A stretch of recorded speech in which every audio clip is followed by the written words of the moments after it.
It's do or die for Wolves here in the VCT China. My name is Akamask, and next to me there's the great and good-looking Ancient Angel, and we're gonna have a banger matchup here in the first game today. Wolves are gonna face Dragon Ranger Gaming, and it's their last shot to even make playoffs. Yeah, and it's between these two teams. The Wolves have been backed into a corner against Dragon Ranger Gaming, who, you know, a lot of us coming into the split, we're expecting this team to kind of be one of those underdog teams, and it now seems like they've been overperforming, right? They're 2-1. They're, I think, approaching that third seed out of this group. They're looking really, really strong. They've been keeping all of their games super close throughout this best of 3 saga that they've been on here in the group stage. And for Wolves, not even talking about a first series victory, they've yet to even pick up a map here in stage 2. It has been a very rough time for them coming into things. Yeah, Wolves coming straight out of Masters. It seems like not having a break between those splits really hurt them, right?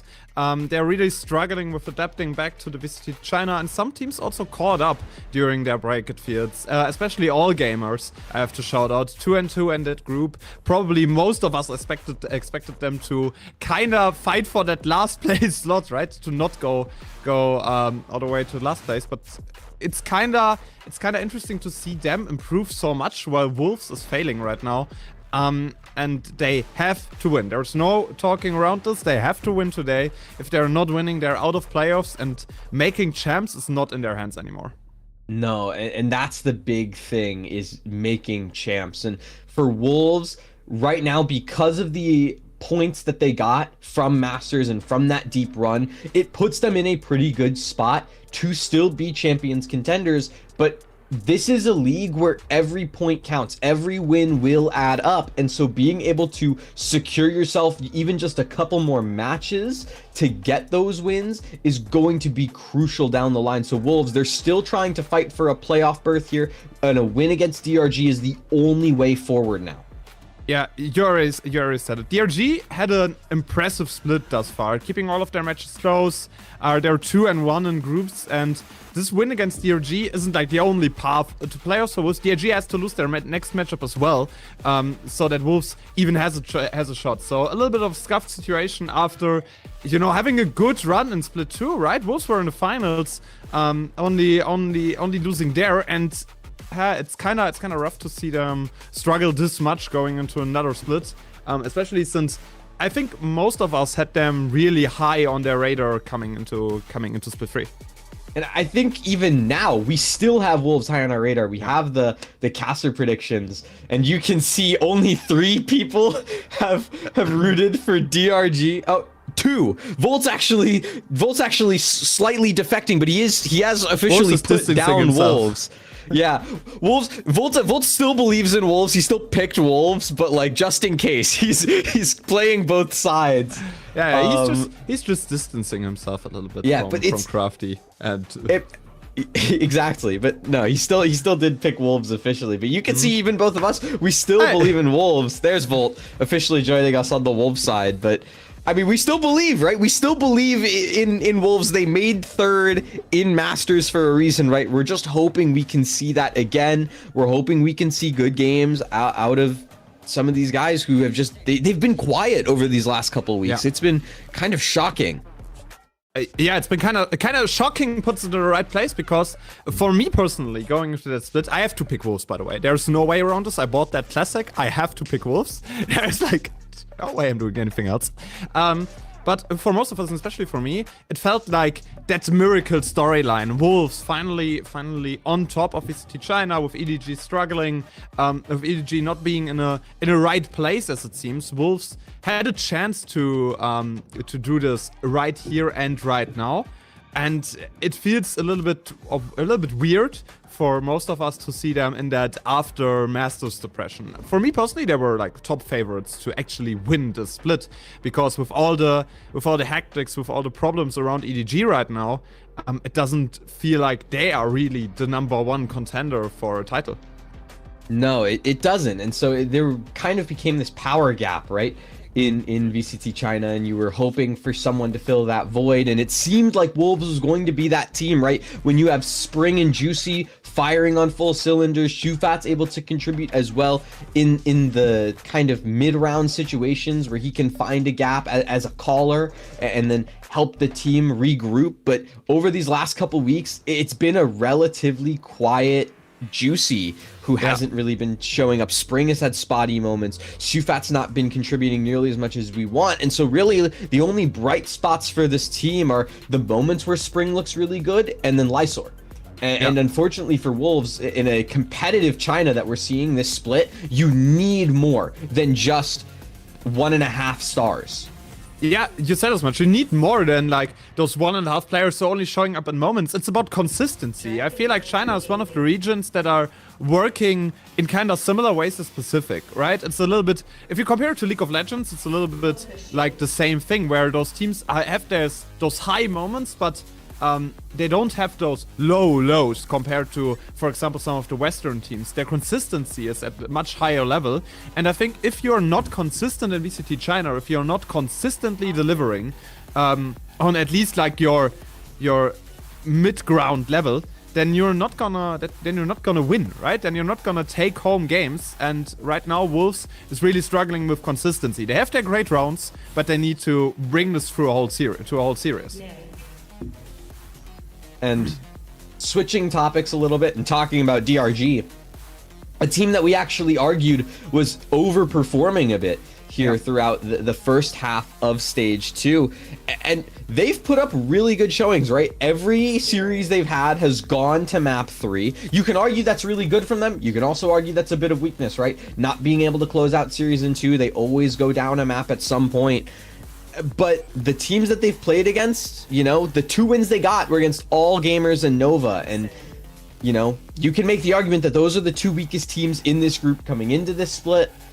So this is really the test for DRG. Is this a team, this Wolves team, a Masters caliber team that they're able to take the win against here? Because when it came down to the fine details against FPX last week, they weren't able to do it. It was a kind of spotty showing from the side of Spirits, from Akaman, and those are the 2 guys that are leading the way for this team in terms of fragging, in terms of entries, in terms of playmaking. It's those 2 that you're looking at, and so when they go quiet, it seems that the rest of the team isn't able to compensate. Yeah, and the vocal point of them in Split 1 was Wokishu, right? And he kind of vanished a little bit, especially in the maps that they are losing right now. And against All Gamers, that lost map was like sort of a whitewash, right? They lost 5-13 on Lotus, like that more standard map, somewhat slipping into the place where Ascent was like 1.5 years ago, where all of the teams have to play this map and have to be somewhat decent at least at this map. And All Gamers really showed what they are capable of and what they could do, and yeah, that's not really that decisive momentum that you want from DRG. If they want to be a title contender today, this needs to be a 2-0 and this needs to be decisive. I 100% agree, but even just being able to take that this win in 3 maps, I think would also give a huge statement to what this team has improved on between these 2 stages, between that Stage 1 and Stage 2, that little break, because again, we're talking about beating Nova and All Gamers in 3 maps, right? And that FPX win, that game, you know, earlier last week was kind of the moment that you want to look towards to see what this team would be able to do against, you know, a quote-unquote powerhouse like FPX, a team that's been to those highs before, has made it to a Masters event. They didn't get it done. And so now they've come back to the board here. They're up against Wolves. And we talked about Wolves as a team. We've sung their praises so many times. So being able to close things out here, it gives them a huge opportunity to give themselves some confidence going into playoffs, because it feels like at this point, based on the standings, they're a lock. It would have to be some really terrible games, like not only terrible against Wolves, but then they'd also have to have a really terrible showing against Shilai. Yeah. And then maybe with some other sort of bracket shenanigans, they wouldn't make it, but... Yeah, but it seems like a fair lock, and if they are winning today, this will be a lock, right? If you're 3-1, going out of playoffs is not possible anymore, because you have those 2 0-3 teams down there in Nova and Wolves. it kind of feels like a proving game for both of them, right? They have to prove something to the audience, to VCT China as a whole, and this will be an interesting one, especially for that for that purpose, right? If you're not able to win against Wolves in that state as Dragon Ranger, then you need to reconsider some things, especially regarding your consistency. And if Wolves loses this one, it's fair to say that they really don't deserve making champs at the end of the year, because they couldn't consistently perform throughout the last, throughout the end of the split. And I think it's really interesting that DRG is picking Lotus after that game against All Gamers. I think this is a very surprising 3-set of maps here. You know, I was expecting Icebox to come through. I wasn't expecting Wolves to be the ones to pick it here in this series. I thought that was going to be map 1, but instead we see it in reverse, right? Lotus being picked up by DRG. It feels like they still have something to show here. Wolves then going to that Icebox, looking to try and challenge one of DRG's better maps in the pool, and then that Ascent decider. You know, it's the classic Valorant saying, all good series will end on Ascent. And if the DRG testament holds true that every series will see a map 3, then I guess that means we're going to have to talk about Ascent later on down the line. But we're talking about Lotus as a starting point here for this series. I mean, you mentioned it being surprising, but also this is where we see Ackerman do his best work for Dragon Ranger. On this Neon here on Lotus, he is just an absolute monster. Being able to take those early fights, out A main, out mound, fight for this map control to help the team out.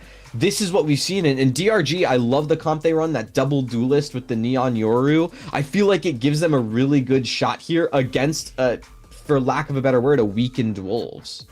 Yeah, a weakened Wolves is what hits the best, I feel like. And Lotus has become a map that's somewhat similar to what people are doing on Haven as well, right? It's those 3-point spot maps, right? You're fighting for control, you're trying to take the space that the enemy teams gives you over. And in that case, I really like the new Neon plus Euro combination. What you're lacking a little bit is that sort of vision, is that sort of intel. But on the other side, they're playing, but Wolves is playing Race Euro. Yeah. Wolves, this is a comp that feels a bit new. Spring back to duelist mode. That's interesting. That's an interesting one. A Raise one. Spring. I have never been more excited for this. We're talking about a guy who has looked so bright for this team. An absolute wonderful piece for Wolves to use throughout that run. Well, now they've swapped him over to duelist duties. Juicy taking a more backseat, similar to what Spirits does on DRG. The big difference in these two comps is you have Sufat, who's going to be running that fade for the intel for the rest of the team, and Lysor is going to be put on the Vise roll to make sure there's some sort of supportive flashing utility going on for that core of attackers that are going to be pushing throughout that space. Yeah, you have a little bit more options to take space on the side of Dragon Ranger, right? You have those 4 flashes on the potential execute, and that's something that you don't really want to miss out on. On the other side, those intel gives you a little bit more options to play a little slower. But again, it's do or die for Wolves against Dragon Ranger Gaming. New comp, new agents for certain people, and they have to win. There is no way around it. And it's this kind of hesitation from Wolves going in. They want to see what Juicy can find over towards Mound before they make any moves in A main. But with DRG actually playing a bit passive towards the outside of the map here, and that 3-player push out B main, it actually has now put a very fast timer on this round, because with all the information that DRG have, they know that no one's lurking out B main. Wolves haven't really pushed to take any space in response, so at the end of the day, with no fights being given over, it has to be this group up towards C, and that's going to put a lot of pressure onto flexing the sole anchor towards the C site. Yeah, and I kind of like the B push a lot. You split the map in 2 parts, giving you a lot of information where sides are going, but they're really fast in giving up that space. Now the execute of Wolf's gonna happen onto that C side. Flexen is going back, reuniting with the team. 5-player retake should take place, but Lysor Already got a kill against Spirit. Let's see what DC can do. Trying to fight into that main area. Nick. His first pick onto the Omen, so no smokes against the retake. 4 wolves available. Spring. Try to fight the forces coming from main. Spring and Juicy both tucked in here on the site. These are going to be important fights for Spring to win. Yeah, fights it. Yeah, fights the first one, and in the end, Dragon Ranger. 5 people retake. Finding the frags that they are needing. The first round, pistol won by them on defense. And I really liked what they were planning with that that split throughout the map, fighting into B main. Contacting a little bit there, giving off the information, and then also re-clearing that area later just to cover off that potential lurk from the Vice. It's really good information taken by them.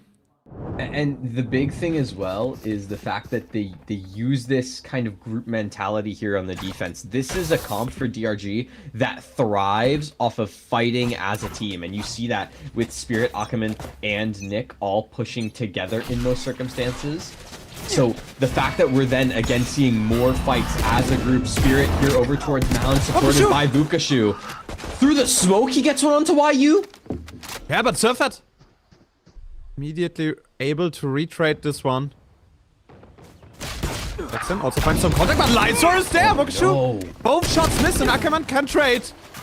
Spring also they're on the side already. A lot of space taken by Wolves, and it's a 2 vs 3 situation. Rough retake, especially with the weapon Vukashu has in hand. Side contact Nick, only with a pistol now, able to get himself a weapon upgrade.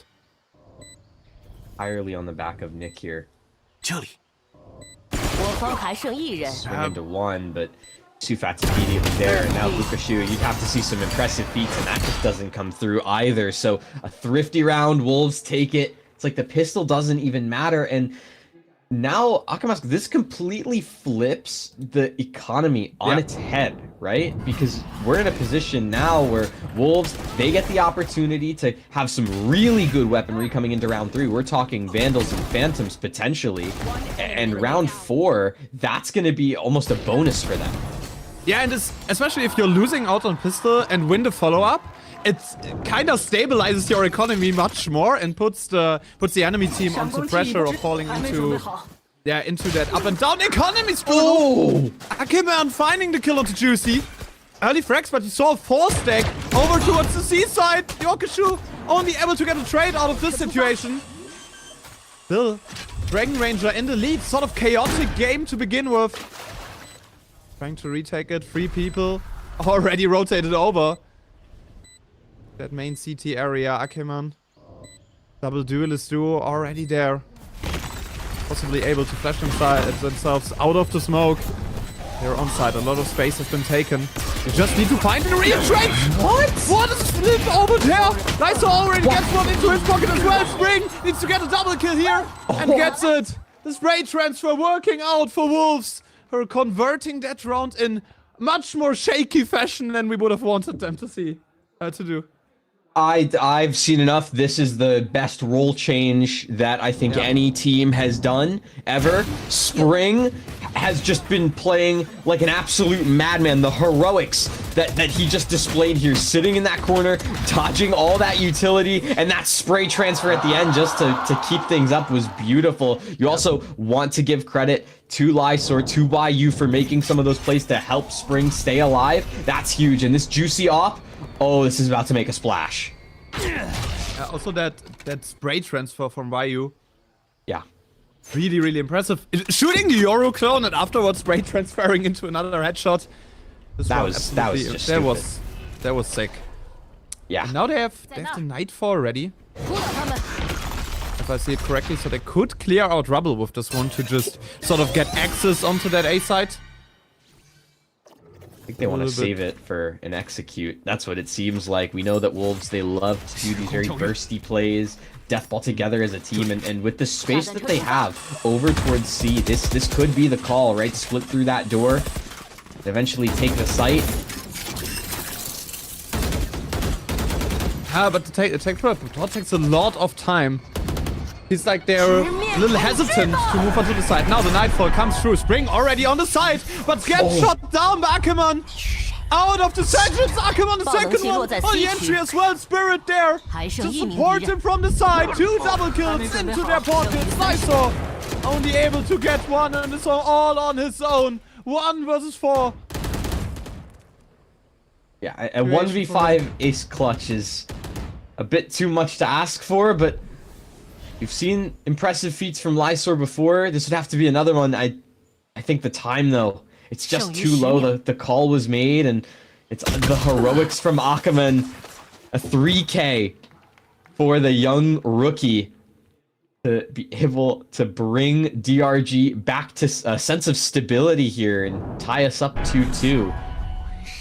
It says much. A sense of stability to get back and what like those frags from the from the duelist duo, just bringing it home. The end. And you know, now DRG, you know, they have the upper hand when it comes to those ultimates, right? The overdrive from Ackerman, dimensional drift from Spirit. It gives them a really good opportunity to play for the retake, but before retaking, we know that they're going to fight for that space first, and you can see Spirit primed and ready for a fight here, but Juicy's on the other side of that smoke. If he manages to turn away, this will be an easy frag. Juicy! Overcommitment from Spirit Flexen. He's able to trade one back, but Lysor is there, finding Ackerman. The A side. Lead back into the pockets of Wolves, even though they had like a slightly short-handed buy here. Only two stingers. Their own hand completely noise cutting in front of C, and now feels like DRG is moving into that A side because they know how frag felt there. Yeah, and unfortunately that's not where Wolves are, right? It was a wrong read made, but still you have to respect the call. And look at all of the space that Wolves have. They use that showstopper from Spring all the way into defenders, spawn, get a little bit of chip damage onto Vakashu. And now, it's that 4v3. They have the numbers and the space to work with. DRG, it's a huge uphill battle. Yeah, and with the door turn, they already know that at least one person is coming from the main area. So a lot of eyes turn towards their Vakashu's positioning also on. But Flexen, nice swing onto Lysor, opening up that situation. Bringing them back into even numbers. Sufet! One swing, 2 kills! Vakashu all on his own, but the IGL of Wolves with a 3K turning that round around. For the last place team. Again, we need to set the stage here. Do or die for them to at least have a chance to get into the playoffs. It's Wolves still looking for their first map win, and throughout the first 5 rounds of Lotus, they've kept it competitive. It's been close, and it's been these hero plays on both sides to bring across rounds for the team, and you can see Sufat getting active there, looking to bring a little bit of energy back into this Wolves team. But they're up around, they have some good utility to work with here, and Ackerman has to rely solely on the overdrive in this round to have any sort of killing impact. Panda needs a good timing to find a retake situation here. Heads have been spotted. You see that sort of defensive teleport there, trying to get out of the situation on the other side. There's Spirit in an off angle already. Needs to be cleared out. The brawler finds its target. Another flash and another brawler to fight off the arrow, but Spirit at least gets Juicy. Only a trade coming off from Wolves. Not the situation that they wish to have. Ackerman pushing through that smoke, finding the door. Nick only able to get a trade off of his overdrive. A double kill for him, putting DRG up in numbers already. Jackson, the backstep known. Good paranoia. And just uses the from the shadows to get right on out of there, and it keeps Wolves guessing. They don't know where Flexine could be. And now, with only 25 seconds, Wolves, they have to make a decision, and it has to be fast. They've opted to go towards B. We know that's an easy site to retake, so we have to see why you and Sufat want to play this, because with not a lot of time left and not a lot of space to work with, everything they do has to be perfect. Yeah, you said as much. Like, DRG is able to just trade out those situations Like That's Bokushu huge. using his ultimate. All of the positions are known. Shadow Cam coming through. Position of the IGL is known as well. For a spike that they're trying to spam it. And Sifat getting a frag onto Bokushu. Weapon traded in as well. No able to trade. Nick, just some sprays through the smoke. No direct duels. Nobody is seeing another person. They're just spraying it through a wall, through a smoke. And this one goes into the hands of DRG. Yeah, it's the smoke spray war that does end up being won by DRG, and now this sets up what is going to be a very critical round, because the money has been a kind of point of warfare here for both of these teams, where no one's ever been safe when it comes to the economy, when it comes to what you can buy. And you can see for Wolves, they have to opt to take that save. The most weaponry you're going to have here is one stinger in the hand of Spring, and then maybe that Sheriff from YU will also lead to some sort of value. But for Wolves, the amount of damage you can do here is going to be critical, and the split out of door, it forces Spirit away, and now Vukashi's alone on an island. But doesn't find hits. Doesn't find the early kills. Now Nightfall coming through.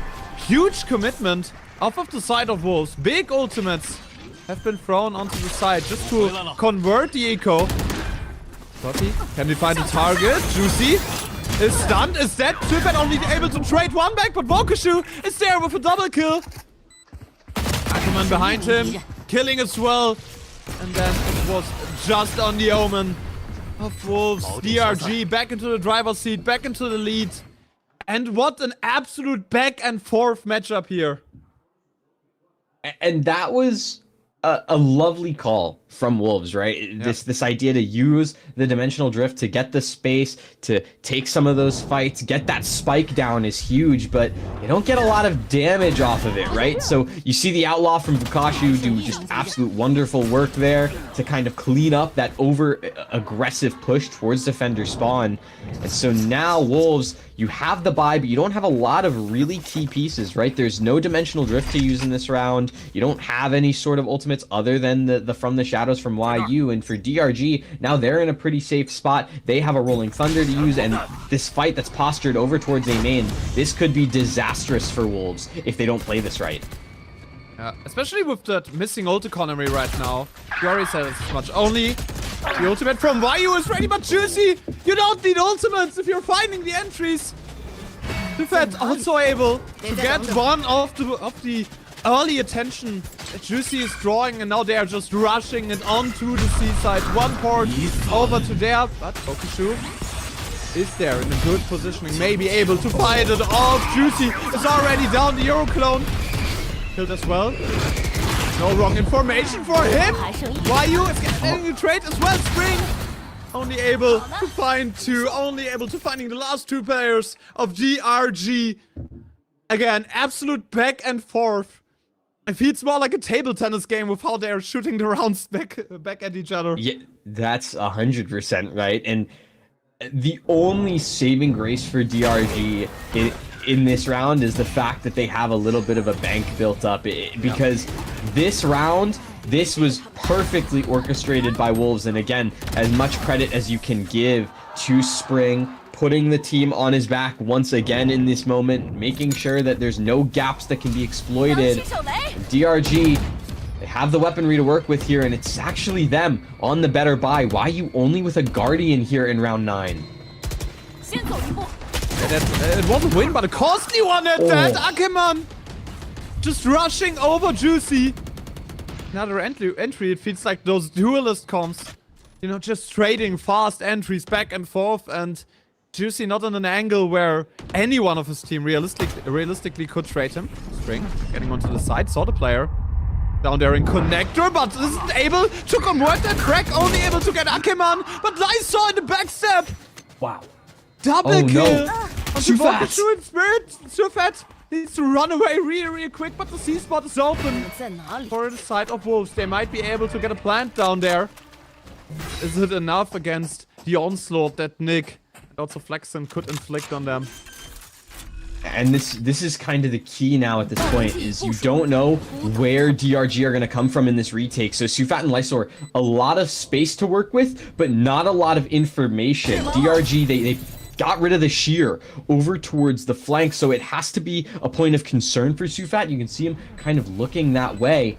And yeah, that push on the door is going to confirm where they're coming from. Sufat does see one, and so Lysor going to eventually regroup. It's going to be that full 2-on-2 fight out of Arch here.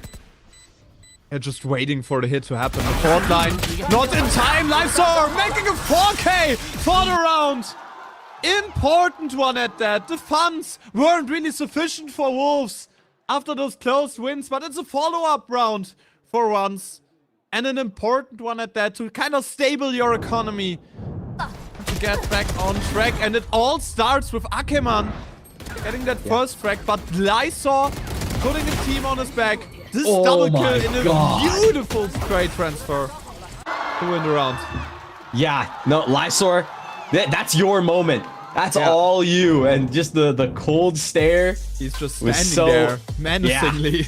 Absolutely. Lysor was a menace in that round, and a well-deserved win. And this is now a timeout from DRG, and I think a timeout was due for either of these teams. I'm happy that it's DRG specifically to use it in this situation, because again, these are really close, really scrappy rounds that we're seeing between these two teams. And part of that has to do with DRG, right? We know that they love to fight early, but sometimes that's also their biggest weakness, is how much they invest into those fights. And so it leaves them in some of these positions. When those early fights don't go their way, they almost have nothing to work with on the other end of the round, right? Because all that utility was burned so early on, and all of those key players were burned so early on, you almost have nothing after the spike goes down. And my biggest problem here, and my biggest concern for DRG right now, is that they are not using the space that they are taking. They're taking a lot of space, especially towards Rubble, and they're giving it back to Wolves almost immediately. And I feel like if you have space, work with it. Let your players hold angles a little bit longer and cut out some information. They're Juicy! No space for Akeman in this round, because Juicy has the outlaw. Finds another first frag for Wolves, and first frag on A, rush on to C. Classic Wolves on this map here. Yeah, this is kind of become their signature playstyle, but that also has to do with the way that DRG has played, right? Vukashu very, very eager to leave that E site to rotate away early. So the fact that you're not contesting with someone who's really dug into the site, it does mean that you can be in a great position. And with Sufat finding that kill onto Spirit, we know that Vukashu's over towards water in some capacity. Just go ahead, spam him down through the smoke, Lysor. It's all yours, because Wolves, they get that free plant. And Lysor just gets to farm up frags. Yeah, Lysor completely on fire. Gets some eco frags to farm off. Triple kill from him. It's 7 in 2 rounds. Wolves are back, it feels like. First time in this season that they kind of look convincing to me in some ways. And it has to do a lot with their team composition change. Having Spring on the duelist seems like the best choice that they have made thus far. And I hate to break it to you, Akamask. You're saying that Wolves are back, but Wolves never left. I mean, this is the Wolves team that we expected to see coming into the split, and the fact that we get to see them now, I mean, this is just a phenomenal display from them. And we're getting to see a bit more, and this is an early A main fight, and Ackerman is taking fast hits alongside Nick, and they're just absolutely running down this A side of the map. Absolute chaos here onto A. Two quick frags for DRG into lobby. Spirit, you need to really check out this positioning. No frag for him there. And Wolf seems a little bit lost right now. Still in their spawn. No progress made. Some pings coming over to C. Which would be, you know, the signature play of this map up till now. Early contact onto A and then fast go onto the C side. Seems like what Wolves are willing to do right now. They have just done the same thing over and over, but unfortunately in a 3v5 they don't feel nearly as comfortable to do that. They want to try and get some information elsewhere. So you can see Sufat trying to keep a lot of these players pinned over towards this A side, and that kill is going to help a lot. But Vukashu still over towards C. That's where the Steel Garden's going down, and that's where this hit is coming in. You do have YU with that spike looking to plant it. Will be able to get that very open plant. Gets the plant down. That's the most important part right now. So Sufat has an ultimate to just sort of slow down and stop the retake from DRG, but they're all collected there into Waterfall onto CT. Sufat needs to move over there really fast still. Takes a lot of time for him, but Lysor opens things up. 3v3 situation. Back into even numbers for Wolves, but Flex in there. Finding out his counterpart. Nightfall coming through right now. More information over to the side of Wolves. DRG is set onto that side. Numbers advantage. Down for them. Nick can just defuse the spike. Bros down fake. And nobody of the Wolf is spamming this one. DRG winning the round because Nick just doesn't fake this one. Has no reason to, right? It's a 3v2. You have the numbers. You have the smoke down main. They didn't plant for an easy spam, right? It was still going to be a challenge to spam down that spike, even though it was possible, right? So you're in such a good position. You don't need to fake it. You can just go ahead, stick trust in your teammates, and that's exactly what DRG does. They have the numbers, they have the flexibility to work with. That peek from Fukashi just helped to seal the deal. And so now, Wolves, they're looking to try and defend a lead coming into the half. They want to try and end things 7-5. And even though DRG won the round, it's not like they have a lot of money to work with, right? Fukashi just on a Sheriff in round number 12. And one of the most important rounds up until now. Because it's a huge difference going 7-5 or 6-6. It puts a lot of pressure on you winning that next. Fister on Juicy! What? Finds a headshot with the operator now. The showstopper into the connector as well. Spring finds a target, finds a kill. 2-player. Numbers advantage for the side of Wolves. YU swings back. Onto Spring. Player advantage stays onto the sides of Wolves. Wakashu now has to do a huge wraparound to even find a gun, and I have bad news for you because you're only having a Sheriff right now. Now 2 versus 4, and Lysor just gonna head and take care of Spirit. Mukashu forced into a 1v3, has so much to clear, but hold on! Oh my god, Juicy realistically clears out that round. Yeah, like the coach's reaction is mine as well. Right? Yeah. Because this one was way too close for the starting point that Wolves had. Right? You find that first frag onto that A side with an amazing shot from Juicy. You get the showstopper kill, and then it's a 2 people numbers advantage. And afterward, it just falls apart because Spirit and Wakashu finding the important frags, especially Wakashu. Insane performance, but Juicy too steady on the operator. And that's a round you have to give credit to the call from Sufat there, right? This B site, relatively untested in the early round. So the fact that Sufat makes the call off of the ultimates we have, let's just go and slam this B site. You could tell DRG was not ready for it at all. When you saw on the replay there, that showstopper comes in to take care of Nick. Nick is looking the other way. Nick is expecting there to be something going on towards Rubble, something going on towards A main. That's just not the case at all, right? It's out from this B main choke point. The showstopper slams into his back, and then, you know, that allows for Spring and the rest of Wolves to fill in that space, get that spike down, and then, yeah, you know, matter of time, they play the numbers right. It eventually just turns into that 1v1, and Juicy has an op and a post plant. He's able to hit that shot, and so for Wolves, great position to be in.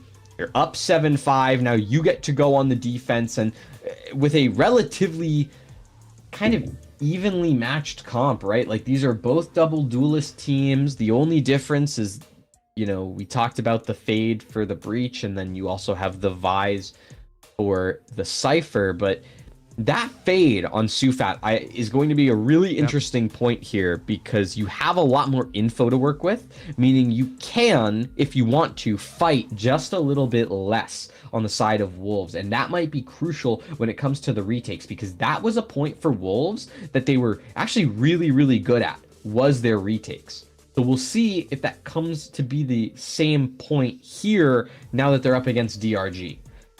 Well, for me personally, the most important part of the fate here is you can clear out some angles a little bit better, especially in retake situations. You get some earlier information on fakes, for example. And I personally like the fact probably a little bit more, but Juicy Finds the lurk of a focus shoe. Making the game a little bit more one-dimensional up here for DRG because you kind of need to move your neon over to hit that side. First, Numbers has been spotted. Put 2 frags into the pockets of Wolves and the whole round kind of falls apart up from here for DRG. Ah, Ackerman's got this. Okay, there's most of these players are lit up. Just one bullet away from death. I will give you a sub for Project Horizon if Ackerman got this. Listen, yeah, Ackerman, this is still a very doable round, right? It's not likely. I'll give you that. The numbers would suggest otherwise, and you can see Wolves are trying to bite down, but yeah, Juicy might actually just stab Ackerman in the back here. It's okay. We'll see. Great for it. Yeah. No sub for you.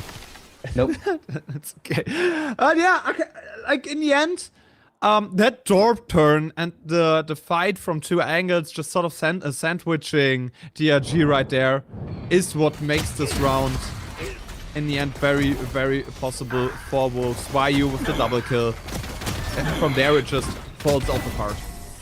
Yeah, and that is one of the really big things, is that not only does YU get a double kill, but also Spring gets a double kill, and we've seen just how lethal he's been throughout this series, right? The big thing for Spring is being able to farm up that showstopper early, and for Juicy, a dimensional drift would also be nice.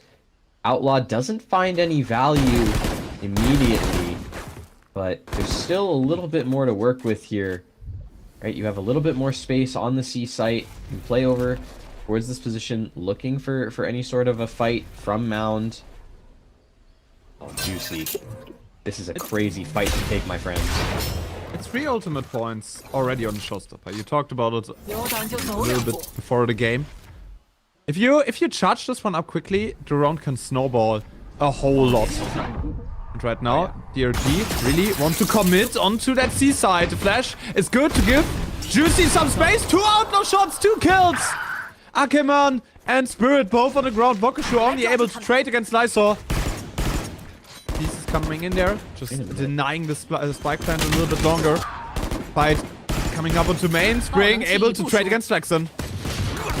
Oh no, Juicy wasn't looking the right way, but Kashu's able to take that, and now this 2-on-2, this could go disastrously bad, because it's all up to Sufat in a 1v2.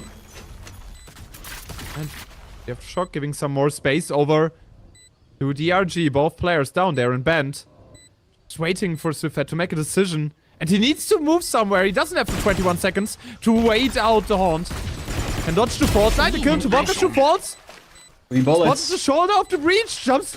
Just he jumps down there, and he No comes way! in too bad, and a clutch. The IGL takes responsibility for his whole team and wins the round for Wolves right here. Absolutely crucial follow-up here for them, but a good round economy-wise for DRG. The guts from Sufat to jump up on top of the box there to get those kills was... Oh my goodness, it saves the round for Wolves. And keep in mind, this was a round that it was supposed to be theirs from the start, but they go in with a little bit of a lighter buy, just 2 players sitting on ghosts. I mean, it's ironically enough those exact ghosts that save the round for Wolves. And now we're sitting in a position where, you know, it's going to be a pretty hefty investment from Wolves to try and continue to snowball. And for DRG with all of these rifles, Lysor, it's back to the ghosts for you. You gotta try and get something done. You will be joined by a Guardian of Juicy, but still gonna have to be some really good shots. If Spring gets too fast frags, then this will be a showstopper for him. But the C side completely under control for DRG. Wolves just tries to retake it in situations. I mean, Spring has a Vandal, so some good weaponry to work around.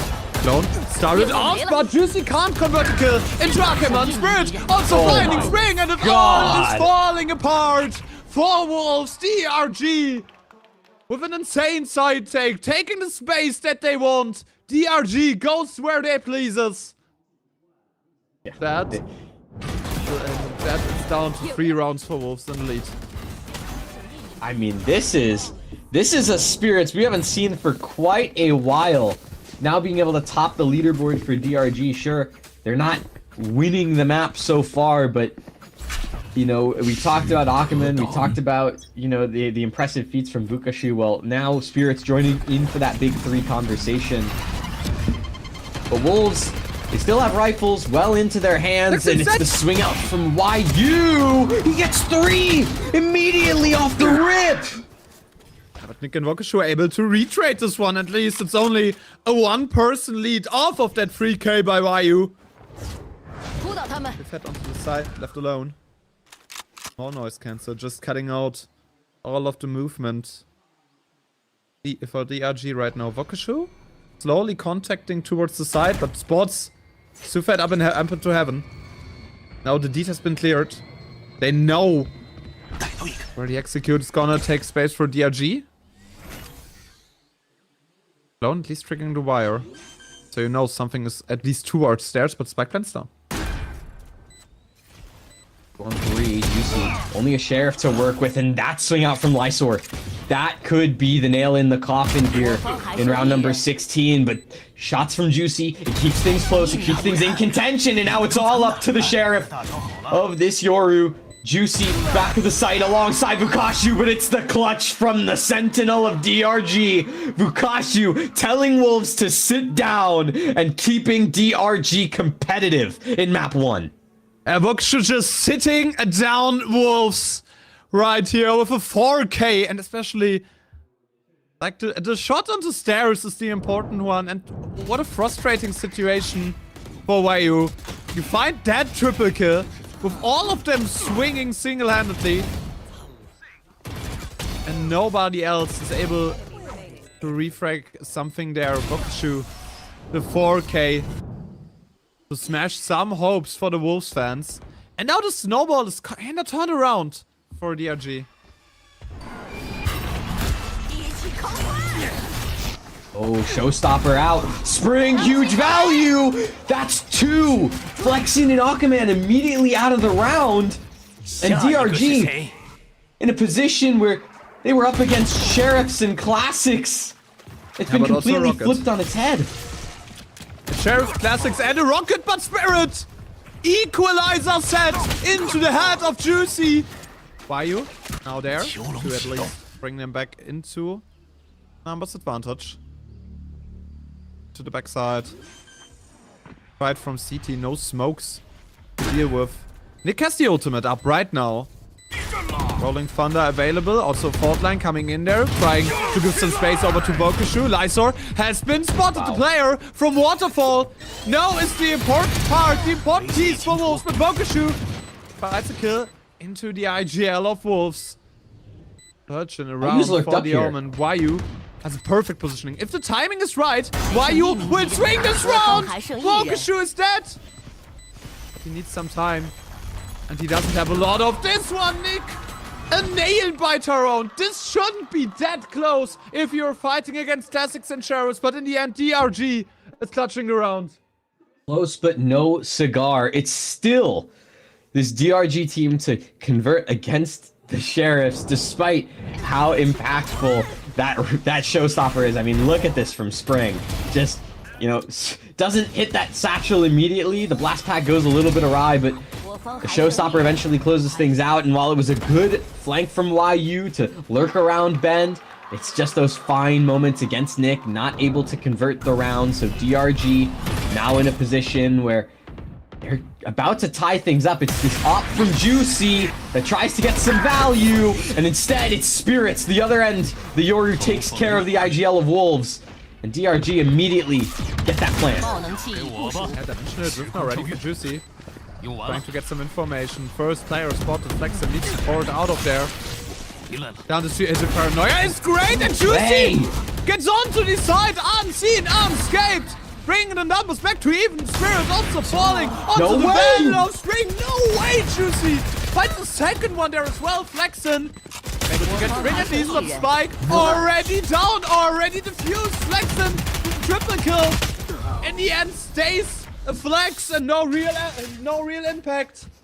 Nick, the only survivor from DRG, able to bring some of the economy to the next round, but what a retake from Wolves. I mean, just what else can you say but juicy? Because like this was already impressive entry from Spirits, but this re-clear from Juicy was just ludicrous. The shot through the smoke as well with the op just looks absolutely wonderful, and despite all the work that Flexen tries to put into that round, it just can't make its way there. And so Wolves double digits converted. DRG an early fight towards Rubble not rewarded. Wolves, this feels like a tee up for 11, but we still have Spirits and Wakashu alive, so anything's possible for DRG. Yeah, well, anything is possible for Dragon Ranger Gaming. Good positioning, finds the kill, turns the numbers back to 83! Oh, wow. A double kill from a corner that needs to be checked. Spirit is there with a trade, bringing the numbers a little bit closer towards DRG, but it's still a two-person numbers advantage for them.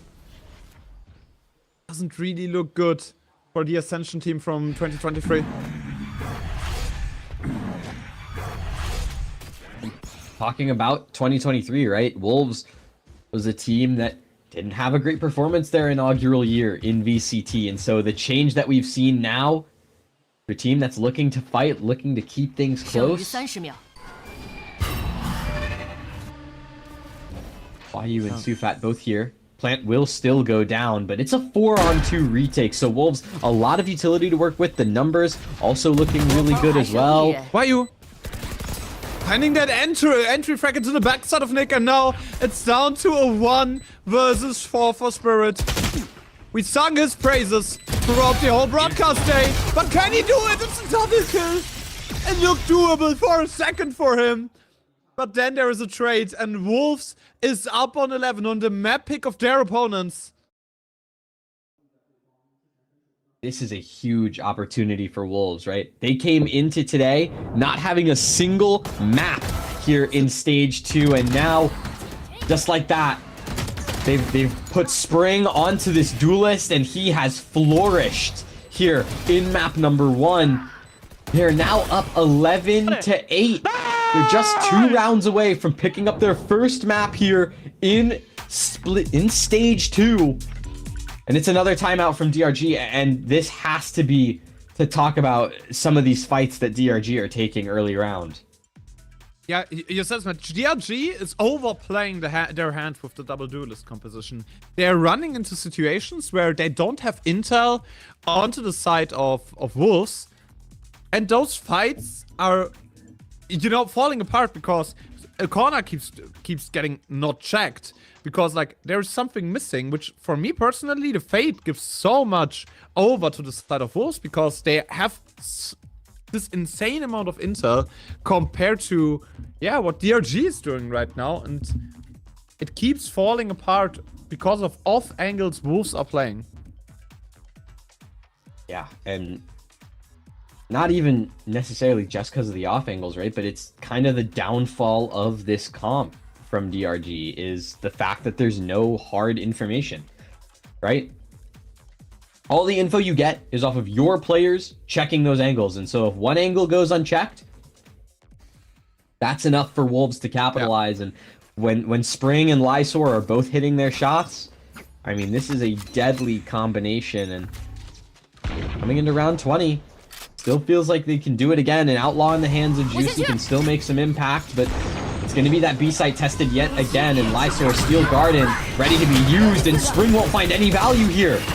Yeah, I came out already getting his first frag. The overdrive ready to sort of stop the retake for Wolves. Him goes for the ultimate. Now check it out. Wakashu! Wow. Finding a double kill. Flexen frags as well. And it's only down to Juicy. In a matter of seconds, this round has fallen apart for Wolves.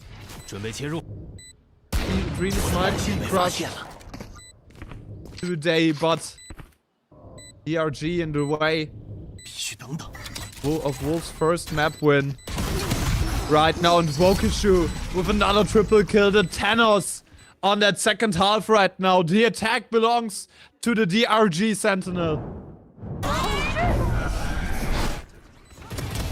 DRG They have kept things close. If Wolves want to win their first map here, they're gonna have to work for it.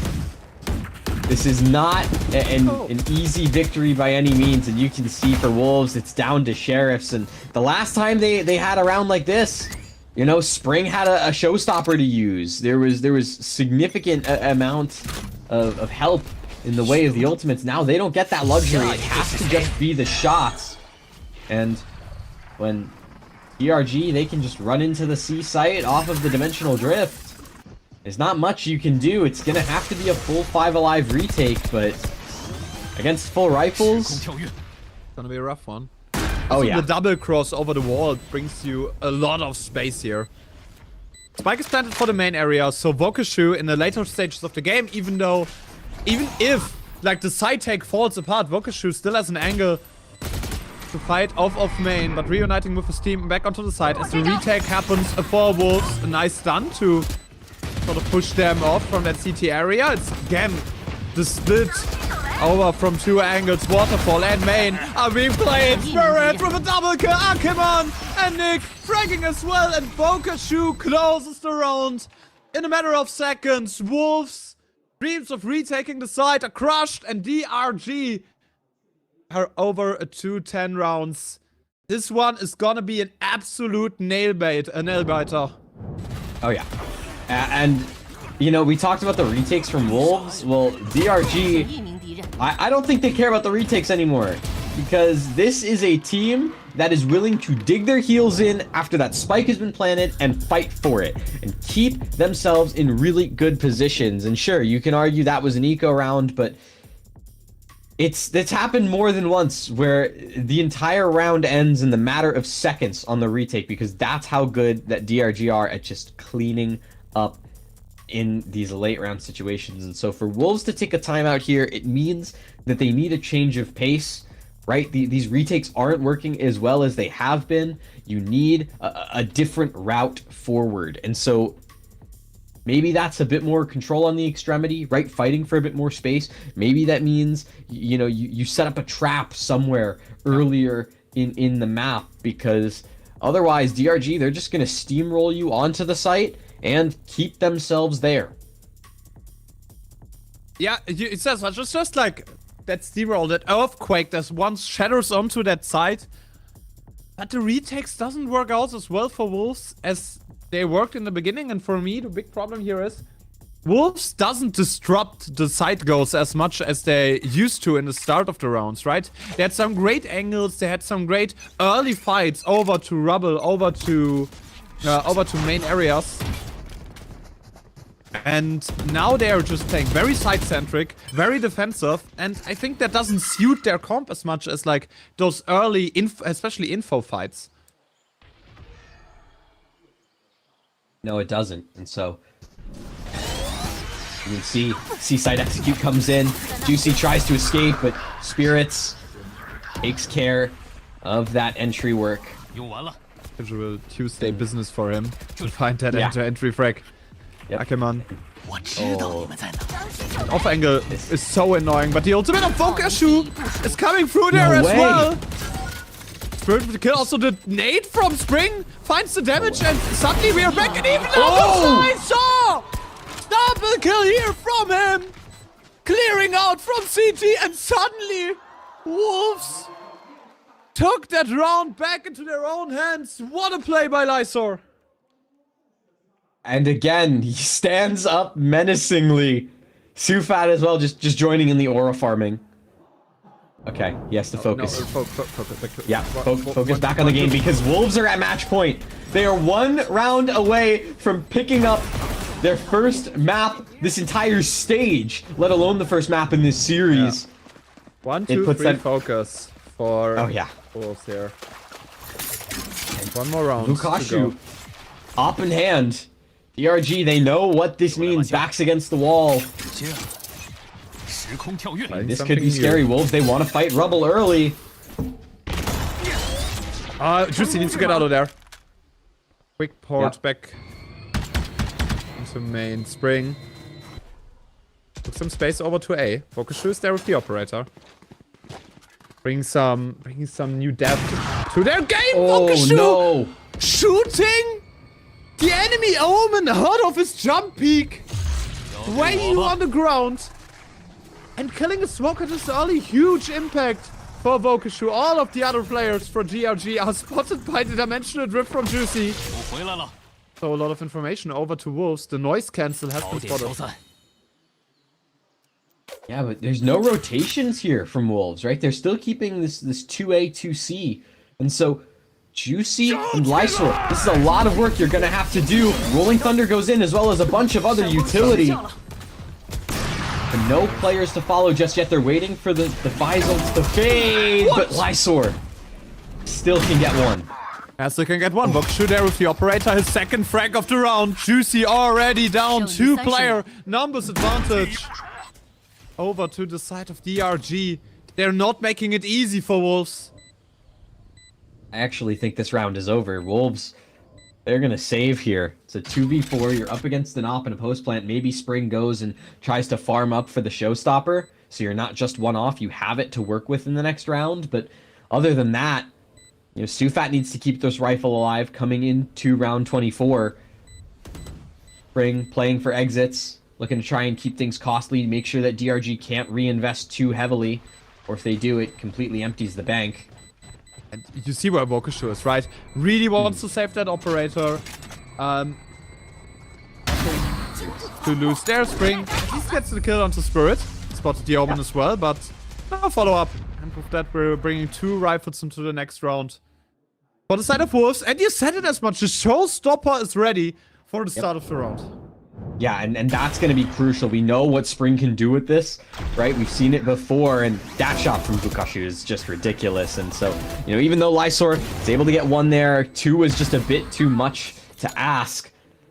So we get those 2 rifles for Wolves. You can maybe pass that over, have Spring play on his own with that showstopper, try and find some early value, because we know that DRG groups up really heavily in these early rounds. And so if you can find something there, that will be enough to tip the scales. And Wolves, they've burned through the last timeout here now. In round 24, there has to be a call that's being made right now from Fade to try and give this team some sort of an advantage, right? Maybe there's something that Fade has seen in these last couple of rounds to help tip off Sufat to make a really important call, or maybe it's just to clean up some of the edges, maybe some of the fight tendencies from Juicy, from Spring, from YU. It's something to calm the nerves. The important part for me is give them confidence that they can win that final round, right? Yes. So that's for me like the most important thing that Wolves has to have right now. The confidence that they are still one of the best teams in China, even though the start to the season was not good, to say the least. Wolves, it seems like they're looking for a huge explosion towards Rubble. Seize plus nade in hand. They haven't done this a lot onto the start of the rounds.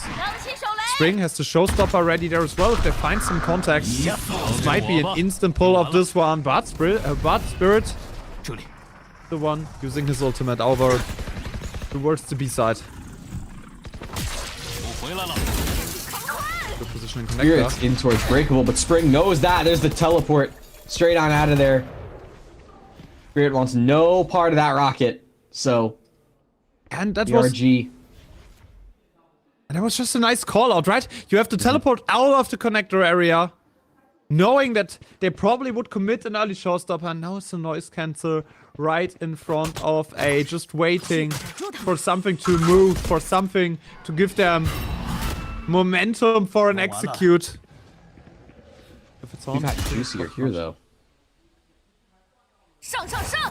There, it's a B. Yeah. It's a B go. Looking for the breach trash. Breakable. Already taken.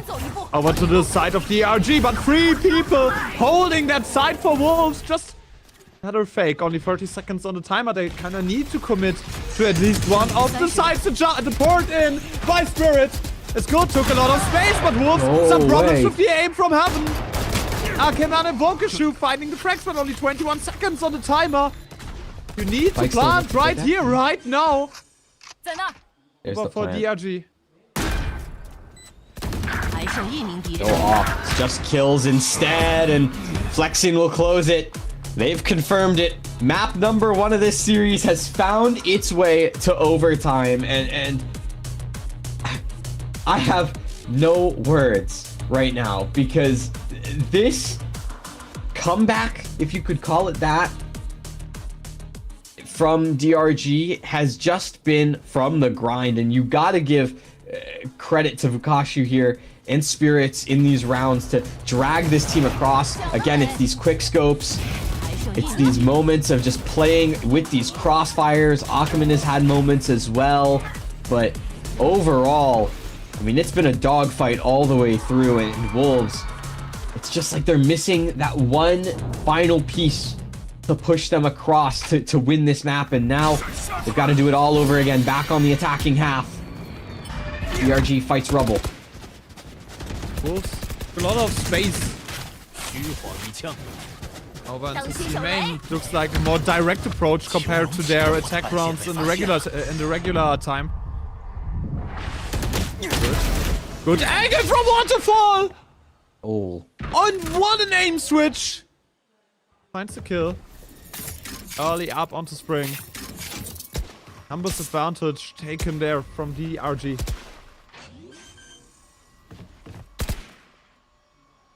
Fat does plant. They have the space, but they need to find the kills. They need to equalize the numbers, and it hasn't happened just yet. And with DRG ready to pounce on this retake, this could be a really bad spot for Wolves. They have to hope that someone can find the kills. Someone has to be the hero to help them in the post plan. Fall line is good. Juicy doesn't have a choice. Just falls to Ackerman. There are trades coming through for Wolves. Surface getting the kills. Nice off. Nice there as well. In the end, it's a 1v1 situation. Just the IGLs of both teams fighting against each other. The swing works out. Wolves has the round. Triple kill from their IGL, stepping up. And it's these moments that Sufat is just such a crucial piece of this team, right? An IGL that can bring the kills in the server, get these frags. This is what he does best.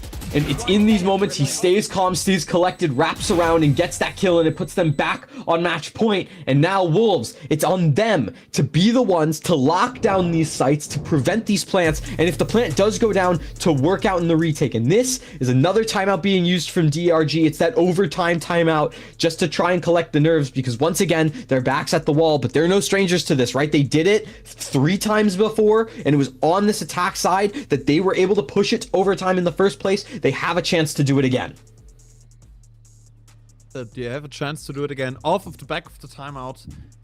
It's the one that they're having overtime situation, and then needs to change something. The attack looked iffy at sometimes for DRG. Only the operator, like the operator, was the one thing for Vukashu that sets them apart from Wolves and won them like 3 rounds, I think. And it's important for me that they're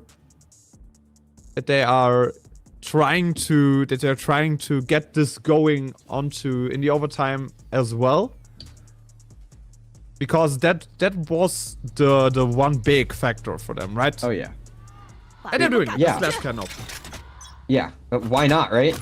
Vukashu, glass off, over towards A main. You just have to hope that Wolves doesn't get too crazy on this Rubble fight. But Juicy also op in hand. Oh, don't tell me. Oh, spotted the shoulder of Vukashu, and they're immediately moving away from that situation. Reach flash in hand. There would be 2 flashes ready. The wire broken. Juicy needs to pour it out. Doesn't want to have to do anything. That sort of situation. As the A-go unfolds for DRG. Juicy holding towards tree.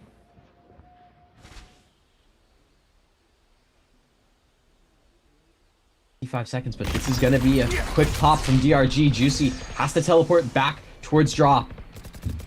And Wolves, it's gonna be that full retake again. It just depends on how these kills go in the meantime. And those 2 from Spring and Juicy are huge. What? Another one! Juicy gets 2 impact frags from the side. Nobody They're not getting on. They're unharmed. It's a 2 people numbers advantage for Wolves right now to close out their first map in VCT China Split 2 of 2025. To go onto the side is good. Surfet finding the kill, and Spring closes it out. The role swap worked out perfectly for Wolves. Spring on the race clears them their first map win in Split 2. Wolves are back, but they need to prove it on the second map as well to keep their playoffs hopes and dreams alive. Yeah, this was by no means an easy feat. DRG putting the test to this Wolves team, taking them to overtime. They had to earn that map victory, but you could see how much it means to them. Yeah. Got some team comms as well as some highlights to talk about. So let's let those highlights from this last round play, because for Wolves, I mean, this was a team effort in this last round. Obviously, heroics from Juicy and Spring, but overall, this was a highlight reel across the board for both of these teams, right? You had Spring making clutch moments, Sufat jumping around on boxes over towards this C site to hit some clutches, YU making some plays out of smokes, Lysor just aura farming here and there. I mean, this was just a brutal brawl. It's that much. It was a brawl. Both teams doesn't give the other one like a millimeter of space anywhere, and it feels like both of them on equal terms and on equal levels right now, which speaks volume to the evolution that DRG has went through during the offseason. But also Wolves finally finding something to count for in split number 2. It was about time that this Wolves lineup get something on the board. Oh yeah. And that round, like that clutch round by Sufat, was probably the most impactful one into the second half. Yeah, no, 100%. It was a lot of these clutches from Sufat to just keep them in the game in the first place, and the fact that we've seen it yet again is just enough. He's really starting to cement himself as one of the great IGLs here in China. Yeah. But heart and soul also of this Wolves team, right? Oh yeah, 100%. The person that we need to have an eye on. 没听到 TP。得查五，得查五。去 C 吧，去 C 吧。A 连有的 ，A 连门，他还在验，正了，给正。78，三个给正了。没事，给我 TP 去转起来吧，直接去 B。对，是我的，B 是我的。C 连烟给个7。好，我吃一点烟。然后转去 A， 对，来，我8秒，那个2颗烟，我可以准备烟了。要烟吗？给了。OK， 回了，他跳杆，看到120有点，2个门了，一个取谁？西施空，这哪里120 ？And 他可能开门了。Waterfall 远，这哪120的 ？OK， 屁股来了。GD 包，哎 Waterfall。然后我去带个 waterfall， 现在会有阵了。然后我打爆点。好。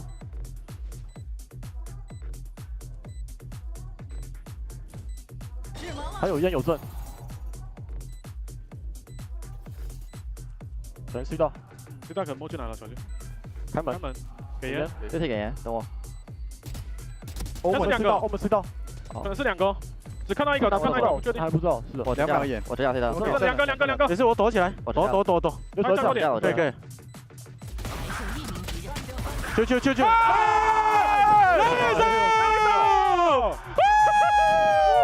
回来了，大师兄。Yeah, and in the end, you see like the explosion of emotion of Wolves, right? Yeah, and it's no surprise that Lysor is our MVP for this map. I mean, just looked absolutely born again on this Fize. 233 ACS, 177 damage per round, a cast of 73. He was putting in the work. Team player for this team went 21, 20, and 9 in overtime to get it across for this team. And you can see, though, just because Lysor was the MVP does not mean that Lysor was carrying this team, right? 3 players on this team, all over 20 kills or hitting that 20 kill mark. Yuika and Juicy both putting in some impressive numbers as well. 14 and 12, man. I mean, let's talk about it. 11 and 15 first bloods, entries. respectively. Yeah, and that speaks volume to how this map turned out, because first frags doesn't always get you round wins, right? DRG always fighting in that main areas, and afterwards they had a lot of first frags where the player simply got traded, right? Simply immediately got killed by the Wolves lineup, and overall they lost their first map pick, which is hugely impactful. Yeah, I think that's a pretty fair point, right? To come in from like a mental standpoint of like, oh yeah, they lost their first pick. You know, what does that mean for the series? But remember, the next map up is Icebox. And Icebox has been a DRG favorite for as long as it's in the pool, for as long as DRG has been a team. So it's not going to be an easy uphill road for Wolves, right? This was just the beginning, and they still need another map pick to take this series. And remember, just again, this is a must-win series for Wolves. If they lose this, their chances of seeing playoffs are gone. Done and dusted. So we'll have Icebox just after this quick break. Don't go anywhere, because map number 2 is a must-watch, and we'll be right back.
The dreams and hopes are still alive. The wolf pack runs over DRG in the overtime with a really, really close matchup on that first map. My name is still Akamask, next to me there's Ancient Angel, and we're gonna present you the second map of Wolves versus a DRG.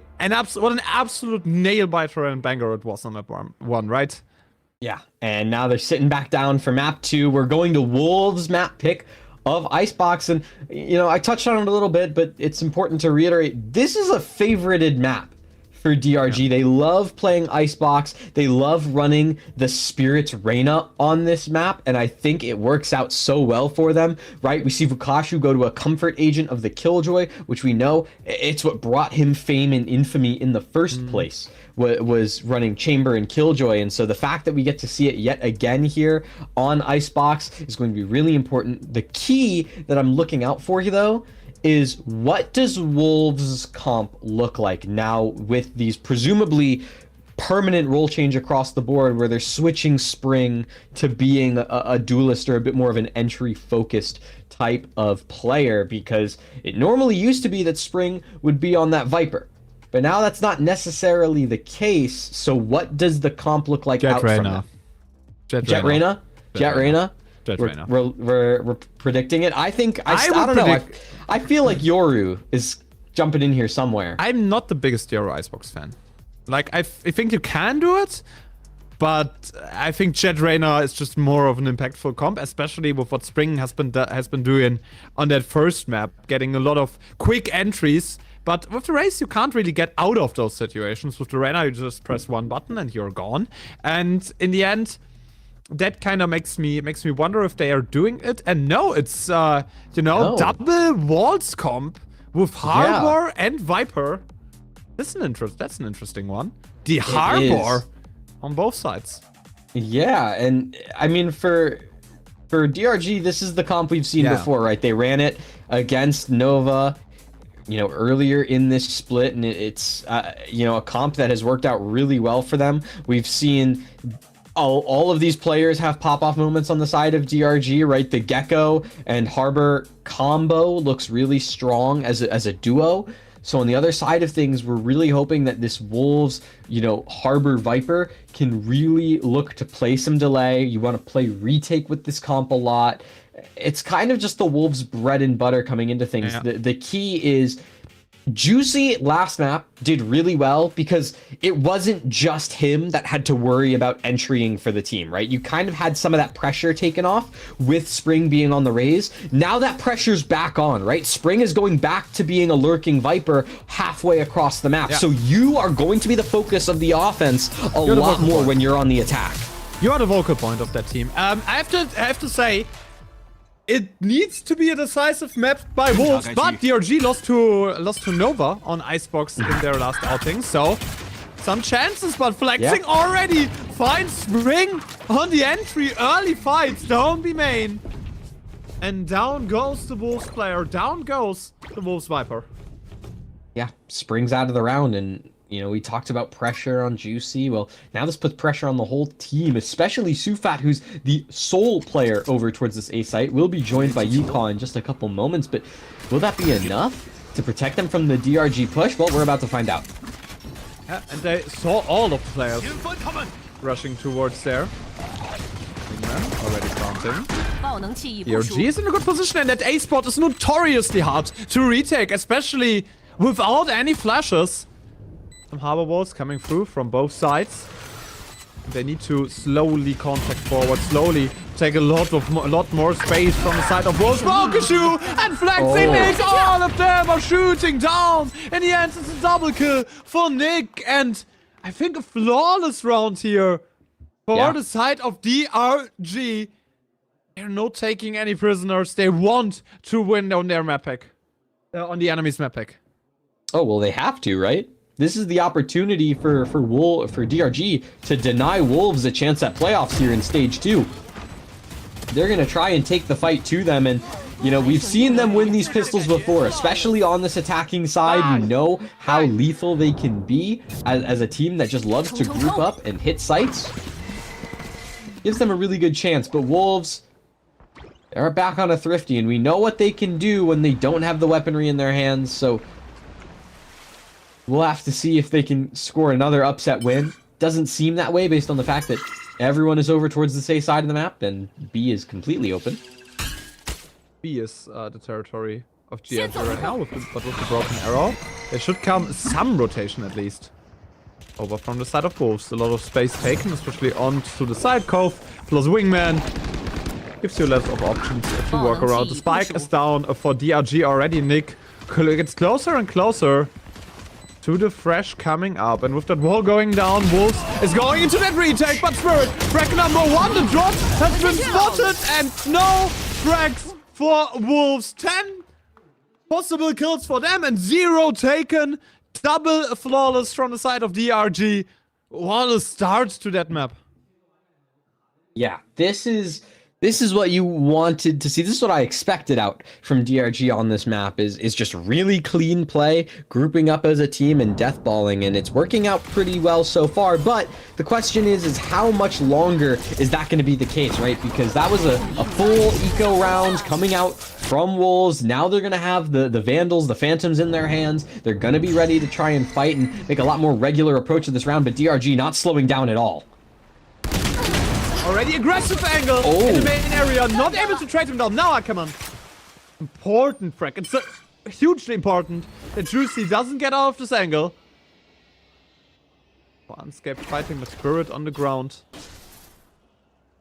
It's a good bonus round, especially like for the side of DRG.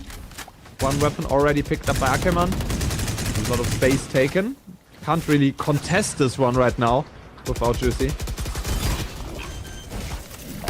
You need that sort of get in, get out power that the Jet has, and you don't have it. So you opt to play for the retake 4-on-4. No spirits to really work against. That's huge, but ooh, Ackerman, this could be dangerous out towards yellow. Yeah, already got a shot. Now the Spring in the fresh. It's ready. Spring is stunned. The outlaw peak doesn't find the kill. Swift already starting to defuse. The enemy harbor falling down. Nice zone, but already getting a trade frag. Nick gets a kill, but the spike is already defused. Spring in a 1v2. Crows don't fake, and Wolves are on the board, but at what cost? Everything. It cost them everything. All 5 players for Wolves have gone down. So even though they won that round, it's not like they're going to be sitting pretty with the money. This is kind of going to be a forced up situation, especially now considering that you also have DRG on the other side of things who get full weaponry to work with. This is by no means an easy feat. You can see Wolves, they've forget about a force buy. They've just gone for a save. Why you, the only one with a sheriff? Yeah, it's a full save even though they run one around. That's absolutely painful. Okay. Why you saves the day with like 4 kills from the sheriff? I don't know if it's optimism or anything more. Blind delusion is actually what it is. Ackerman finds an opener, double triple kill, what? Dashes into the backside, 20 HP after that first frag, and then gets 3 afterwards. Ackerman, are you crazy? Wrong end of the alphabet. I thought it was YU, but it's actually Ackerman to get the 4 kills in this round. Ackermask is very, very surprised at what Ackerman is able to do. I mean, this is the Ackerman that we saw, you know, throughout the kind of opening matches here in Stage 2. This is a player that DRG can count on. As a rookie, he brings a sense of firepower to this team that remains almost unmatched. Just such a strong force to be reckoned with for DRG, and the fact that you're seeing him heat up now after what was a relatively quiet Lotus is going to be huge for DRG throughout the rest of this series. And that was a complete heat check. You can't tell me anything else. That was a complete heat check for Ackerman. Oh yeah. 100%. Like, you know, going all in onto that edge that you sometimes need to have as a duelist, where you're overstepping your welcome in certain areas. And overall, Wolves as a team has the same number of kills as DRG has rounds after 4, which is not the best sign of all. Vokashu finds an entry on the surface as well. That over in numbers over to DRG already.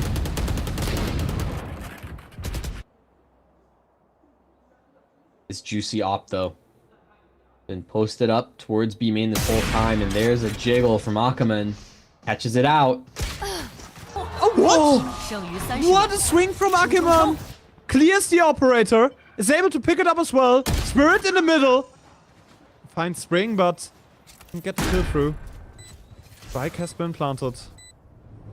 A little time already off the board, and that operator behind yellow might give over that crucial part of the round. Changes the weapon as well, just to get some sprays through the smoke. The spike is starting to get diffused, and Spring might be able to stick this one as well. Wait, no way! Wolves are getting away with it once again with that cheeky sticking from Spring, and I mean, DRG is shooting and DRG is playing amazing, but that can't happen twice.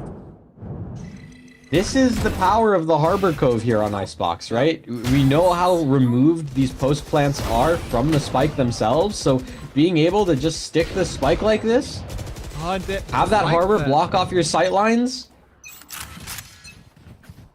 Like the spike plant position wasn't well set up. No, it was not. The economy-wise, it does still look very, very good for DRG.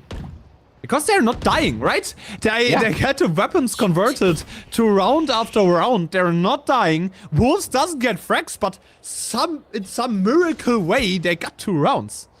Yeah. I mean, who cares about kills?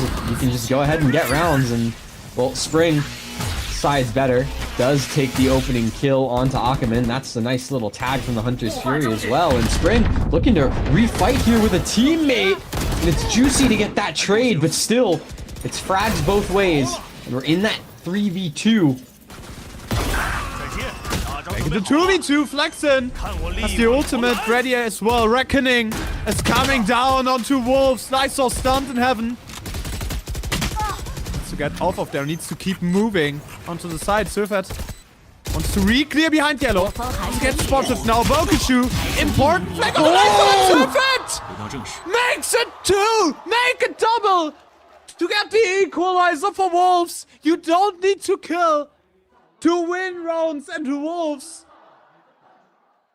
gets the equalizer here done in miracle ways.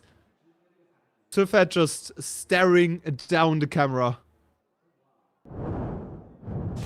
So much aura, but just... Bro, it's just aura farming. Great, you know, opening plays here from Wolves, but, I mean, what else can you say but credit to Sufat, right? They get the kills on the lineups, they're happy about it. They'll take what they can get, and for DRG, that's kind of a heartbreaker of a round to lose. In a position where it feels like you have everything all set up for you, but now... Only heartbreaking rounds for them. Exactly, and on the other side of things, Bladestorm out for Juicy. Vukashu, op in hand on this attacking side, going to be a menace over towards mid. Just waiting out to push that potentially could come for Wolves, but... they're just using the blocking power of the Harbor plus Viper combination right now to sort of fend off the early approach from DRG. Okay, man. Contacting forward. If you're looking at the kill feed, it doesn't seem like Wolves got any rounds. They're on 3 versus 3. Yeah, it's a tied game. Yeah, it's a tied game. And all of the Wolves players have 2 frags. Also, yeah, the first 2 kills that Sufat got were in that last round, that little 1v2 clutch, so...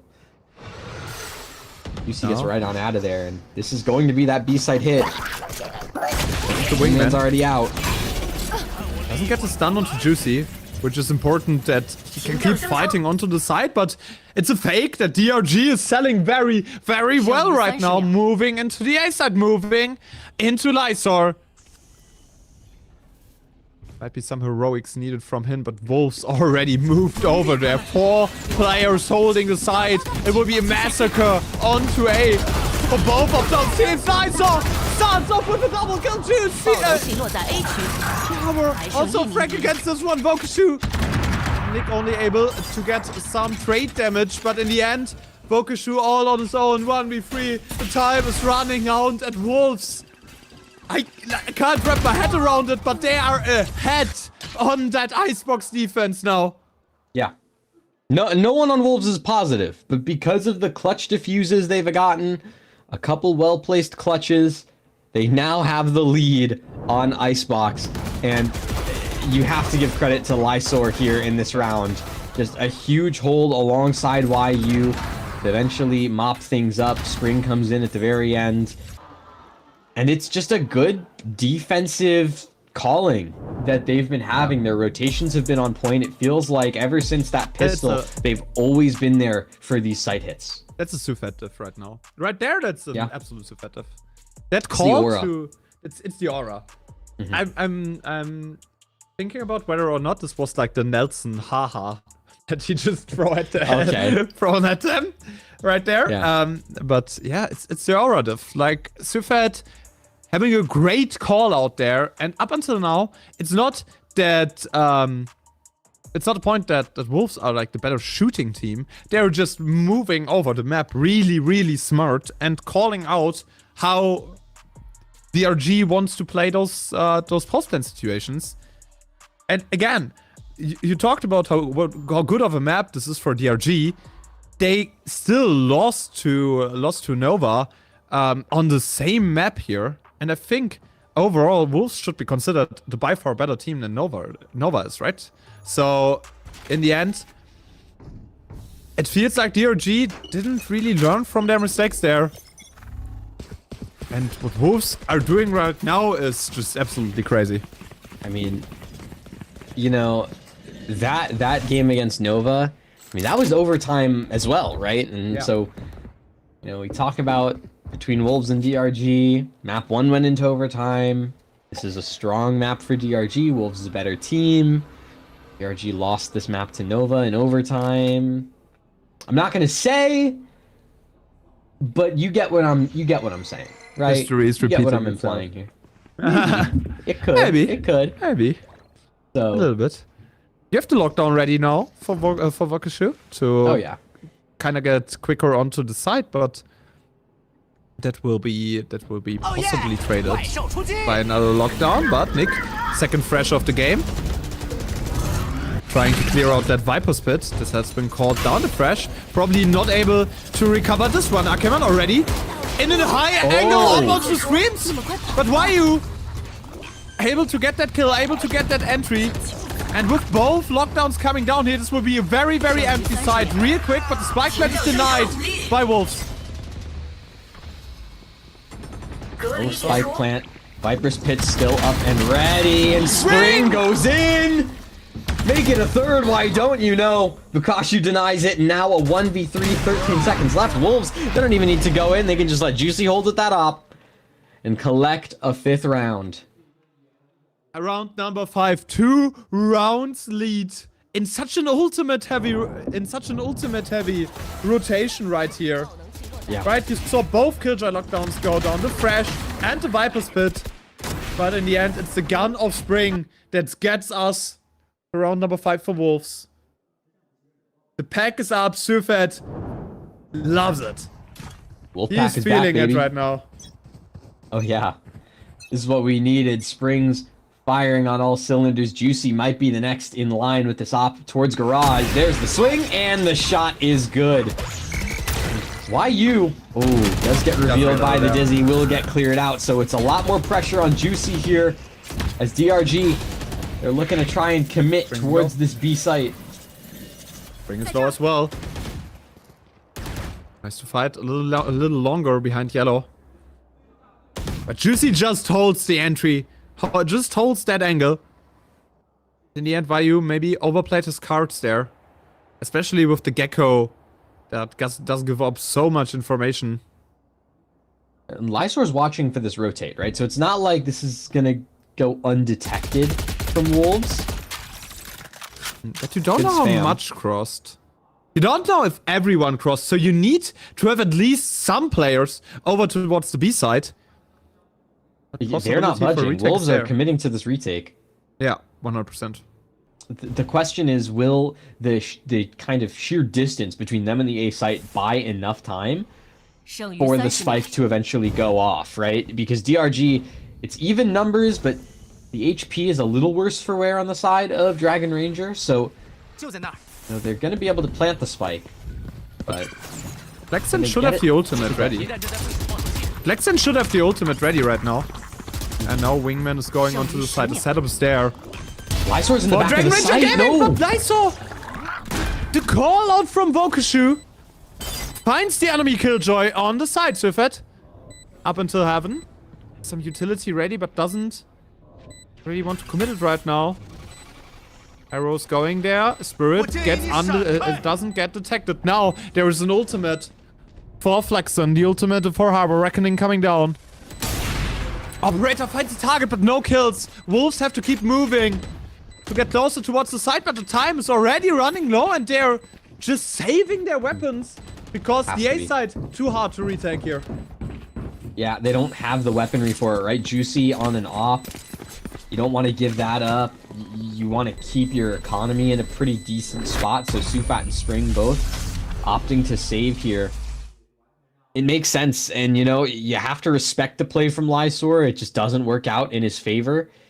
And so now, you know, this puts DRG in a spot where they have potential to start to tie things up, to bring the game back into their hands. You're really just hoping that the momentum can keep alive, because you need a couple more rounds that are pretty decisively yours to really start to put a foothold into this economy game, because Wolves, they're able to full buy up yet again, no issues, and still have, you know, Lysor be able to hero buy if necessary. Possibility already. For Wolves. Economy standing is good. That is much. Is he just waiting it out? Oh, Spring? Wow. Finds the entry now. The Bigo! No way! Assault and Juicy, no way! Through that narrow gap. He spots him on double. Numbers advantage. Over to the Wolf Pack. Still a fight from Dragon Ranger Gaming. Into that B main area. They want to penetrate that area with all that they're having.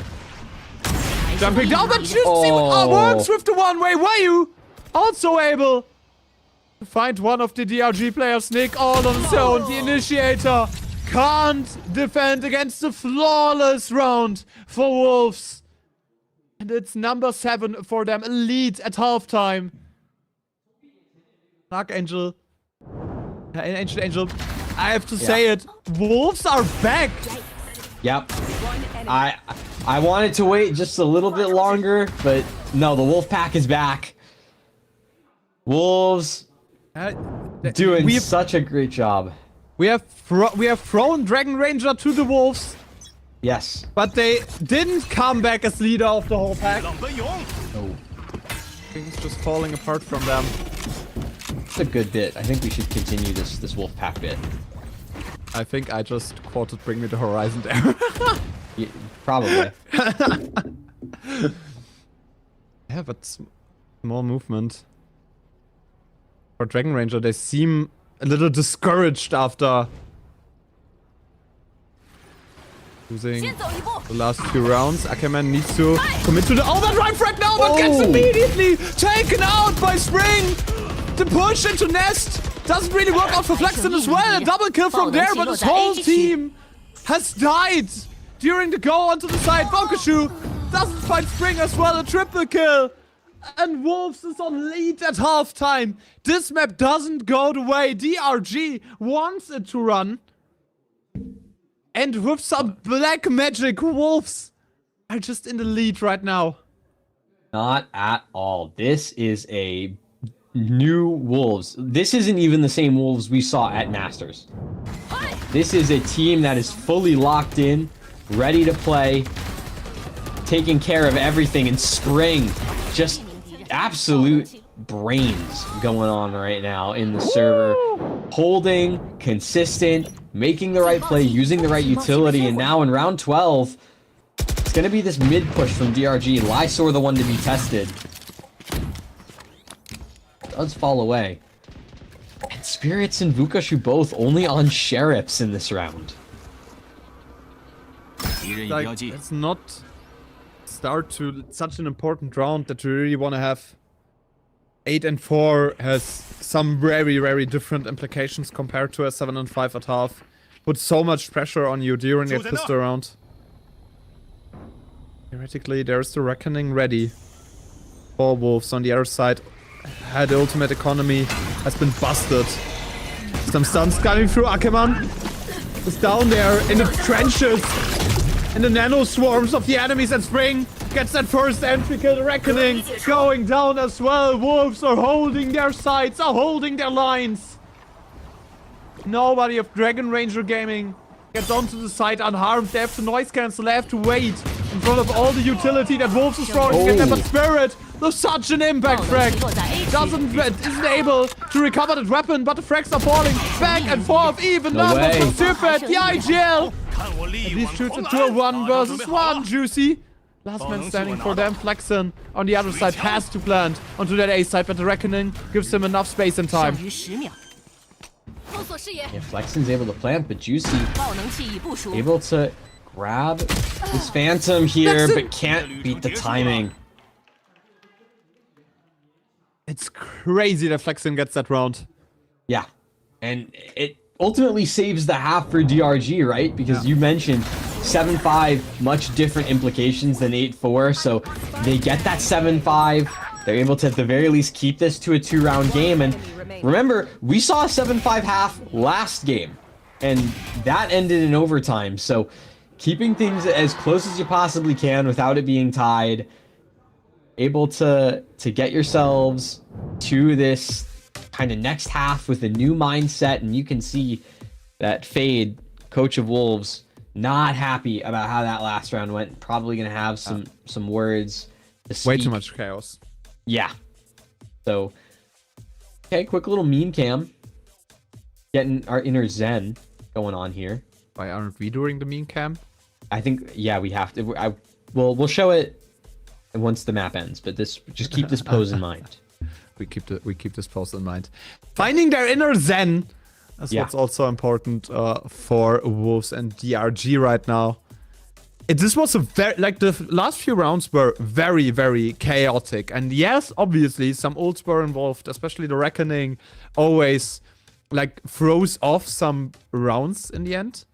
But still, it can't go this chaotic in the end, right? You can't get into a situation where just everything falls out of hand and throws into utter chaos.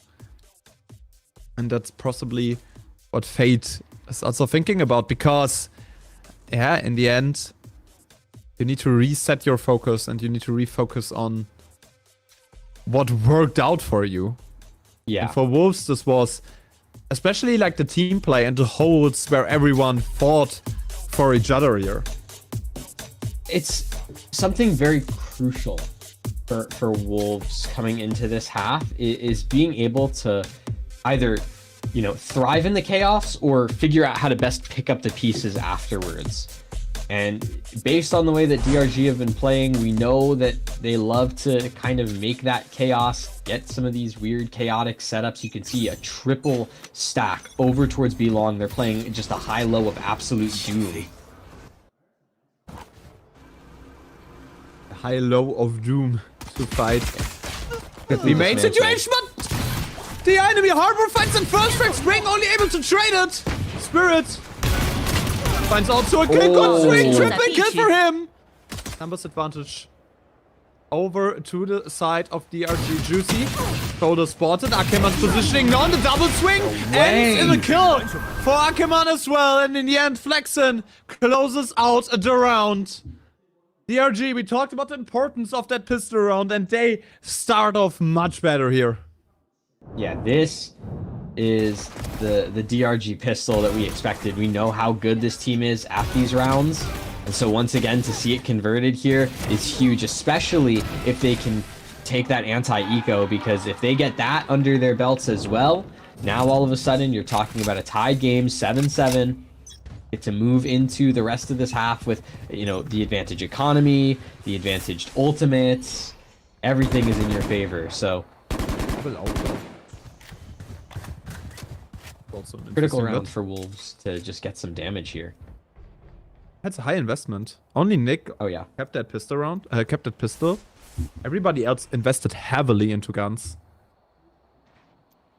So as you already mentioned, Wolves need to find some damage. Very disciplined eco round that they're playing. Here's Spirit. Once again, the end boss. For the that Wolves approach, a double kill for him. Represses his E and dismisses out of that situation. But Juicy, able to find a trade, but still not the impact that you're hoping for. Numbers advantage. Still the sides of Dragon Ranger Gaming. Same goes with their weapons. Lexon and Nick both pushing up here. And Guardian will be recovered, but still so many fights left to take. Juicy not going to be able to get any more in this round, so YU, a 1v4, classic in hand, would need a couple well-placed shots. Does get the shot onto Nick.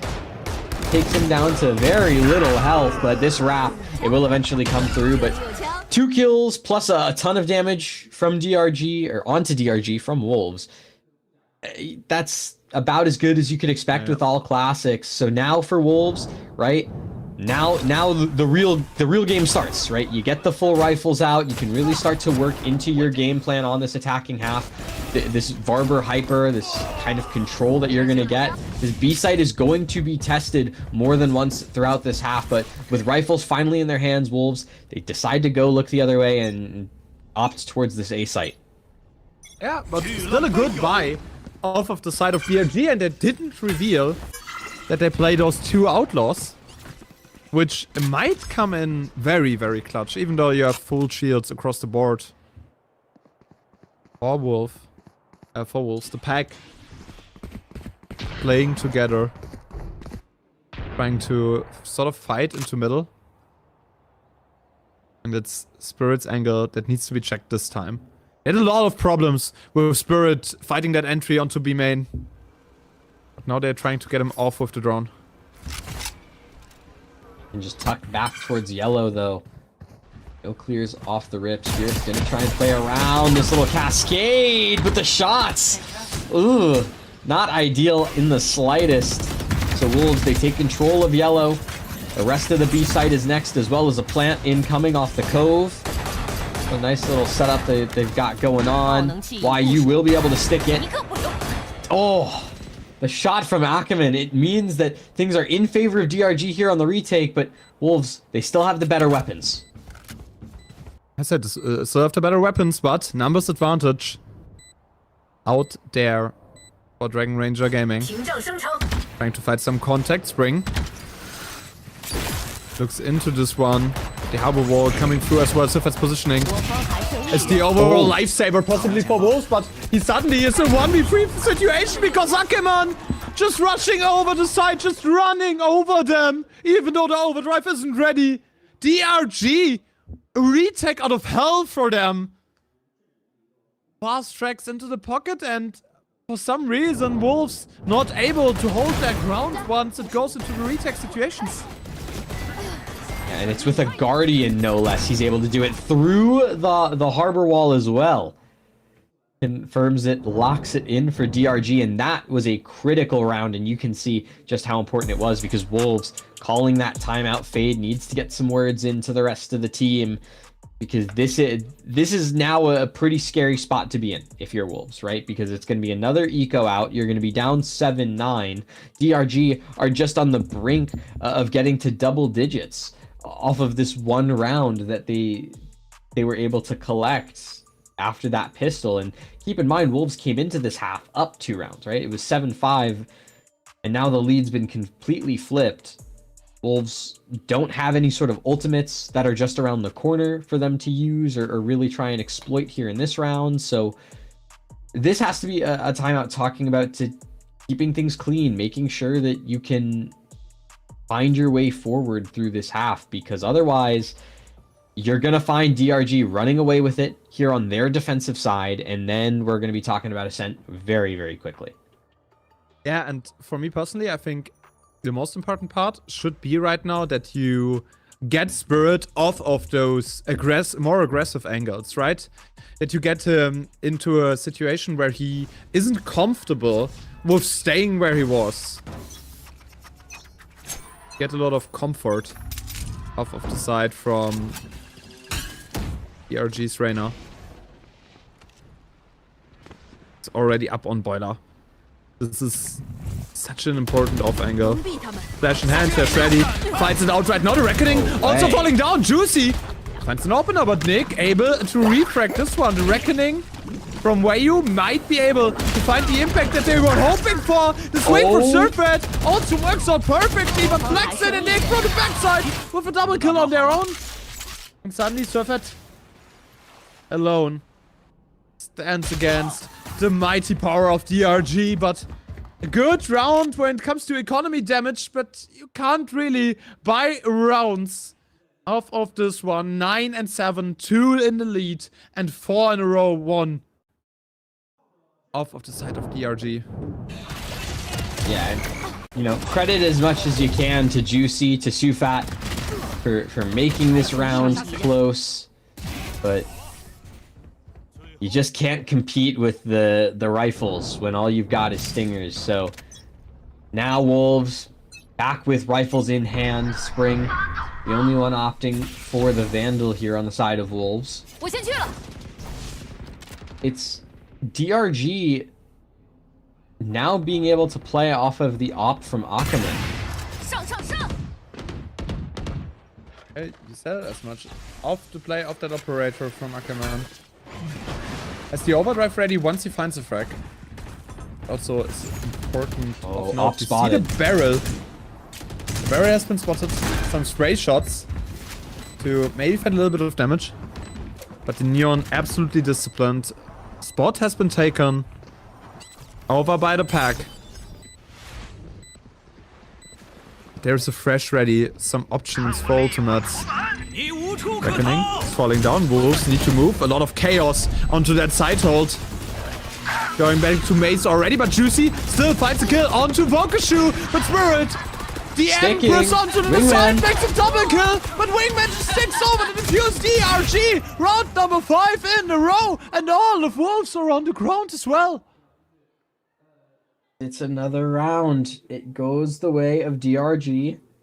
And Wolves back down to an eco. They don't have weaponry to compete with. So not only is this double digits here for DRG, we're very well talking about what could be 11. And again, it comes off the back of just the retake game from DRG. Wolves not able to convert in the post plant. They don't have the space for it. Hunter's Fury doesn't go their way. Yeah, it doesn't connect the shots as well as they want to, and still there is a fresh ready for the retake. There's an overdrive ready for the retake. Good ult economy for Dragon Ranger Gaming. This one will be, in any ways, a very hard round for Wolves to swing over. Just because so much economy is there on the side of Dragon Ranger. A lot of utility dump to delay the spike plant a little bit, giving them some time to reposition. But now Wayu gets the spike down. Juicy, aggressive off angle. Kinda wants to fight this one. Wow. Wayu gets a kill together with Spring. The double swing works so perfectly. Lysor is there as well. In the end, you don't even need the knives off of Juicy. Nick, last man standing in a 1v3 situation. Wolves on the brink of getting a foot onto their attack. It'd be a 1v4 for Nick. Does have the wingman, can send it out to start to stick the defuse, but Juicy, before any of that gets started, shuts it down and converts the round. It's a team ace for Wolves to find their way back into this game, and it's not been easy. It's been a very rough go of things throughout this half so far. This is the first round they're able to pick up now that they're on the attack. And, you know, it comes off of the Harbor Ult. It comes off of the Juicy knives to come through sitting on the top of 410.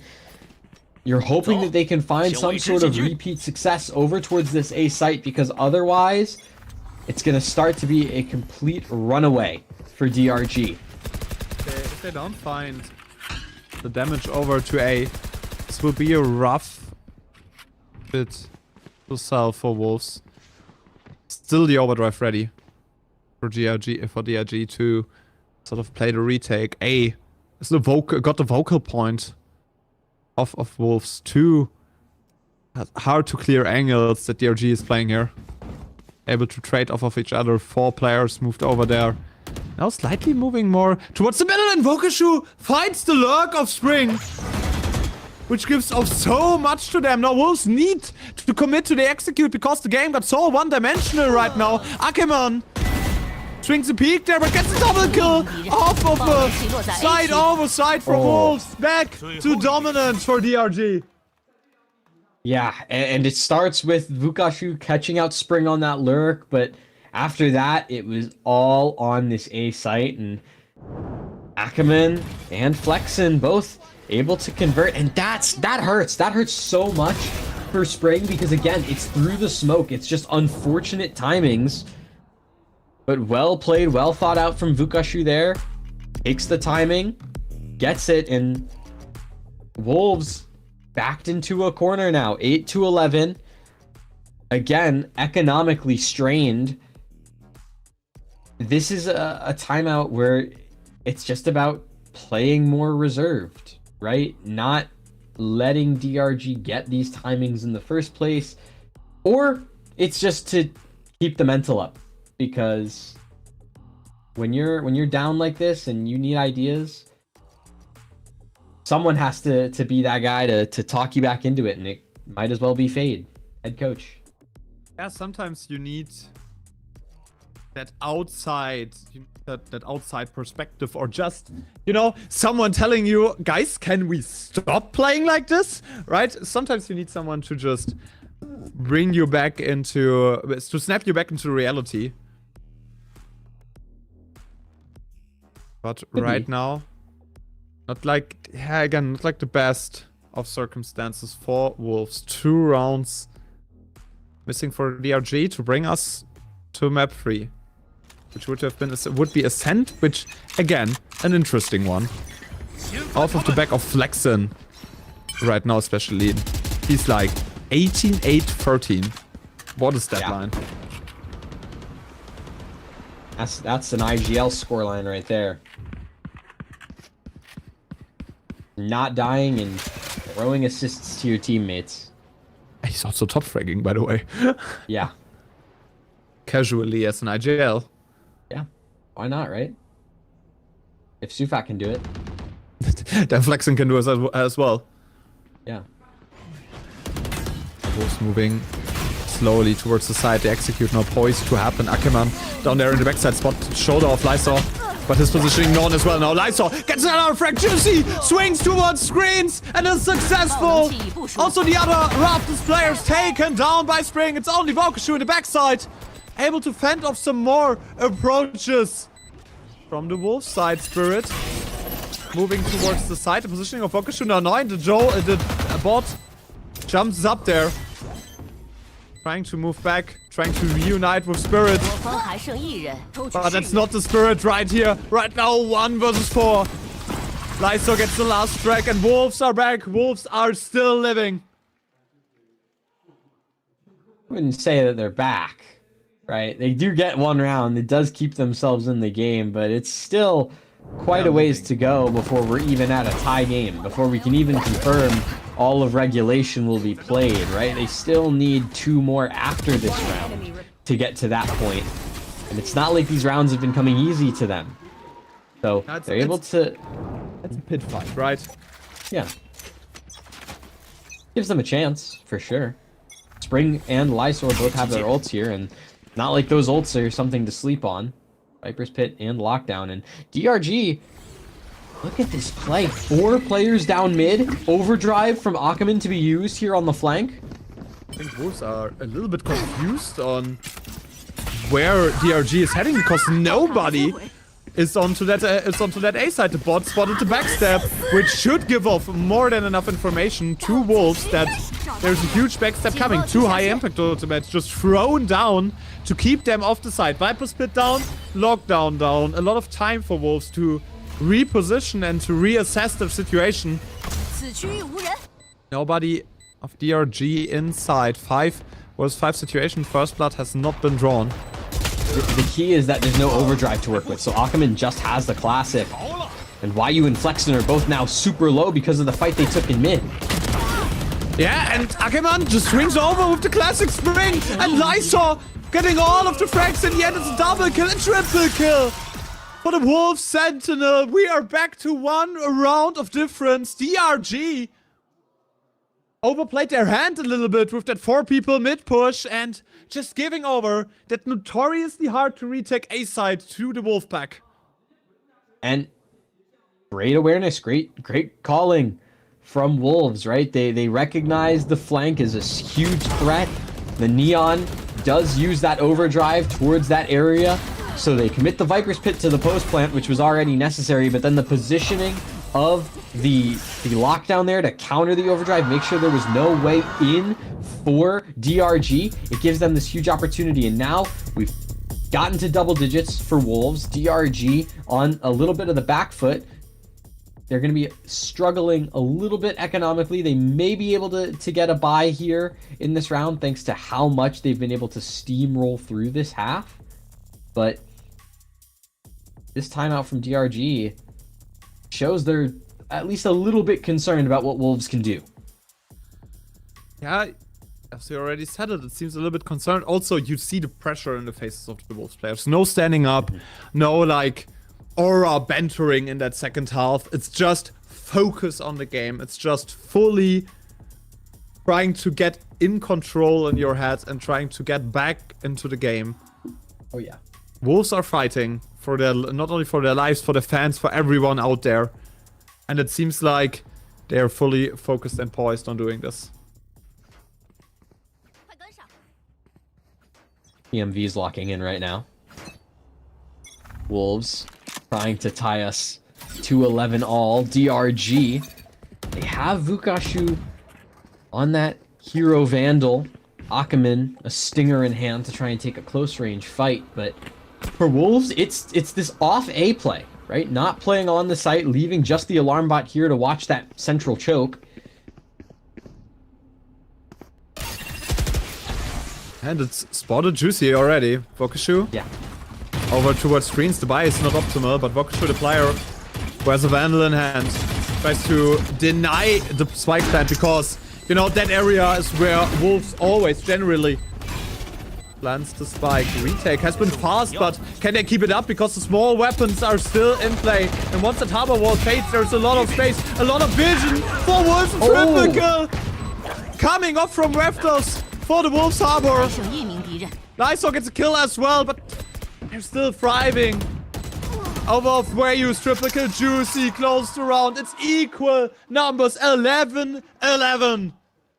Wolves got this map back right now, and they seem to be fully in control. The momentum shifted absolutely crazy. Wolves have figured out this A-site defense, all the different looks that DRG could give it. It doesn't matter. It feels like Wolves have figured it out. And now they've tied us up. They've confirmed all 24 rounds of regulation, and there's the emotion coming in. Yeah. Too Fat stands up, getting hype for the team. And so for DRG now, they have to try something else yet again. This time, Nick and Ackerman over towards this A side of the map. Trying to hold on to the site. It was a bit of an aggressive push to start, but utility scares them off. Once again, could just be another A site retake. Yeah, the A side seems like the spot where magic happens for Wolves. They just rushing onto that side for like the 7th round in a row, and it works in some ways. The defensive structures of DRG are not ready. What they are trying to do, the reckoning, no falling down, but Spirit on the other side finds the lurk of Spirit, gets the game very one-dimensional for Wolves, but this might be all that they're needing. The inside push might be saving grace for them here. Lysor trades out as well. Even numbers with the swing of Lysor. Up there from Boilers, gets a double kill. No trade inside because Nick hides onto the side. 剩余30秒。 Sufet won those rounds before. Let's have the Saw info him. of the backside positioning. Sees the barrel of Nick. Doesn't want to be traded from rafters. Gets the kill so fast. The round falls apart on Spirit, but hey, I saw him clutch that. Surfet doesn't lose those rounds normally. That was so close. A round that should have been DRG's. It almost fell to Wolves, but it's that kill from Spirits. That would have been enough. Lysor, the heroics, the acrobatics done on top of 410. It's just not enough thanks to Nick and the play that he's able to make. Look at the faces. Look what's falling off. They're relieved. The relief. Yes. But Surfet knows he's in their heads. He knows that was the round that cements himself as a threat in the series. Still, DRG, match point for DRG. Yeah. They have match point. They have a lot to work with. Chance to take us to Ascent. Wolves trying to push for overtime, trying to close us out here. It's possible for them to get 2 ultimates up and running here. Hunter's Fury plus knives would be on the table. That's the Hunter's Fury. Empress. I think Bladestorm goes by the wayside. Yeah. Empress used royalty on the server. Spirit needs to show that off. That's it. Hunter's Fury has been taken as well, but no real impact up until now. Tries to get a lot of space towards screens, but Spring. First swing over there, but come on! It's a double kill from that corner! Surfet only able to refrag one of them. Wait for the swing to happen, but Fresh is there. No coverage for their IGL, but the crab walks out of there. Just one player in advantage, no spike in hands. They need to reclaim this one. Surfet, numbers wieder even at some point. Tries to get a second one, but Spirit out of there with the Empress. He needs to fight the kills, but we're going to map 3. And Ascent is on the books because Dragon Ranger Gaming clutches this one out in absolute close fashion. 1 overtime, 1-11 and 13. Those two teams are so even. Yeah, and this, as much as you want to give credit to Wolves for fighting back into that game, making it close, it's still DRG at the end of it all, picking up Wolves' pick of Icebox. It was close. And, you know, we talked about this last round. It's all onto Ackerman, right? The heroics with a Spectre. Nonetheless, not a gun you see too often here in VCT, but it comes through here. Double kill at the very tail end of things. And it's just that 2v2 that is able to be converted. And, you know, you got to give so much credit to Ackerman. I mean, this was a step up compared to what we saw on Lotus. You saw Spirits also have a wonderful game yet again. Feels like DRG is rolling on full cylinders here. And overall, I mean, listen, as much as you want to give credit to Wolves, as much as you want to give credit to Spring, to Juicy, to Sufat, when Ackerman's having a game, Ackerman's having a game, man. Yeah, and it feels like that first half could have gotten much more over to the side of DRG. Wolves had some really close moments, some really close calls with losing round. Like, they won some rounds that they were not supposed to win because Spring randomly sticked some diffusers. And in the end, Wolves not yet there where they want to be. A must-win map 3. It's possible, right? Yeah. It seems like a breather of fresh air after that first map win. So much relief on them. Yeah, I mean, in this map, aside from the kind of catastrophic starts to these halves, this was a Wolves that has their confidence back, right? Yeah. This feels very similar to the Wolves that we saw earlier at Masters, but we've got DRG comms going on. 给剑了，给飞机了吗？没有，那就是 fake 兄弟。给飞机了，让他放大走，那走吧。我回了。Viper 也在 ，Viper 也在。好。别死，我们 KG 有大。他说话要吃球，我跟你讲，说话卖给你我。给他吃也可以，让他这个大招别手包用就行了。不是你要底吗？说话吸球了，说话吸球了。顶。好，你顶。说话刚让我踢，弟弟。 没水了是吧？没水了 ，10 second， 我什么道具都没有，只有一个海盾，飞枪了，飞机不会来了。战士进来了，战士进来了。The back panel, the back panel, the back panel, second floor. 我们现在右边。没下包，没下包，没下包。We cancel stack。喂。放在上面。OT。两个都在吗？我看了个搜吧，佛特，咬到了。剩余30秒。我很远。我不用急吧？不用急，3打2。You hold side? Yeah, I hold here. We got right. 我方还剩1人。玩不？爆能击到手。别急。Nice! Let's go! Go, bro! Such a chaotic last round, but in the end, Flexen, our MVP, the IGL of Dragon Ranger Gaming, 240 ACS, 2.7 KDA, and especially like the cast of 88, the efficiency rating is absolutely insane. Yeah, and this was Flexen taking over for the team. An IGL calling from the front, playing the harbor, a supportive role, and you know, we talk about things on the other end. Lysor doing his absolute most, looks like a revitalized player here on the Sentinel, but it's just not enough to carry the team across the board. You know, hoping for a little bit more from some of these other players from Wolves, but it just doesn't come to pass. And so for DRG, this puts them with an opportunity to kind of have the momentum coming into Ascent, right? They get to focus on what went well. They have a lot of kind of info about, as a team, what went wrong for them in some general situations, right? Because this has been a long series. So the Battle of Endurance will continue on Ascent, but I mean, Icebox, there's so much to talk about with this map. It literally went all 24. Yeah, it literally went all 24, 16 entries as well by Wolves. They played a good map. Not gonna lie, but in the end, it just doesn't seem to, like the last few bits that they weren't able to convert. And yeah, in the end, Dragon Ranger Gaming shows off what they are capable of, recovering after the loss to Nova Esports.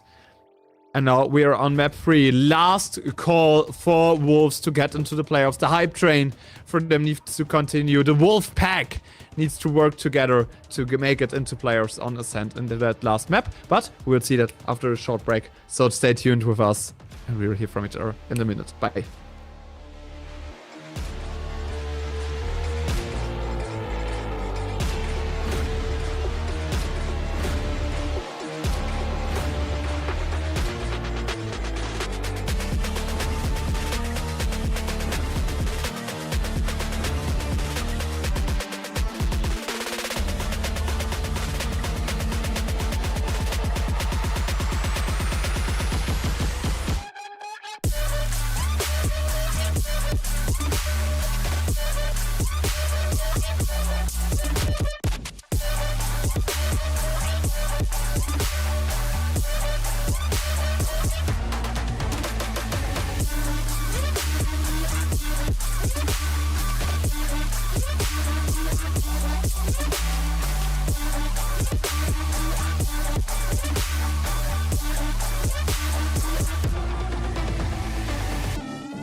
Dragon Ranger Gaming brought us to map number 3. Ascent was that one. And last call for Wolves, as we already said. They need to win this matchup, need to win this map to make a playoffs. Right, Ancient?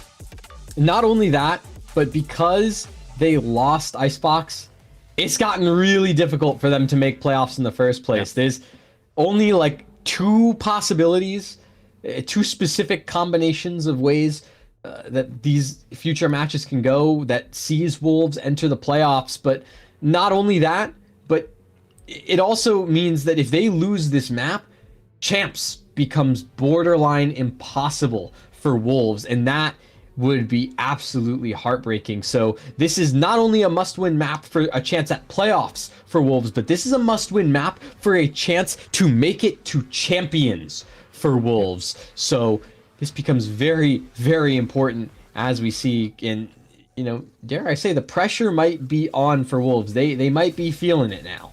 Yeah, and there are 2 possibilities for me right now. Either they're thriving in that pressure or they're crumbling.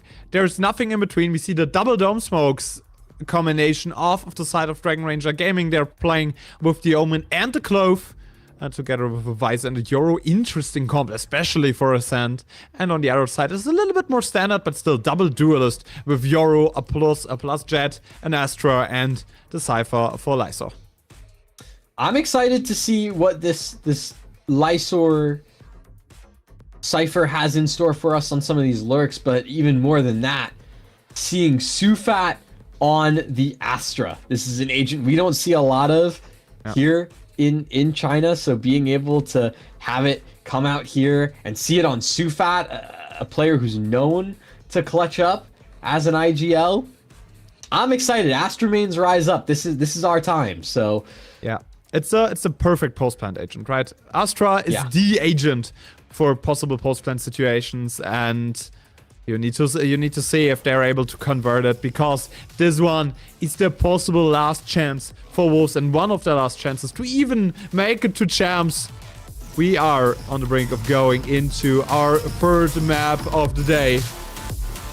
Ascent. Let's see who's gonna ascend in that Group B. It's still Wolves season on the line, Wolves year on the line in this matchup against Dragon Ranger Gaming. 3rd place at Masters Toronto. Now potential to not even make champs. It's immediately this B site execute out from Wolves. They've gotten onto the site. They've been able to stick that plant, and this would be a huge pistol round to win. You can see YU wanting to stick that plant almost immediately. Very fast round here, but Spirit already in the backside got caught out. An overman situation for Dragon Ranger Gaming. They're trying to work their way through lane. And Wolves are stuck onto the side, but the timing for Swing is perfect. Lysor swings behind him, but it's a double kill also for Dragon Ranger Gaming. Flexen and Spirit shooting onto the side, but the spike is ticking faster and faster. Spirit dropped very, very low. He's the chosen one to defuse that situation. Juicy gets another frag. It's a 1 versus 2, but the spike is getting sticked. You need to kill the diffuser. And Dragon Ranger defused it through Flexen. Gets that last frag with the knife, and he's feeling it. What? Okay, so DRG won the round. That down.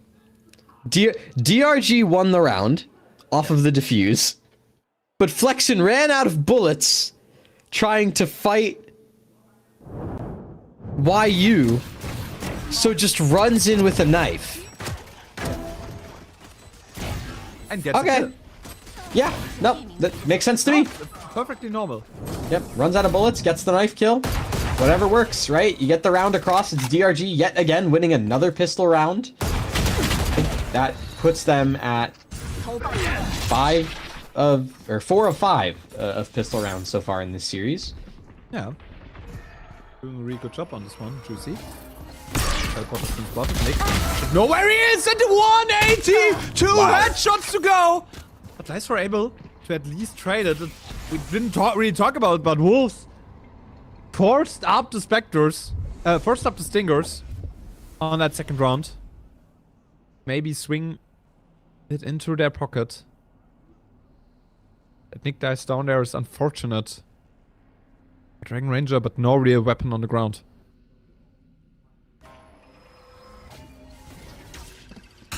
Tough spot for DRG to be in, but there's the swing into the smoke, able to trade out 1 for 1.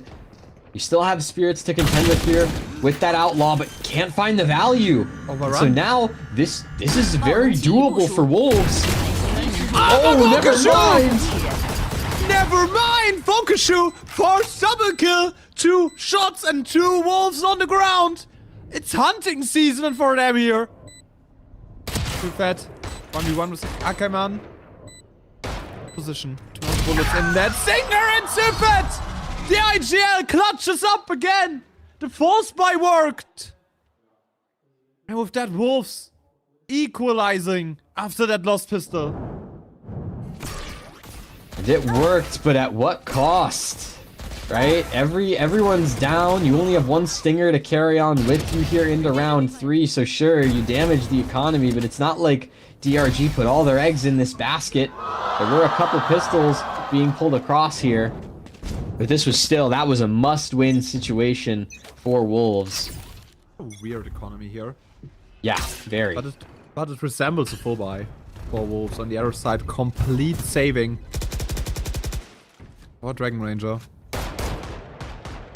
Not much to work around with. Only 2 sheriffs. Ah, it's free. And Flexen with that shorty, but... The shorty's the most powerful gun in this round. No, there are 2 sheriffs, right? I can No. Nick. Flexen gets 1, gets out, picks up the gun. Yeah, if he gets out there. First flash. Into that, but no follow-up here. And Flexen is just carefully waiting out a possible push. No push to come through. It's the B split. The players in main. But the first one by Spring. Lysor already gets it's another one. Spring. Spirit is down. Numbers advantage over to the Wolves side. We're re-clearing all of the B. And with 3 players up. And I think Flexen has some problems retaking with the shorty. Lysor already calling him out on this one. Bokashu and Nick, the only survivors of that B onslaught that Wolves put on. Not really able to clear out much more. Sifet also in a very distant angle to have a possible backstab on the line. And it seems like the 2 remaining DRG players just want to execute themselves to the spike. Yeah, might as well. Not really any point in saving here. So, fall to the spike at the very end. Wolves will claim a second, and at that, they get it with 5 alive, so the bonus round's going to be looking pretty nice. As Vukashu and Nick do fall to the spike, so now if you're Wolves, you're going to feel like you're in a great spot, right? Because you have the weaponry, you have the economy, you're going to be able to contend in this round, despite the fact that it's a full buyout from DRG. Everyone's going to be looking good. You can start building towards some of these ultimates. You can keep the YU ult and save it for a little bit later if you want to just use like a bunch of ults in one round to secure a post plant. Like, you have a lot of options. The world is your oyster. You just need to make sure that you keep cracking away. World is your oyster. Yeah, I already said it that much. And now, small contacting into the main area. Wolves wanting to take a little bit of space, but Spirit already found a kill onto Juicy. Top mid belongs to Dragon Ranger right now. Wolves need to find a way in, need to find an angle that they can open up the round for them.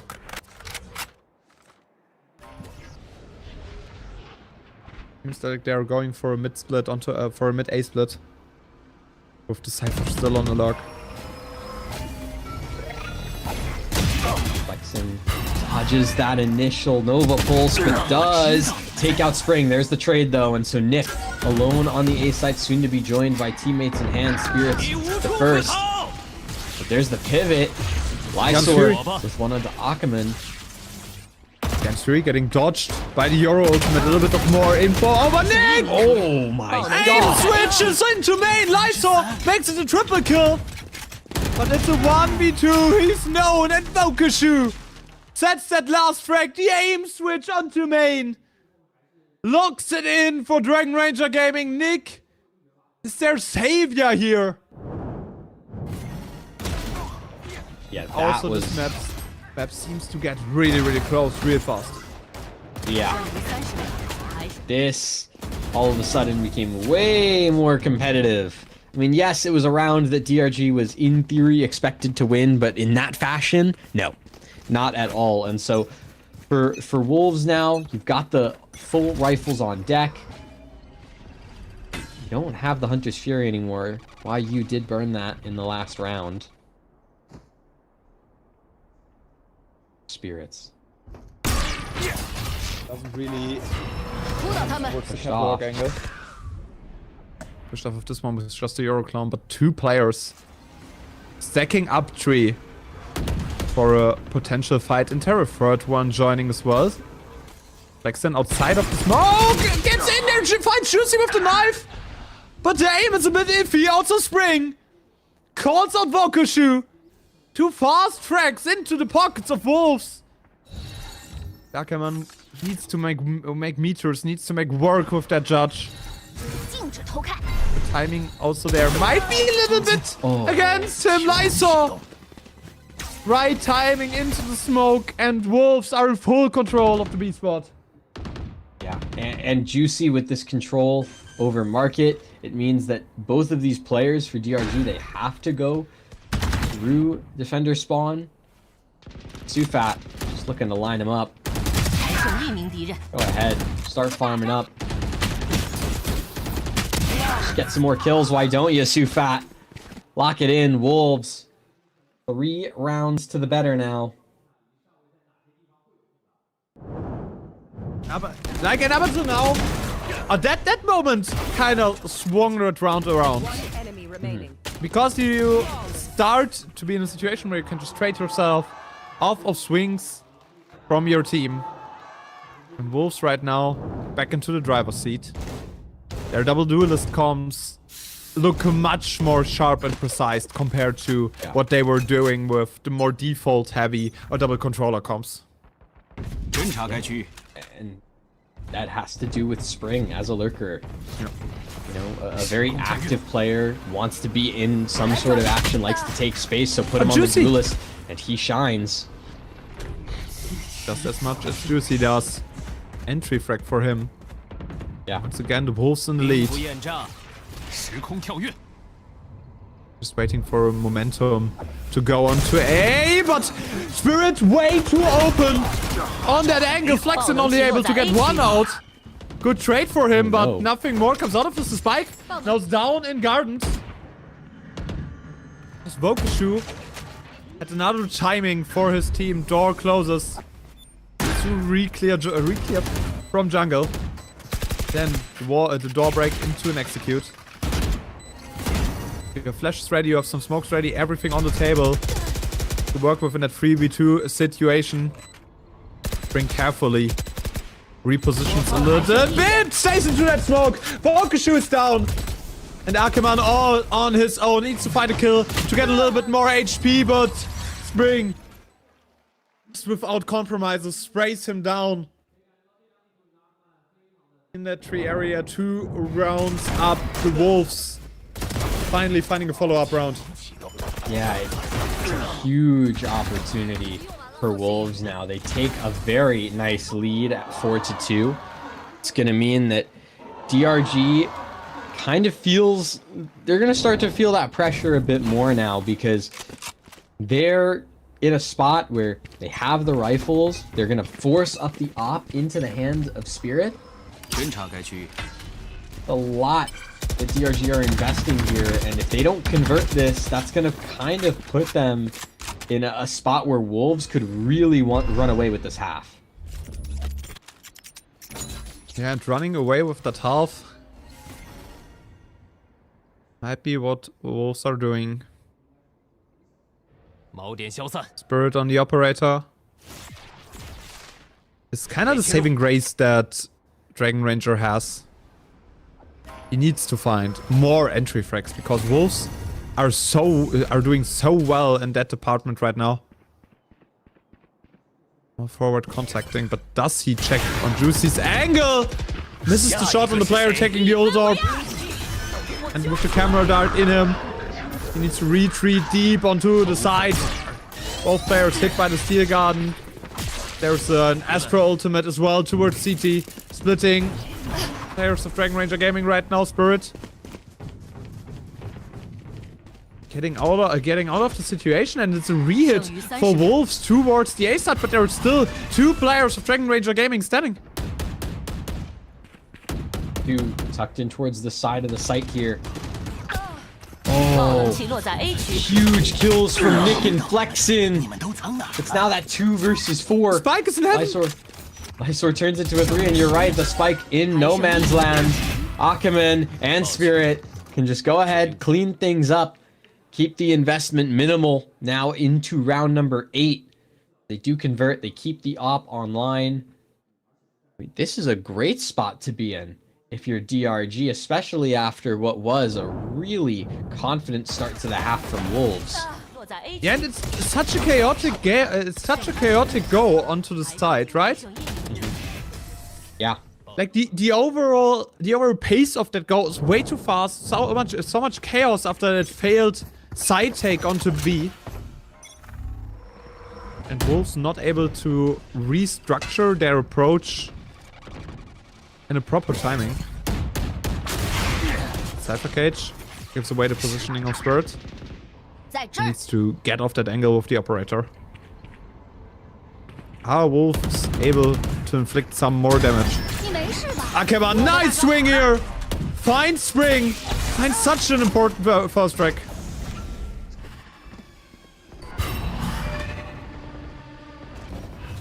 Flexin sits and waits over towards Arch. It's the Spirit's op that's posted up towards the back of mid. This is going to be very dangerous, but at the last minute, it's a bait and switch for Akaman, and the shots, they go a little wide, they don't hit. And they're not using the ultimate! 致盲了， Where you double kill already? Wakashu able to trade it out at 一 least. 寸激活， But the numbers are back even and with a lot of a high HP deficit for the side of Dragon Ranger Gaming. Especially Wakashu and Nick. Very, very low. Wakashu spotted right now by the Cypher camera. So they know his positioning. The only healthy player, Flexin, falls to the hands of Surfet. Winning the duel of the IGLs. We have to re-clear the mid area. Wakashu more aware. The enemy Astra, 2 versus 2 situation. Both players for Dragon Ranger onto that side. Tucked deeply into boathouse. Lysor and YU. Both in boathouse. There's no smokes this time for DRG to get a cheeky defuse. 我方还剩一人， It's all on the 还剩 back 一 of 名敌人 kills, and with Vukashu on one, it's now a Sentinel versus Sentinel duel. Lysor's playing around the boathouse. Nick looking to swing in. 别 He 跟 gets it. A Dragon Ranger equalizes once again.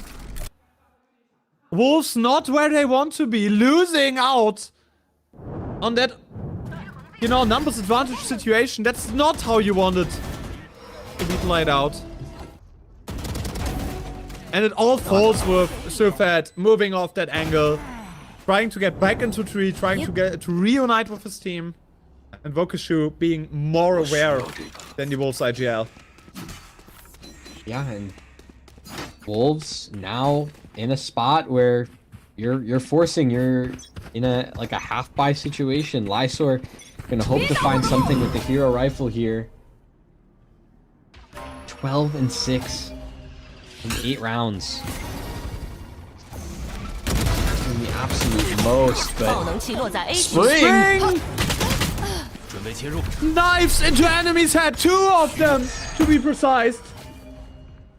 Nick, let alone on site. Numbers are even again because of an heroic play by Spring. That double kill then overheats onto that side. But if he gets that third one onto the side as well, then A is completely into the hand of Wolves.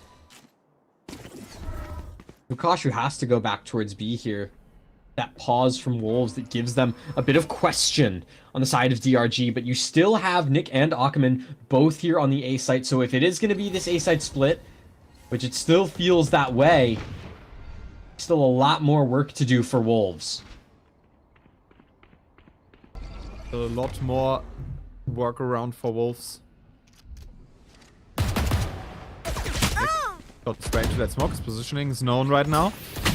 High flash from the enemy. Yoru and Juicy gets the kill. Not that yet. It's already pulled.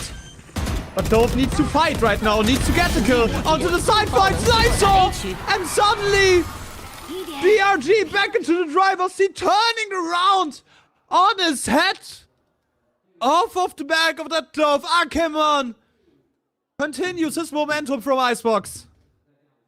Yeah, this is the Ackerman I expected coming into this map. We know the freedom he has on the Clove to just play his own game, and you see it here. Pops the not dead yet, swings around, able to use that pick-me-up as well to take that fight confidently. Looks so clean, and you can see on the coach's table, DRG, they're very happy about that round out from Ackerman and Wolves. Now they've got the full buy up here again, so this is a chance to still be healthy, still be competitive, tie things up at 5-all, but rounds are close. Rounds are mainly insanely close. Both sides. Spring. Space amid. Wolves only at the courtyard.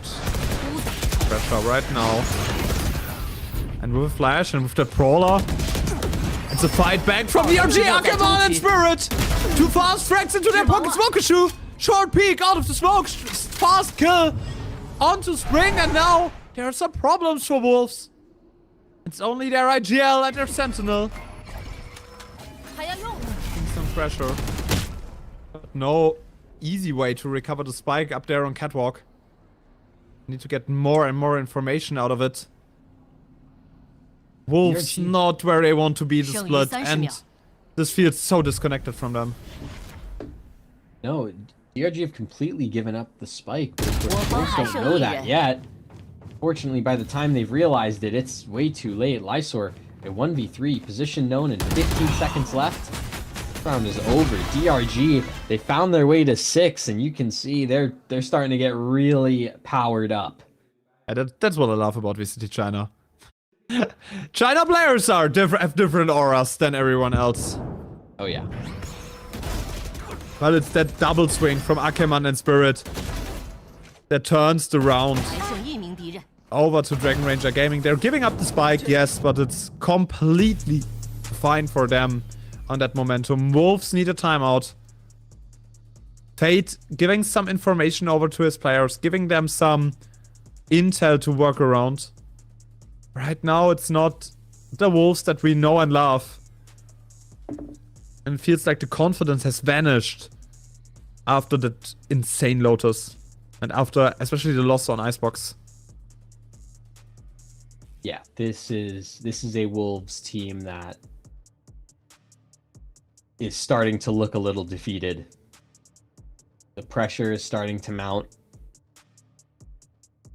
Feeling it. Backs against the wall. You know, and the images from the crowd, right?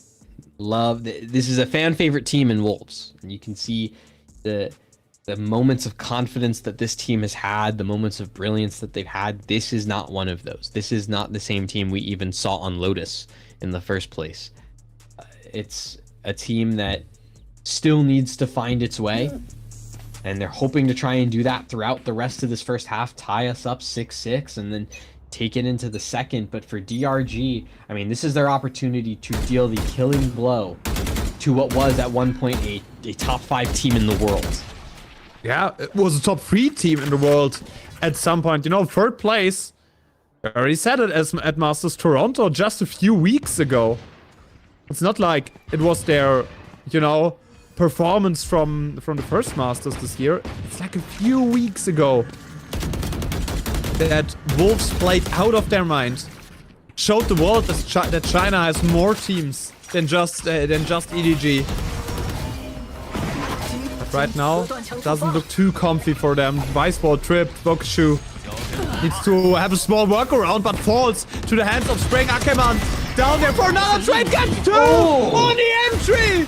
Triple kill for Ackerman, double kill for Spirit! And Wolves' hopes are shattering more and more. Cracks are starting to form in what once was a prosperous dream of making it to champs. DRG is just playing out of their mind this split. They want to qualify for playoffs. And this, that could have just been the dagger from Ackerman right there. That little 3K, the 180 flick into just farming up shots. DRG talked about them being in the driver's seat. Well, now they've got full control of the car. Running through. Some ultimates to come through, try and get some sort of value here for Wolves in the last round, but it's all off the back of what juice you can find off this dimensional drift. And Flexen might have a timing here. No! What? Okay, what are you doing?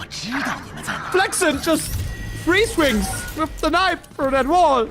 Doesn't get a frag surf, and also a second one on the board. Dragon Ranger suddenly lost the driver's seat. I think the wheel just broke off into their hands, and Flexen was trying to hit this one, but Wayu kills this IGL with the ultimate. What a confusing round unfolding in front of our eyes. Nick also gets a break onto life, so the door's not broken, but Ackerman takes out one of the other main players, and it's just Spring who might be able to save that round. 1 versus 2. For him, Spike is already up, and Spring does it! A perfect end to this chaotic and confusing round. You can see Sufat immediately looks over at YU. It's all good. It's all good. It's all good. It's all good. It happens. But what? Break that down for me, please. Yeah. So give us the analytics of this. So this is Spring doing what Spring does best, which is being a lurker. And so part of the reason that he's on this jet is because he can play a bit more for himself. And so you see in this late round, Spring opts to go all the way around to Catwalk at the very end. And now in this 1v2, just gets the lineup. It's okay, it's okay, it's okay. I had to hear it from him. Yeah. But yeah, that is Spring coming up clutch for this team and in a huge way, able to bring over a 5th round in what is do or die. Again, not just for the split, but for the year. If Wolves lose this game, the year is done. It's done. Nova and not Nova, but Trace has a chance to qualify through points, and that would be the next team in line. So if Trace either gets top 3 in playoffs, or if they qualify through points by making a decently deep run in playoffs, that would be it. And Wolves is knocked out of contention for champs. So they need this game. They need these points from these last 2 games in the group stage just to create a little bit of a buffer to allow this team to make it to champs. And so that clutch from Spring is so huge when we're talking about potential to make it to champs, let alone make it out of the group stage. Yeah, potential that allows them to even exist in VCT China for the rest of the split. It's this matchup, this best of 3 just got so amazing up until now. Like, those 2 teams fighting it out down there in the pit. And the cracks in Wolf's dreams. Can they tear it apart? Can Dragon Ranger Gaming just put the dreams to ashes? It all starts with their IGL. It all starts with Surfhead trying get them off that A-spot spring. Caught in the thorns. Needs to move out of there. Shipwreck trying to navigate in the double dome smoke. Spirit gets the kill. Wayu also a trade from heaven, but Spirit finds a double kill. And shoots Vokashu and Akaman in a 2 versus 1. Vokashu is done 1 HP onto Akaman. Last chance effort. Here's the pick-me-up. The overheal finally goes down. 1 HP. And a dream. A high-low being held between Spring and Lysor.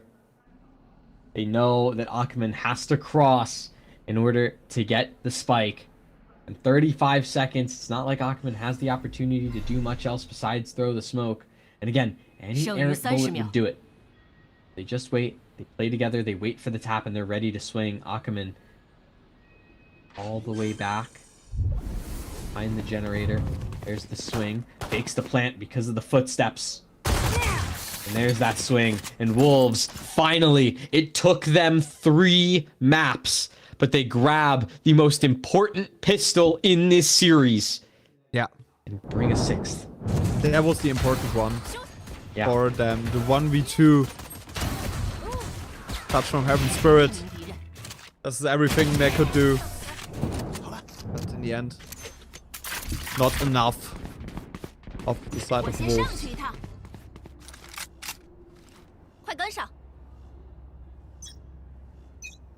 Just a little breather here for them, a little bit of fresh air. Spring moving into wine and gets a kill to smoke. Wow. Huh? Early shots connecting. Is the Omen spotted Flexen? And that smoke must be on. Gets the right click onto Spring. Why? Right as the C's hit. Only a trade possibility and a Guardian. No, picked up by Nick. That's a huge opportunity now for DRG to start to snowball, right? You don't have to deal with a numbers disadvantage. You have a really great weapon in the hands of Nick, who's been a huge player, the top frag for DRG throughout this map. Juicy both here, and that's another huge kill onto Vakashu. Play off of the tripwire that was set up in B-main. Okay. Thought it was a little too high for a second. As well. I was like, surely not, but get it done. Sure, the plant will come through. Does force Wolves to retake, but that should be an okay situation for them. The only negative here is that you have an outlaw, which can't really take a lot of part in such a retake. But Wayu draws first blood, finds Flexen. Nick from main only able to get one, is traded out of there, and Sirfet closes the round 7 and 7. This halftime will be, this second half will be an absolute dogfight. yep. Because Wolves and Dragon Ranger are so even right now. And they both have something to fight for, right? For Dragon Ranger, you know, this is very much needed as an opportunity to remain in VCT, right? If they don't make playoffs, they are immediately relegated at the end of the year. So they need just an opportunity to fight for their spot here in VCT. And for Wolves, if they don't win this map, they don't make it to champs. The year is what could be over. It's like a 90% chance of their year being over. So both teams, a lot to be fighting for here in this last half of the third map of the series. A lot to fight for. You already said it as much. Lysor. Next round, incredibly important. Wow. Lysor finds the kill. Wayu stands in their way as well. Flexen only able to find one constellation kill. The side belongs to Dragon Ranger Gaming. The Wolves firmly in the lead. One player up. But it has to be this retake, right? Kashu, Nick, both in towards Boathouse. Flexin has to sit, be the anchor on the site itself. Can't play behind it. And for Wolves, it's all about the retake. It's all about pushing in. Sufat's the first to fall, and there's just a bit more coming afterwards. Yeah, but Flexin still... What? Spring finds the double kill onto Boathouse, and Juicy just has to shoot one down with an outlaw. Wolves are back in the lead after winning a crucial third round.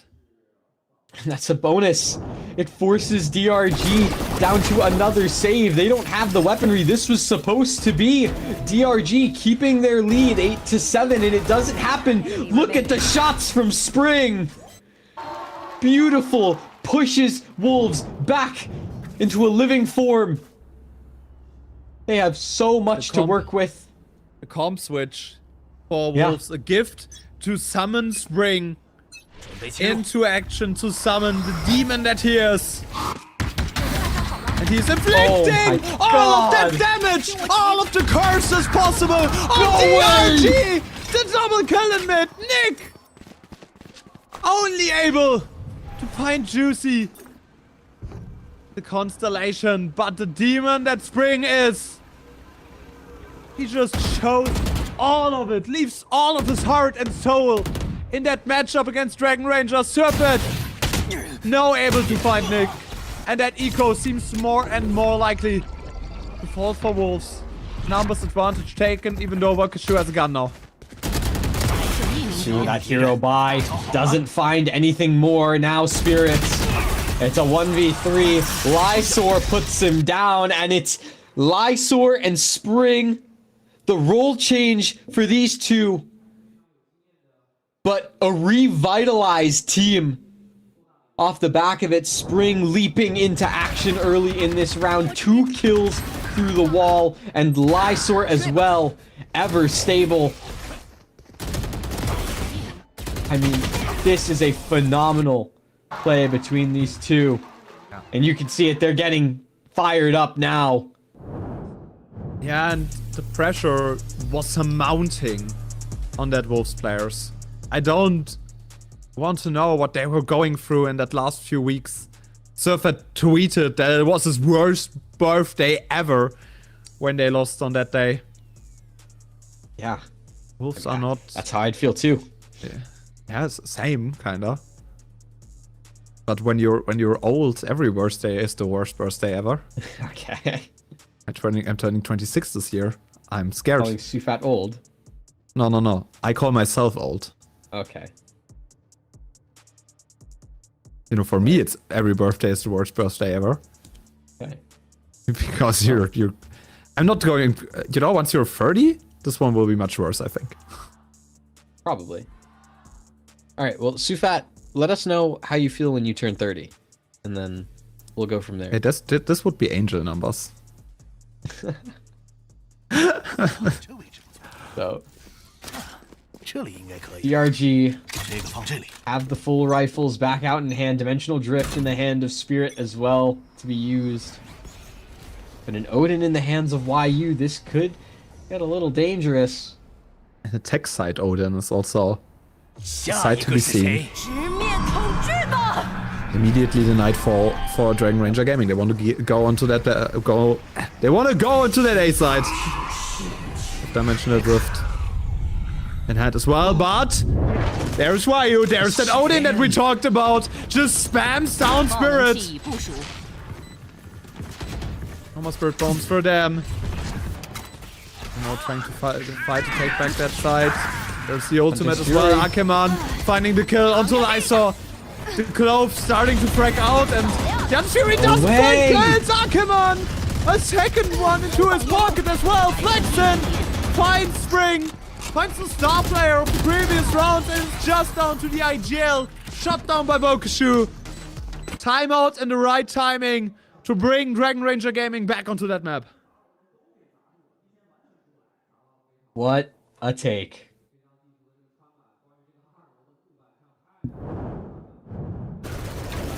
And at this point,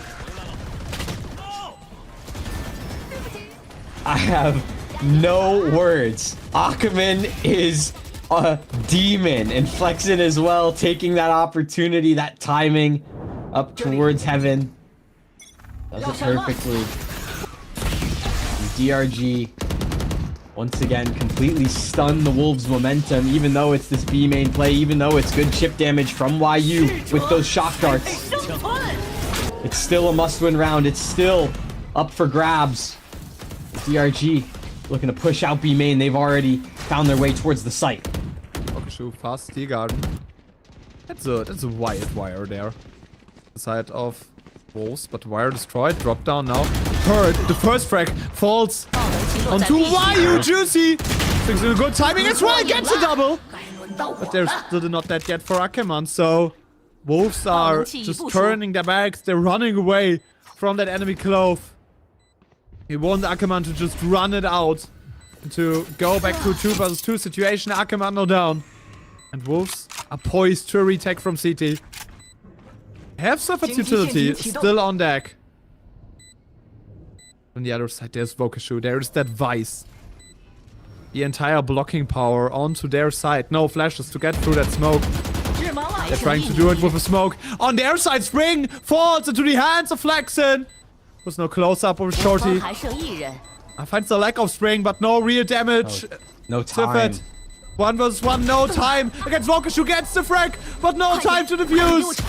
It's another equalizer. 9 on 9. Those two teams are so even. No one walks away right now. No one runs away with the game. Dragon Ranger equalizes once again.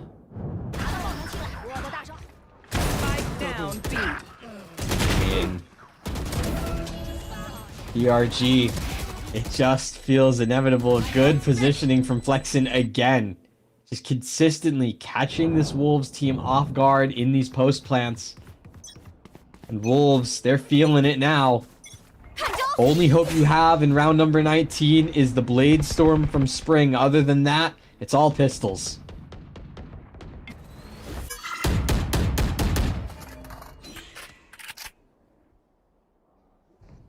All pistols and Spring to stand in the way of double digits for Dragon Ranger. 4 players also tucked into the A side and the OTP there as well. So there's an option for a very, very fast 5 people retake. Spirit. What denies of Spring? He just jumps up, finds Spirit! To go into the smoke doesn't work out as well. Lysor actually going through with the ultimate. The World Divided also cuts off some of the players for DRG, but Flexin and Vokashu already pushed in deep. A triple kill for Flexin. The duel of the IGL seems to fall into the hands of the Dragon Ranger Gaming one. Yeah. Right now Flexin. they're on double digits. The train doesn't stop. They found their way to double digits. Flexin looks unstoppable as a player. I mean, this is a guy who, you know, we talked about fragging as an IGL. And immediately the name that came to mind in this matchup was Sufat. And I think Flexin is here to prove us wrong. Here to prove that he is just as good, can hang with the best of them. And Wolves, it's the second time out from Fade. I mean, the nerves. One at that. Oh, the nerves have got to be piling up. Yeah. Now if double, you had such a comfortable position, but you lost those very crucial gun rounds in such close fashion sometimes. And now the eco came through. This next one is very, very impactful, because if Dragon Ranger Gaming goes on 11 and 9 here, probably there will be another eco for Wolves. So then defending the 12 and 9, defending the match point against Dragon Ranger will be different. It will be difficult. Yeah. And it's not like Wolves haven't done it before, but they did it on Lotus, in fact. Brought us to overtime. But now the position where they have to run the gauntlet. For lack of a better word, it's close. They have the guns, but the money for Wolves is so good, and the juicy op is online, out towards tiles. For Lysor, it has to be heroics here towards this B site, being the anchor that Wolves need to hold on. That was good. Just spots the clone. Lysor getting attacked. It's run down back into boathouse. His position known. But Wolves is already there. Wokenshu is low. Flexen. Porting towards Market Spring is the one drawing first blood this time. Flexen. Aggressive angle. Tries to fight this one, but Juicy on the side with an operator. Way you double kill from Market, and suddenly Nick all on his own, stuck in main in a 1 vs 5 situation. Juicy closes the round. Wolves returning the favor with a flawless round. That was so needed from Wolves. A flawless round to respond to the run from DRG. Juicy's op is online and working in perfect form. YU has some really important impact there, gets closer to that Hunter's Fury yet again. We talk about power ults, we talk about things that are needed from this Wolves team. Ultimates are one of them, and YU, now only 2 away from the Hunter's Fury, is huge. As well as this mid control that Wolves is really starting to stress. Look where Juicy is standing. Yeah. Already back up. Oh! What? Wokenshu shot down from his jump spots. Now they're trying to get onto the side, Lysor. The wall is there, Spring. Also finds Zuckerman in middle. 2 players remaining. It's just down to Flexen and Nick. Flexen spotted right now. I need to get out of the main angle. Nick has a spike. That's some sort of the saving grace here for Dragon Ranger. Shoulder spotted Flexen. Flexen is absolutely stuck there. No way to get him out. Throws another smoke, but Nick dies down to Spring. Trying to pour it out of their Flexen, but there is no way out. You are stuck and you are dead to the claws of Wolves. And Wolves have taken back the lead. Not only do they have a lead, but they have now also found themselves at 11-10 with an eco round looming for DRG. They don't have the money anymore. It's been broken down to bits and pieces. This is Wolves' opportunity to keep the year alive, to keep things in good standing, to have a shot at champs. And DRG takes the timeout. Because this could be the difference between DRG staying in VCT or being relegated. And they still have another matchup to go, but it's against one of the top favorites, right? It's against the VCT China champion of the last split. So this is a very important matchup for DRG, for the Ascension team fighting against relegation. They have to make playoffs to at least have a shot in Ascension 2025.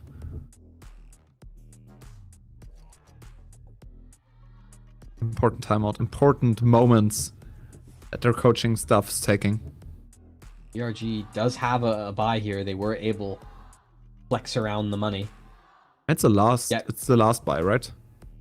It should be, yes. If they lose this, it's going to be a force. Because you can look and see DRG no more than 200 credits. I mean, they have lost bonus, but still, this shouldn't be too good of a buy then. You're not getting Vandals and full shields with that. Oh, and Spring is already back into wine.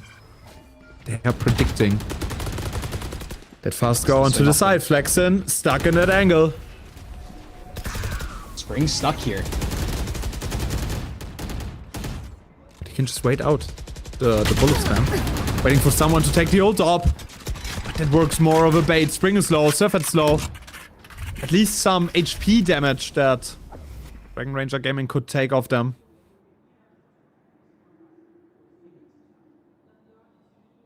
Weird situation to walk into 4 players. Move towards A. Wolves are ready for that execute. They're aware that it's possibly a noise cancel. Juice the ultimate. Now taken by Spirit. Execute happening onto the side. Lysor gets a kill to Flexen. Surfet, another one as well, but Spirit is in the backspite. Spirit is under, and Spirit gets 3 kills. No Just way. where you needing to have some work done behind generator. 30 HP. Versus 2 situation. Spirit, you have to ace to defend against the match point of Wolves. Just waiting for him to overstep. 3 bullets in the weapon. And Juicy closes the round. It's match point for the Wolf Pack. Series point for Wolves. The first win of stage 2 is just 1 round away. A chance to make it to playoffs is 1 round away. A chance to make it to champs is 1 round away. And it comes off the back of the team as a whole stepping up. Despite the effort from Spirits in that round, it's the team play from Wolves, the heroics from Spring and Lysor. It's an early go by Juicy. No first frag found, but a lot of people there just lighting up. It's a decent buy for Dragon Ranger. No vandals and full shields, as you already said, but still possible to get something onto their hand.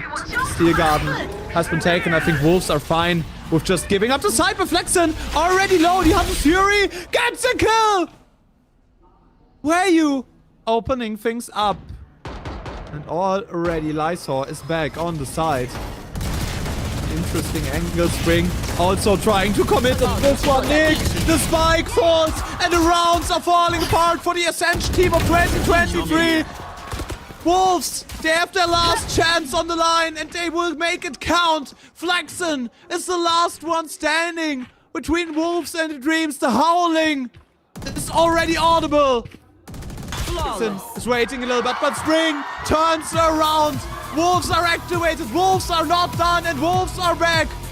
Winning against Dragon Ranger Gaming with a 2-1 that could not have been closer. The pack is back. And Wolves are on the board. You said it. The Wolf Pack is back, baby. They got their first win in Stage 2 VCT China 2025.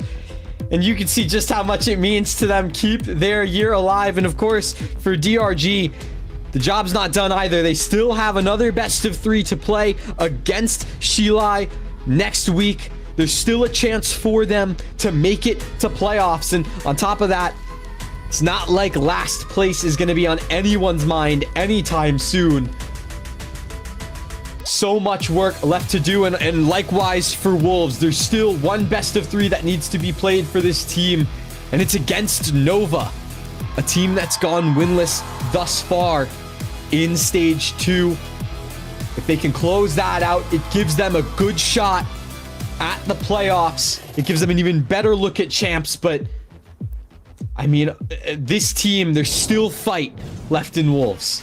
It's about a 16% chance for Wolves to still make playoffs. The Dream is alive. The cracks have been forming, but they glued it back together with a 25 kill performance of Offspring. Yeah. Once again, the comp switch is a gift to summon Spring back into action. 100%. I mean, Spring, just the difference, the night and day performance that we saw going relatively quiet on Icebox, not being able to carry the team to that extent, and now coming in to Ascent, going 25 and 14.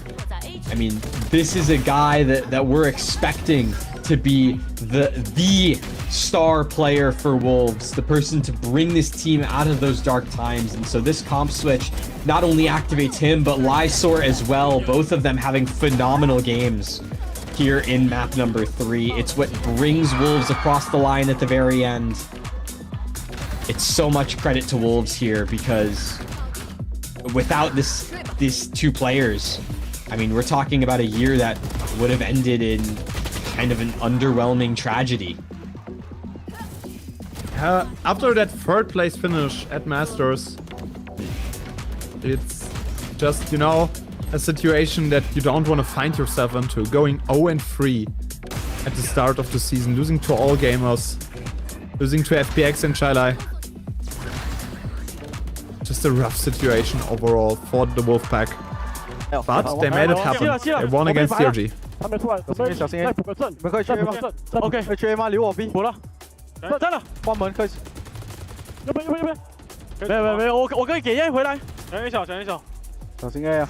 回爆了，回小，就给 A 了。小心 A 小。小开飞机。去开个飞机。捡球，4个。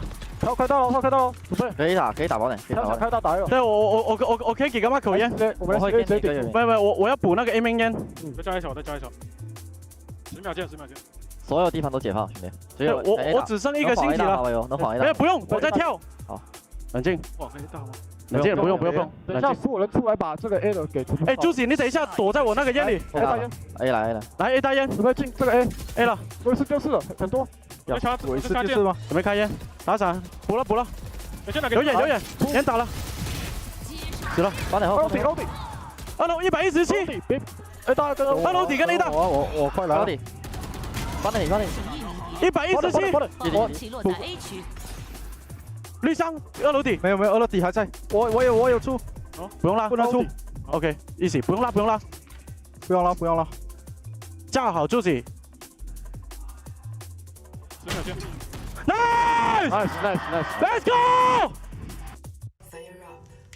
Yeah, and you're seeing what was falling off of those Wolves players. Nearly 300 ACS for Spring, 7 First Bloods. What a performance.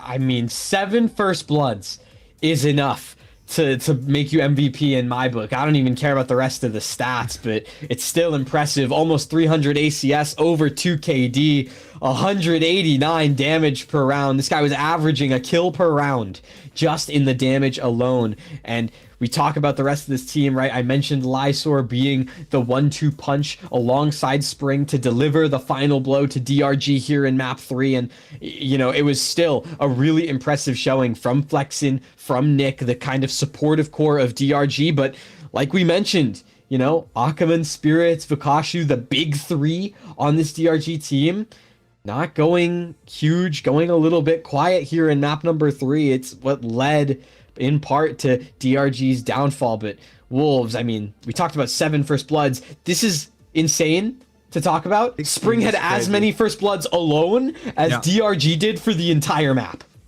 Yeah, you said it. The Spirit, the Spring as much as DRG on that whole first map. 16 First Bloods overall for Wolves, which is absolutely crazy. Just the better team on that last map. And what a best of 3 to save Wolves season, right? 14-12, 13-11, 13-10. No maps were really decisive. Just absolute nail biters across the board. No, this has been an insanely close series. And the fact that this isn't the first best of 3 of the day, right? There's one more just after this, which is absolutely insane to me. But credit where credit is due, because for Wolves, it's still a chance here in VCT. They still have the opportunity to make a run, get themselves into playoffs. Let's talk about these predictions, because we started off the day talking about these predictions, and it seems, Akamask, the Wolfpack is held strong. We did it. I gotta give greetings to my German friend Crafty. Yeah. What now, bro? Fun fact. Believe in the Wolfpack. Like, I bought that classic. Yeah. They will win champs. Yeah. I call it here right now. If they make it to champs, yeah. But, you know, listen, this is the first time I've gotten a prediction right on a day that I've casted. So you know what? Wolves, they've redeemed themselves in my eyes. We have got that interview live. So let's go check that out, that winner's interview. Hello， 大家好，我是刘手。欢迎您，也恭喜你们。其实之前几周的比赛，大家都很担心队伍的状态，但是今天一上来就拿下了对手的选图，并且能够赢下这场大家都期待已久的胜利。那在赛前都做了哪些调整呢？我们位置上做了一些更新，然后也做了一些互换，然后在战术上呢也一直持续的 The audience was really like worried about Wolves' form for the first like 3 matches. So what did you guys do like behind the scenes? 做了一个阵容上的调整嘛。Yeah, and they said they tried a lot of things behind the scenes to get used to the new meta. 调换和调整吗？是的，因为我觉得现在这个版本吧，其实大家都在打提速，如果他看到这个弱的边呢，他 And they're talking about the comp change from double smokes to double duelers on Lotus. 版本的阵容。没错，双决斗确实是更强了。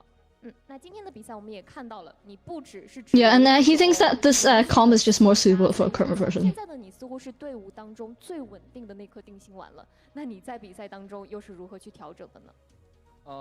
其实赛前会有一些情绪吧，然后但是在场上打。Yeah, and how do you adjust? Because we've seen you like get so many 3Ks, 4Ks this match. 我觉得大家其实做的都很好。Yeah, and he said that I just shouted a lot, just got hyped, got excited. And everyone's actually been doing pretty well. 依旧是战狼小队哦。而且可以看到，其实你跟这个小肥两个人都一来一回的都变成这个互动的小剧场了。那你觉得这个战狼的这个小文化对于你们来说也是一种 buff， 一种加成吗？其实这个感觉也不算我们的文化符号吧，但是大家也都知道。And do you think all the standing between the rounds really just helps the team? It's like buffs the team. 非常激情，我们也都看到了。那最后呢，还是想提问一下，对于之后的比赛，有想 Yeah, and I like his interactions with Super BU is also like very excited. Like really helps the team up.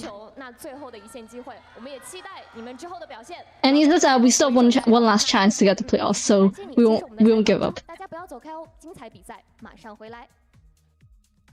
And that's it for the interview.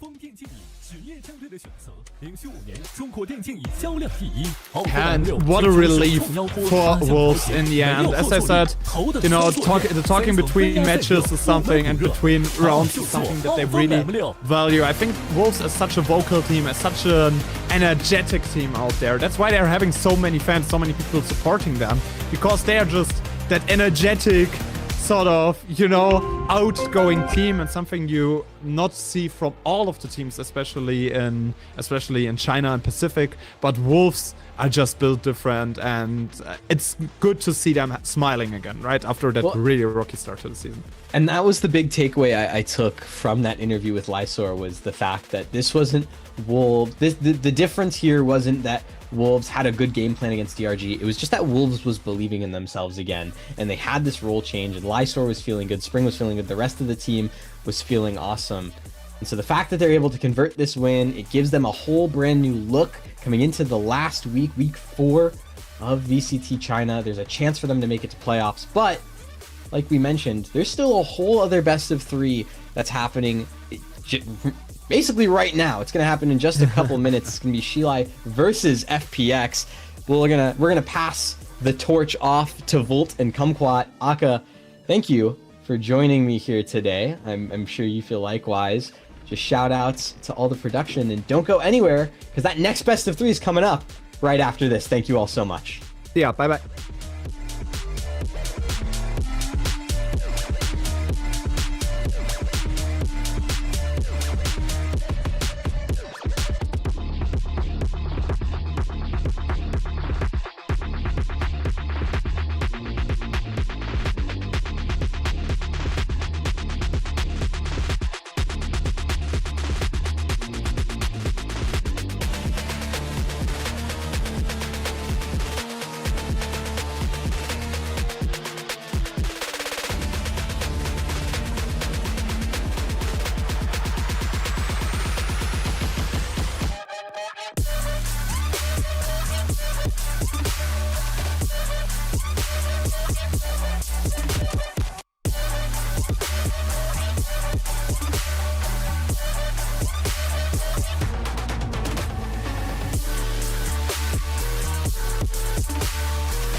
Hello and welcome back, everyone. Well, we're back here once again on Project Horizon. Thank you for waiting for those 2 games. Well, we had an interesting best of 3 there. That was the struggle for survival, I guess, for Wolves. They still need a lot to align for them to still make playoffs, but we're here for a very different reason. First of all, let's welcome Kumquat. How are you doing here today?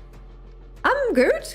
Very good day, very good match that we had before, so it's preparing us for an amazing series coming up now. It was amazing seeing Wolf win. I must admit, I was a bit sad to see them struggling so much in the stage 2. Honestly, I'm actually on the opposite camp, because I don't think the Wolves have fallen off. I just think a lot of the other teams have really stepped up to the platter. It's been a pretty good showing from DRG. FPX have had a complete turnaround with Zegia. They already have actually qualified to the playoffs. For XLG, they win this matchup and they too qualify to the stage 2 playoffs, which most likely will seal them making it 2 champs if that happens. We'll see how things go though. Still all up for grabs, but it's gonna be a pretty intriguing matchup because I feel like we have seen some resurgence of Fraga, of course Snowman as well, taking the MVP on XLG's last matchup. So both of those are conditions that, you know, they're giving me false hope. I'm a big fan of XLG. I really love players like Viva and Coconut. I just want to see them perform, but they've been tearing my heart every time that they go on the international stage. So I'm scared. I'm still nervous about this. They surely have a lot of top players there in this roster, right?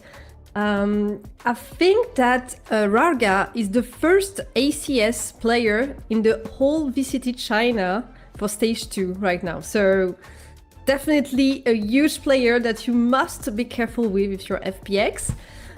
I think that they can do it, actually. They're on a huge roll right now, and I really believe in them in this matchup. Hey, speaking of belief, we do actually have the predictions for all the casters that have participated this week. I am on the believer camp. I'm worried, Kumquat, about how this one will go. You are on the side of FPX. You know, they're tried, they're tested, they are looking excellent right now. Probably, I would say, the sharpest team in all of China. But I'll let you make your own case first, then I'll talk about why I think XLG actually might have a good time here. I think that FPX, obviously we know that it's a very great team in China, right? They are a team that has proven themselves. They are good, and they just have been struggling a little bit this year. It has not been a very easy year for them, but I think that they definitely made some changes, and in this stage 2, they are proving us that something is going right. So yeah, I believe in them. Yeah. Well, I mean, for me, for XLG, I think No Man has been a revelation for the team, really. He's actually been fitting a lot of the things that they're struggling with. Sometimes they wanted to rock the double duelist. They couldn't do that before. Now, that is an option. And of course, with the Tejo meta behind us, I guess there's a lot less of the double initiator actually being something that is a requirement in the current map pool. But what really draws me to XLG at the moment is that coalition that we have on this side. When you think about it, like Happyway, Coconut, Viva, No Man, all 4 of those can actually be clutch players in their own right. And that leads me to just feeling that I am pretty confident in the way that they can actually pull this one up. I would kind of partly agree. Like, I think XLG are really, really looking good. So they definitely can do it. This will not be an easy game for FPX. I would be very surprised if this goes in the way of a quick 2-0. Yeah. I mean, as far as the results do go, if you actually compare the results for VCT, there's only been a single game for XLG post EWC, which is Wolves. They beat them 2-0, which is the exact same result that FPX have beaten them. And pretty much also the same result against All Gamers. You know, both of them have won against All Gamers 2-1. So that means that, you know, from the sample size that XLG have played, which is a lot less, they have done a pretty similar outcome. They've had a pretty similar outcome in those stats. So the one thing that I'm actually interested about is that they have more tape on FPX. FPX have played more, but they're one of the teams that have actually come in with a pretty wide playbook. They have a lot of ideas that they are trying to implement into their roster. And I feel like for the most part, nobody in China figured out how to play against them yet. I think some teams have managed some things. For example, against DRG, they lost pretty badly in the Ascent map, I think. Yeah. It was. And it was kind of a surprise for them because they thought they were pretty accurate on Ascent. So maybe they have to find what went wrong on this one. And maybe XLG did know what went wrong and will use this today. But yeah. In the global pictures, I totally agree. Nobody have found the how to beat them completely, like more than one map. Yeah, and I feel like, you know, the veto is going to be an intriguing part. FPX's ban is Lotus right now. For XLG, they have been hovering a few bans, actually. You know, against all gamers, I believe that they've banned the Corrode. Against Wolves, they've banned the Icebox. So if they're open to just banning whatever the opponent plays, that is going to be pretty good for their own case, because that does mean that you can just get the pesky Haven off the board, and that can be something that will be quite beneficial to them. Of course, as you can tell, the Chinese desk highlighting Happyway. I guess he's going to be one of the most important players right now in this matchup when I'm actually like doubling down on my thoughts about it. You know, like Happyway on the Viper, if they actually play any of the Viper maps, is going to be an intriguing proposition. We've seen XLG pull out a Viper comp on the Haven too. So that is also something else that they can rely upon. And I feel like for Happyway, as you can tell, like he's stopping a lot of the charts alongside like their role counterparts. But meanwhile, the highlight on Ion is actually something that I'm interested in, because whenever I look at the side of FPX, it's always somebody different that really catches my eyes depending on what map they're playing. Definitely different. There are several players that are very good on the FPX side. I would just come back to Happyway for a little, because he's such an amazing player, and we saw it in the stats, right? He was first or second in a lot of them, and it's really important stats like kills per round, ACS. That's what you look for in a player. And yeah, he's an amazing element to XLG. I'm really, really looking forward to seeing him play. Obviously, we know Ayoung too is also a very good player. Yeah, amazing confrontation coming towards us. Yeah, and that is actually going to set the stage for a lot of things, as we've said. You know, for XLG, this win qualifies into playoffs. For FPX, that basically reigns supremacy over the entirety of Group Omega, which just does feel a little bit like it's the more competitive group. Of course, you look at the other side, sure, the good teams are at the top. When you think about Trace, when you think about Bilibili, when you think about ADG and Tyloo, those feels like the four teams that would actually qualify for the playoffs. You look at JDG, you know, in typical JDG fashion, they just got an upset to ruin everybody's seeding. But other than that, I feel like them and TEC is already out of contention. The only team that still might have a chance to qualify from their group is JDG against like ADG and Tyloo, depending on how the results do actually pan out there. But on Group Omega, like a lot of the teams are still quite away from locking their seats. You know, like XLG are 2-0. They have 2 less games in comparison to everyone else. And I feel like that puts the chip on their shoulders, because where do they really stack up in comparison to all the other teams? And also, on the side of FPX, they do not have enough points to qualify to champions. So now that they locked their place for playoff, I think what they have in mind is just get better and better, put pressure on the other team, because they need to have the rank at the end of the stage to have a chance to go to the champions, which would be obviously amazing for the team. So yeah, a lot of pressure also on their side, even if they qualified already. Yeah, absolutely. And, you know, from the quotes that we have seen, the Gale just talking about more of what they're doing there on their team composition, you know, like working with the assistant coach in the team. That has been an important part for them. And I feel like that really is something that we've seen, like FPX really step up when they do come out in that part, you know. The fact that the coaching staff is just doing a lot of the work for them, like that is, of course, I think York Monster is the assistant coach. So that is an important aspect. And for the other part, it's just going to be an intriguing prospect of what happens now for XLG. Again, you know, the addition of No Man kind of changed the way that they are approaching their setup. And I feel like that will throw a monkey wrench for FPX because they have very little preparation against XLG. Yeah, the arrival of No Man is definitely a good one, I think, for XLG. I think it will bring a lot of things, especially what's interesting is that he switched roles, right? He was a duelist before in his previous team, and now he's kind of filling for now for XLG.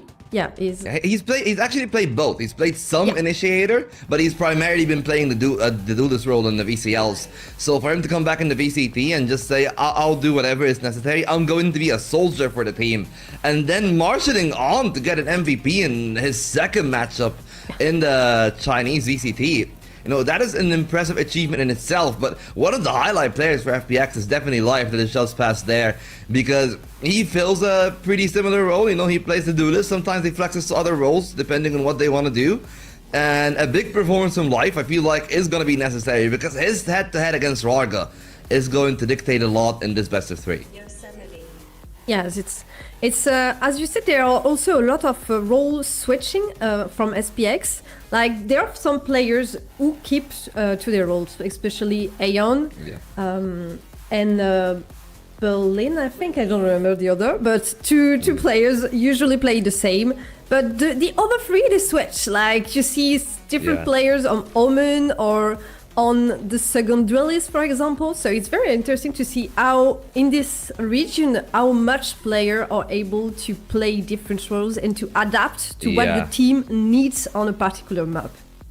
Yeah, I mean, Rarga's definitely a different case. He's just been locking duelist all throughout the stage. He's been probably, I would say, domestically in stage 1, he was the best duelist in the world. But, you know, internationally, I guess with the meta changing, especially with Teho going out of the pool and them playing a lot less Yoru as well, things have changed. But one of the things that haven't changed about XLG is just the stability of the anchors, I would guess. You know, like Happyway, Viva, Coconut, all of which have been big parts of XLG's success. And that's why I feel like even when Rarga struggled a bit in the first best of 3, they were able to just carry over the helm. You know, everybody else basically contributed in terms of firepower.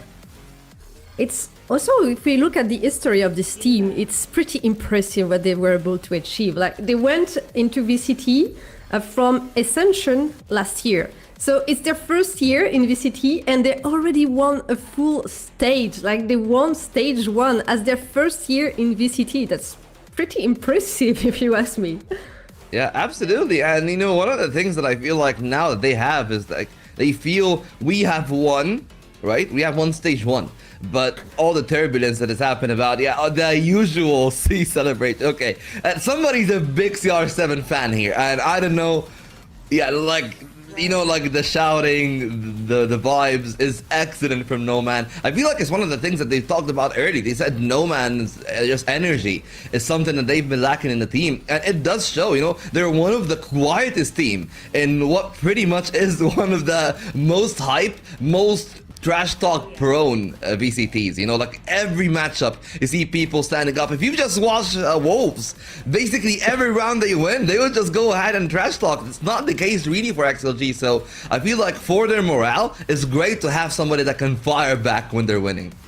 I totally agree. I think you need some energy at least to hype everyone up when things are going good, and it was able to hold the mental when everyone is struggling a little bit more. So having this new energy in the team, bringing everyone's one level up, I think it will help them, definitely. And the crowd will love it, so more fans also. All in all, in the big picture, it's only good for the team. Yeah, absolutely. Well, I mean, we are focusing on XLG, but I'm more interested in what Ligea has in mind. It is going to be a corrode ban from XLG, so they're back to that again. We have seen a pretty impressive corrode from FPX, so that makes a ton of sense. Them banning the Lotus inside of FPX, as we said, this is their perma. XLG electing actually to pick the Haven is going to be the intriguing part. FPX on the defense for that one. Sunset is the other way around. XLG on the defense, with that being FPX's map pick. So that in itself is already an interesting one too, not even taking into account the eventual Ascent that we might reach to. It's interesting that XLG picked Avon because FPX did play it against DRG and they won by switching their composition. So I wonder if they will go back to their previous one or if they will stick to the composition they played against DRG, and also what is the plan of XLG with picking this particular map that FPX were pretty good at just the other day. Yeah, again, like their game against Wolves, I just want to like look over here and tell you the comp. They had No Man on the Killjoy, Happyway on the Viper, Rarga on the Neon, not the Yoru, which the Yoru was their linchpin in their original team comp with the Tejo. Coconut, Omen, Viva on the Sova as per usual.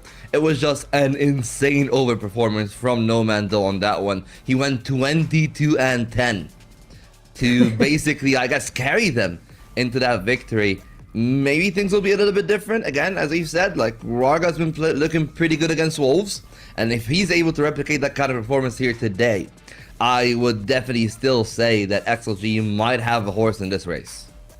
There's a kind of a switch, right? Because Viper was not played a lot on Avon in the previous months, and now maybe we will have the Viper in both composition on this map. So there is maybe a switch in the meta, and yes, we see it. So FPX decided to stick with the composition that works against DRG, and we'll see if it will be better than the ones from XLG.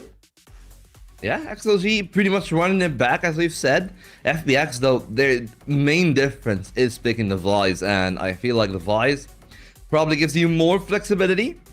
It's always the question of like Steel Garden, Lockdown, which do you prefer? The Lockdown definitely has a lot of merits, especially on this map, because we've seen XLG doing some back and forth hits with a Lockdown on A short, where they put it towards A short. You might think it's A, but then it's a 50-50. Do they actually double back and go towards B, or do they commit to the A site? That's been one of the things in their playbook. And with the Neon at the helm, their pace can be terrifying. Something that maybe a Cypher can stop, a Killjoy turret can slow down, but Vice, well, the only tool is the Thorns, and as long as XLG are aware of their positioning, things should be looking pretty good for them. It's just intriguing how FPX will do on their defense start. I think the Vise, it's a different strat, right?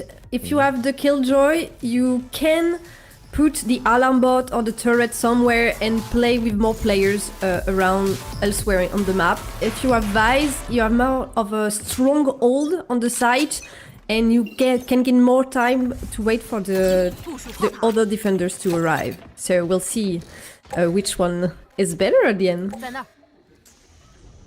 Well, for now, the start is there. Raga spotted by two, Coconut and Viva fishing those frags, and they'll be able to double it down as well. Even garages open up, and that's an easy C-site for them. Only Berlin and Autumn are left in this round, and they might be catching the fall here because Happyway is prepared. It's looking excellent for XLG on the start.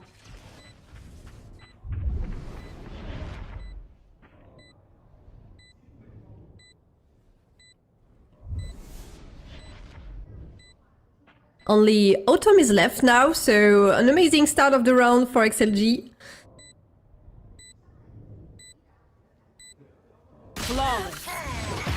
And there it is. Yeah, pretty much, you know, what you expected when they started off that round. It looked pretty great, though, from XLG to find those 2 kills beyond the veil of the Viper's wall. It's pretty much what you would want to attempt.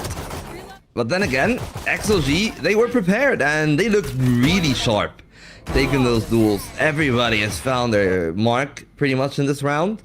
And for FPX, you know, losing the pistol is not the end of the world, but giving something over to the attacking side might mean it might spill over in a few more rounds, and you're choosing of the defense, which does mean that if they are unable to take hold of the game and the economy, it might be a little bit alarming when it comes down to what, rounds 5 and 6, for example. This first round is definitely a statement from XLG. A flawless to start the game is a good start. And now they're gonna arrive on a B side that is totally empty. A free side for them for this second round. Looking great. Oh, they had the site for free, Concord, but they didn't decide to plan it for window. Instead, it's a bit of a deeper plant. I'm not sure if I'm a big fan of this, and they're even going to completely exit the site. It makes a lot of sense in case of that B site itself, because the pincers are pretty strong, but FPX seemingly coming to their fate. They're waiting to see if XLG are going to over-aggress anywhere on the map, but that is not the case. Them playing passive is posing questions for the defensive side, and FPX now might find an exit or something if they try to peek through on the window, but they don't do that. Instead, all 5 players remaining alive, and the time is too far gone. Both teams go into their spawn, and it's going to be 5 players dying to the spike. So they get their orbs, but they don't really find any value in this one. They were too scared, I believe, to give kills to XLG, right? Did they only have at classics? A round without highlights. That is the first. Yeah, now the bonus is amazing for XLG. Yeah, and that bonus, as you said, looking pretty solid. 4 rifles and a Marshall. And mind you, that Marshall is going to soften up the blow for most of those other guns. No Man has been pretty impressive on the scout as well, so we'll see how things go. This time, FPX needs to make a move. They close up on the A side, so they got that control there, and Rarka's put down to half health. They do not find the thorns, but they do identify where the Vice is playing at, and that is going to prompt them into a rotation, probably back into A lobby. It's a good strat. Maybe they think that the Vice setup is all on C, but we can see that part of it is actually in the garage, where Yosemite is actually holding the line, so could be a good catch for him there. Well, this goes by. They don't identify the shear yet, but it's gonna be an excellent shot from Yosemite. Aga had no chance in that one. At least they procced the shear. 45 seconds left, and they need to find some place. The real problem for XLG is that they haven't really found that much of the success, life and Happyway, in a pivotal duel for this round. Not a lot of time left, and Happyway opens up some space towards that A site. It has not prompted a rotation from FPX towards that B site yet. But it seems like XLG want to end up towards C. We see the rotations coming in, and a lot is going to rest on Berlin. The final execute will be C side, but not much time left. Only 15 seconds. You have to come on the site and plant the spike. I think maybe they will be able to do it, but at what cost? Already 2 players down. It's a 2v2 now. A great shot, both of them revealed. Coconut looking at the angle, No Man still finding that kill, and that's the bonus converted for XLG. As they look really solid in this one, and realistically, FPX, again, a great opener from Yosemite, but they haven't really found any conviction in both of the extremities. I was scared of this outcome when I saw what they had for the bonus round. It was pretty much a close round, but yeah, it was the start for this map is not very good for FPX. For now, they're not really in it, I would say. Maybe show a little bit more aggressivity, more proactive plays. They're mostly on the receiving side for now. Yeah, and even when they try to be proactive on the A side, this is pretty much par for the course. Is what you expect on a gun round. To try to take control of A lobby is the most important choke point.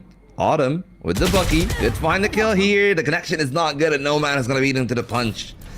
That might mean XLG once again exploit the weakness, and this is one of the very rare times for FPX and I feel like their reads have been completely off. They tried to gamble towards B and C, it didn't work out. In the previous round, they tried to gamble towards A and B as well. They had B site and A link, and they didn't really find that much on the other end as well. There is a Guardian, but I doubt that we're gonna see much from FPX in this round. The Outlaw is there.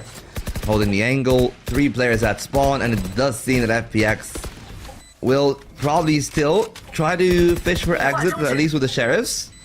But I have a feeling that Yosemite would go down here. It's an excellent shot from Rarga as he's found the line. Once again, no man taking care of Heaven as well.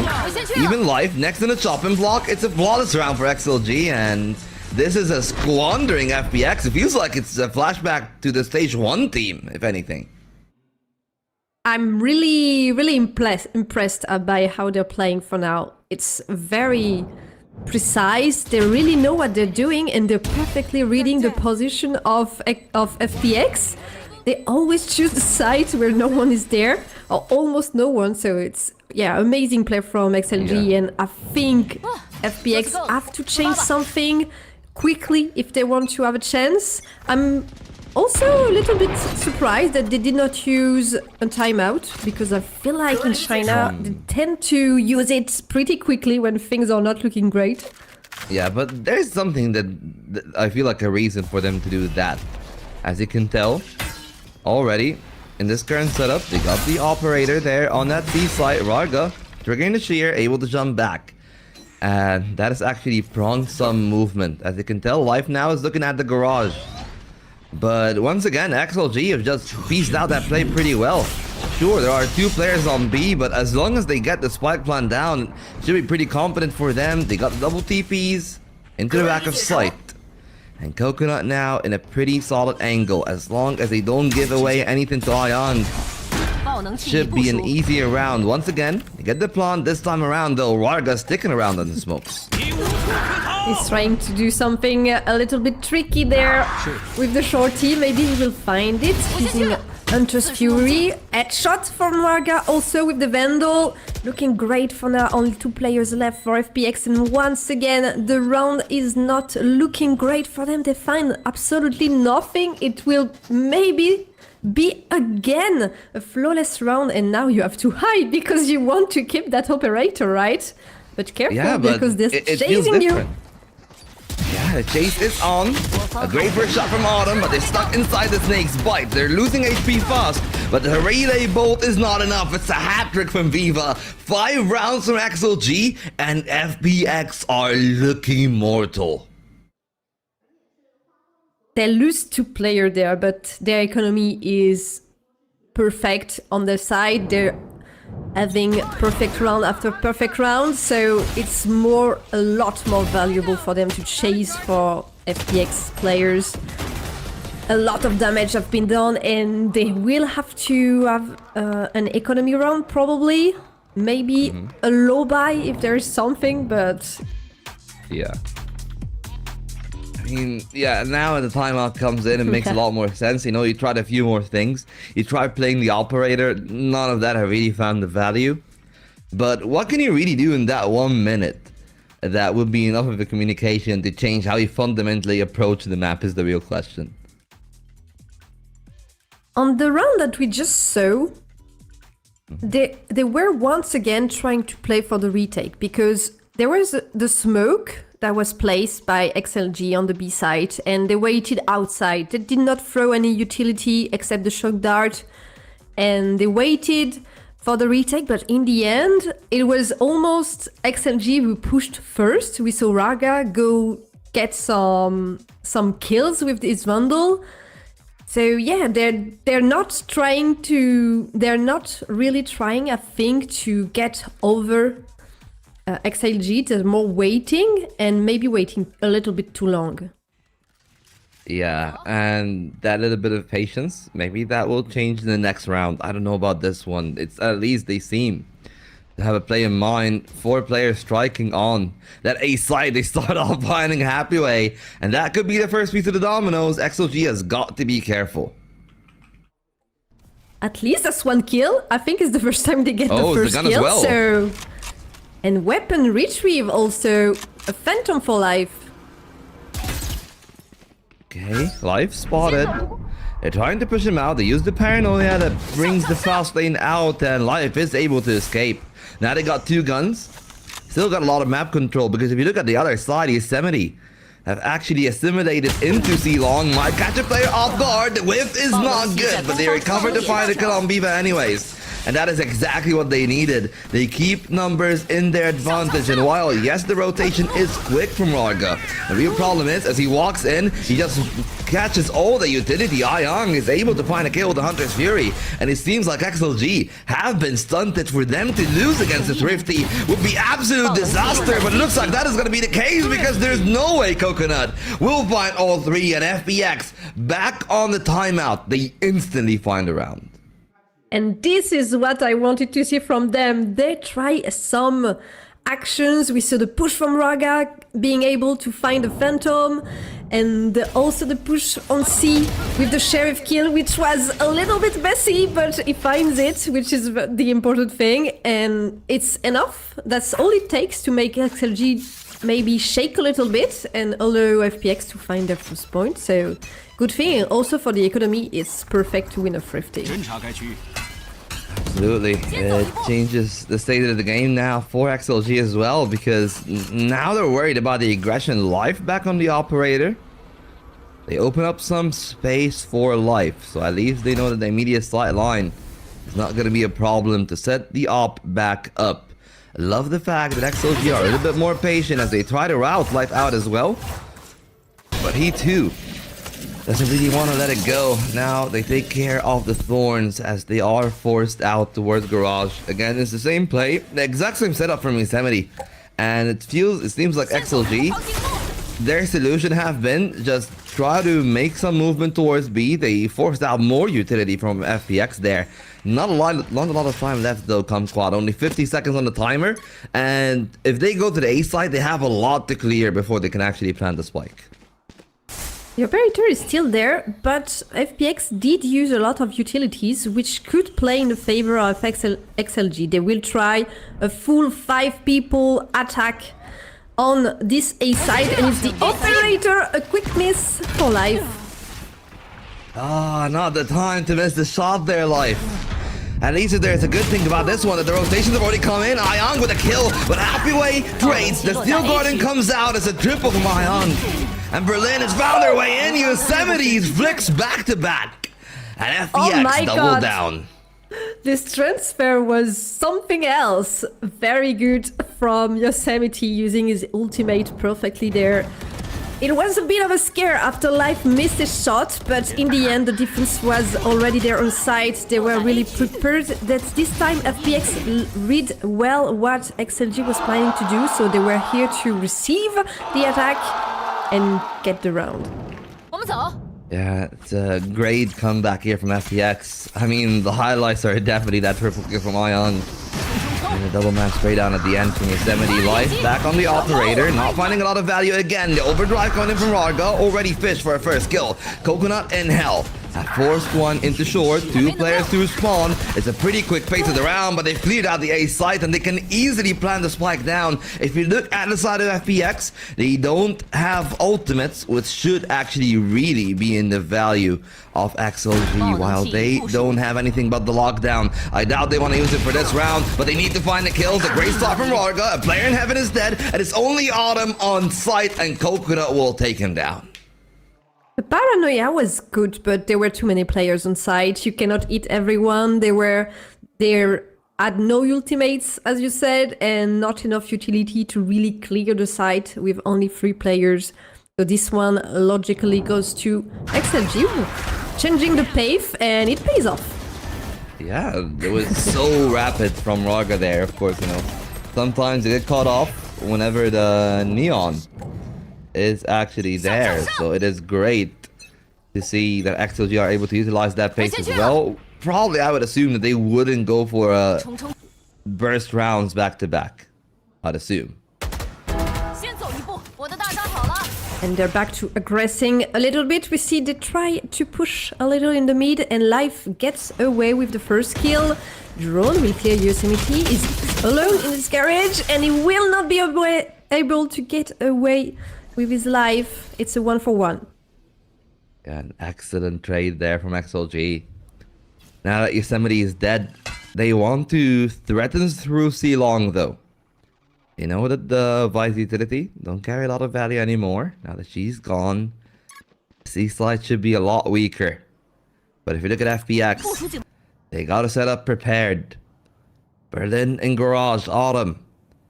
Pretty cool, so Spawn now getting into the side itself, posturing towards logs. And the paranoias come in. They know where Autumn is. They almost spray him down for that. But Coconut TP's in the middle of the open is well traded. Happy Way double down on this round. And they have plenty of time to establish the Viper's pit. They do so pretty aggressively. And honestly, I am such a big fan of that one. Happy Way with the wide swing. He really surprises Berlin there. And yeah, allowing his team to plant the spike with this Viper pit that you cannot attack live.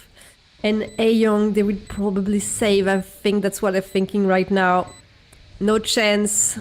That's 1 point for the Viper's ultimate. But careful, because it will be already 7 rounds for XLG. Yeah, and it will be an intriguing one. FPX, as you said, they're abandoned in the 7th, but I feel like a 7-5 still pretty fine, but it's just a question of can they even get to 5 rounds, really, more than anything.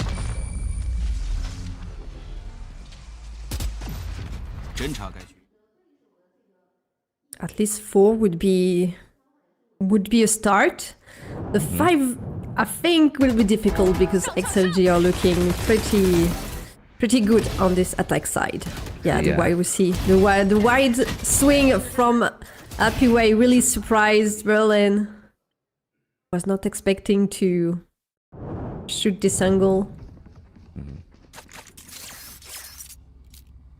Oh, there's something though that FPX have got to expect is that XLG are just gonna play the same thing, and it seems like they have made an adjustment.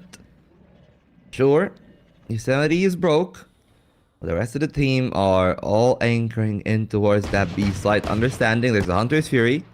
There is a lockdown, but the opener from Berlin with that Ghost and the Viper Spit on the A site does take away options from XLG. What a shot there from Berlin. I think it was a bit of a surprise even for him, but at least they find the first kill. That's a little bit more thing in their favor. It will be traded though. Good cover from Aeon, not enough. He will fall. It's a 3v3, but the weapons are not equal. Yeah, there's still a Bucky, 2 sheriffs from the side of FPX. I doubt that they can recover anything, and just to confirm that a lockdown on the B site does mean that for the most part, when you look at Autumn and Berlin, they're not going to be real parts of this round. So a big ask of Yosemite, who upgraded to the rifle out in the window. An excellent shot from Coconut. And it is only the Viper that has found the kill in that sequence. Berlin left. They got a rifle, but Coconut again seems to have a drop on them. They need to look at way too many angles at once, and that makes it easy for Coconut as he farms another 3k and puts an 8th on the board. The placement from XLG was very, I think, very intelligent. Like, they put some player in this elbow and the other was covering the path towards it, so able to give the information. They knew that nobody was coming from behind. Very, very good game sense from them. Absolutely, and right now, XLG, they'll need to utilize that game sense because I see an overdrive and I see a Hunter's Fury. And that does mean that if I'm FPX, I'm probably playing for what they're trying to do here. Fish for a pick, try to use the Omen, find some value early, and then you can play for the retake with a numbers advantage. The position of Yosemite in C is very interesting because they placed him here several times already in this half, but XLG actually never went their first intention in the round. So it never really paid off, even though it's quite an interesting placement. Yeah, well, we'll see how things go. Yosemite pushing up even deeper. That could be something unexpected. Riva, if he walks up, none the wiser, there's going to be an easy one for Yosemite. He clears it out, and Yosemite's knocked out of the park. Now a chance to go towards C. The Hunter's Fury comes in. They're trying to find the value. The recon bolt don't really find that much. Rarga's a sitting duck, and that's spray down. But Happy Way and Coconut trade back. and they're able to put their marks on the round. It's a 3-on-2 in the retake, and if anything, it's actually the other way around. Now XLG got the numbers advantage, and there are no ultimates left for FPX. So none of their ultimates is available, and now Aeon falling also only Berlin in a 1v3. With the time already passing, it looks very difficult. They know where he is, they will just swinging, and the totem will be the end of him. So a 9th round from XLG. Beautiful. It's really looking very solid from XLG, and when you contrast it to the other end, FPX, they've been a little bit stubborn because, as they've said, you know, this is not the first or the second time that X70 tries to aggress through C long. And as much as they've tried, it's really bizarre to see that they haven't really swapped like the A and C site setups. You know, maybe put Vice on B, have like the Viper play closer towards C, try to change things around. They haven't done that. Now they are back to the rifles, and this is the last round. In this half, they take a big amount of map control though. Life being there does mean that while, yes, XLG gets the C site, they will have a pretty quick flood coming against them. It's crazy, like, it's like XLG have a cheat code. They know that FPX are not on the side. They have the perfect timing at the perfect place on the map, and now what do you do as FPX? Okay, you have 5 players, but you have to full retake. Yeah, and they've been successful at the start. Still a lot more ultimates to come in, but life is shut down quickly. The Hunter's Fury buys some space. Happy Way finding another kill. And now they're trying to work their way into Garage. They fish and they find Coconut.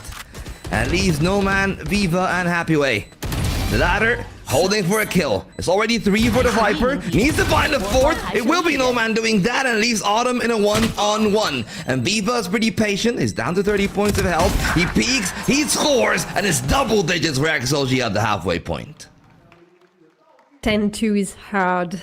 Like, yes, it will be easier on the other side, but 2 points is not much. It's very difficult, and it puts a lot of pressure because you have to win the pistol round. I mean, it's from there, it's the question of like, what else could have what FPX have actually done against XLG? You know, like they've had the quick retake, that didn't pan out. They played aggressive, that didn't work out for them either. The operator didn't find much value. Like, what are they even supposed to do on the second half? I don't even know. The last round was so, I think, annoying for FPX because they tried something. They took a bit of a gambit early in the round, and it's like XLG knew what they were going to do. And yeah, what do we want to do against that? Like, it's a gambit, and they lost. Yeah, and obviously it looks like a pretty good gambit from the side of FPX, and maybe I've highlighted that a little bit earlier in the half, but you know, 12 rounds, and it is already looking really solid from XLG in terms of the read on the attack side. Defense is going to be a different game, but well, you know, they're basically, at least in the halfway point quiz, it's like, what is the most important thing for the VALORANT mobile app for Chinese VALORANT, which is something that we don't have here. Yeah. So they get to see their daily store on their phones. Wow. Okay. And look at their friends rank. So as we saw, everyone preferred looking at the daily store. Skins every day. I mean, I'm waiting. I want me a good classic, to be honest, so we'll see how things go. Actually, speaking of classic things, it's not the classic way of playing the Haven, you know, like on stage 1 it was very attacker sided. On stage 2 it's been a 54% win rate at VCT China for the defense, and that of course is an intriguing bit of information, because that means that realistically FPX had the comp to set up something, and right now No Man repeating the exact same play that we've seen from Yosemite, and he's going to be found out. Rarga needs to find the kill. He flicks around the 180, and he finds Berlin as well. While it looked like they might have actually lost control, XLG immediately struck, and they've held their grounds well. Helping the teammate in difficulty here in the garage, and it really pays off. 3 kills for them, and now it's a little bit of an advantage. Only 2 players left. I think Yosemite, he knows there's someone here. He knows, but can he find a kill? Go, Yosemite looking for jump spot. Rarga swinging wide, finding the hat trick there, and unfortunately for Nomad, not really a lot that he can do there with the poison orb obstructing his vision. 1 on 2, 40 seconds on the timer. Both players from XLG being low on health, so there is a very realistic chance for Autumn to find something. Yeah, but the timing looks bad. It's gonna be found here. Bullet in the back for Autumn. Unfortunately, once again, XLG were just better this time, and it's starting to look really bad for FPX. I'm not gonna lie, this one will be a hard game on their side. One enemy remaining. Yeah, one of the main things here, Kumquat, I feel like, is the pistol win rate. You know, FPX in stage 2, they've had a pretty high pistol win rate. XLG, their pistol win rate is at 51% now. So, you know, they should have been that even. They should have been trading things 1 for 1 as per the stats. But they've overcome the odds, and that leaves an FPX on their last legs, having to buy those stingers and the bulldog. And this is perfect grounds for the outlaw to just fish for kills that should come its way. But instead, FPX have got the right read. They set up 3 players in garage, and they have an option of either ascending garage and going to B, or striking the seaside while it's hot. This outlaw is really scary, especially in the ends of Varga. It's gonna take some... Life is gonna take some transfer damage there through the wall. And they're going to try the sense on B. It seems like... Oh, they're trying to give it a go. Happy away, still alive. Now in the back sight. So it's all about life and whether or not he can buy enough space. The relay bolt actually gives him the spacing to try to contest. Instead, he walks into the other side of line, and Life and Ion both score. Rarga with the strike. That means that they got the seaside open for business, but instead, you see the spike plant at B. So it's a little bit closer for the other end, but each and every duel has been an opportune moment for FPX, which leaves Coconut in a 1-on-5, and it seems like FPX, their force buy have worked out.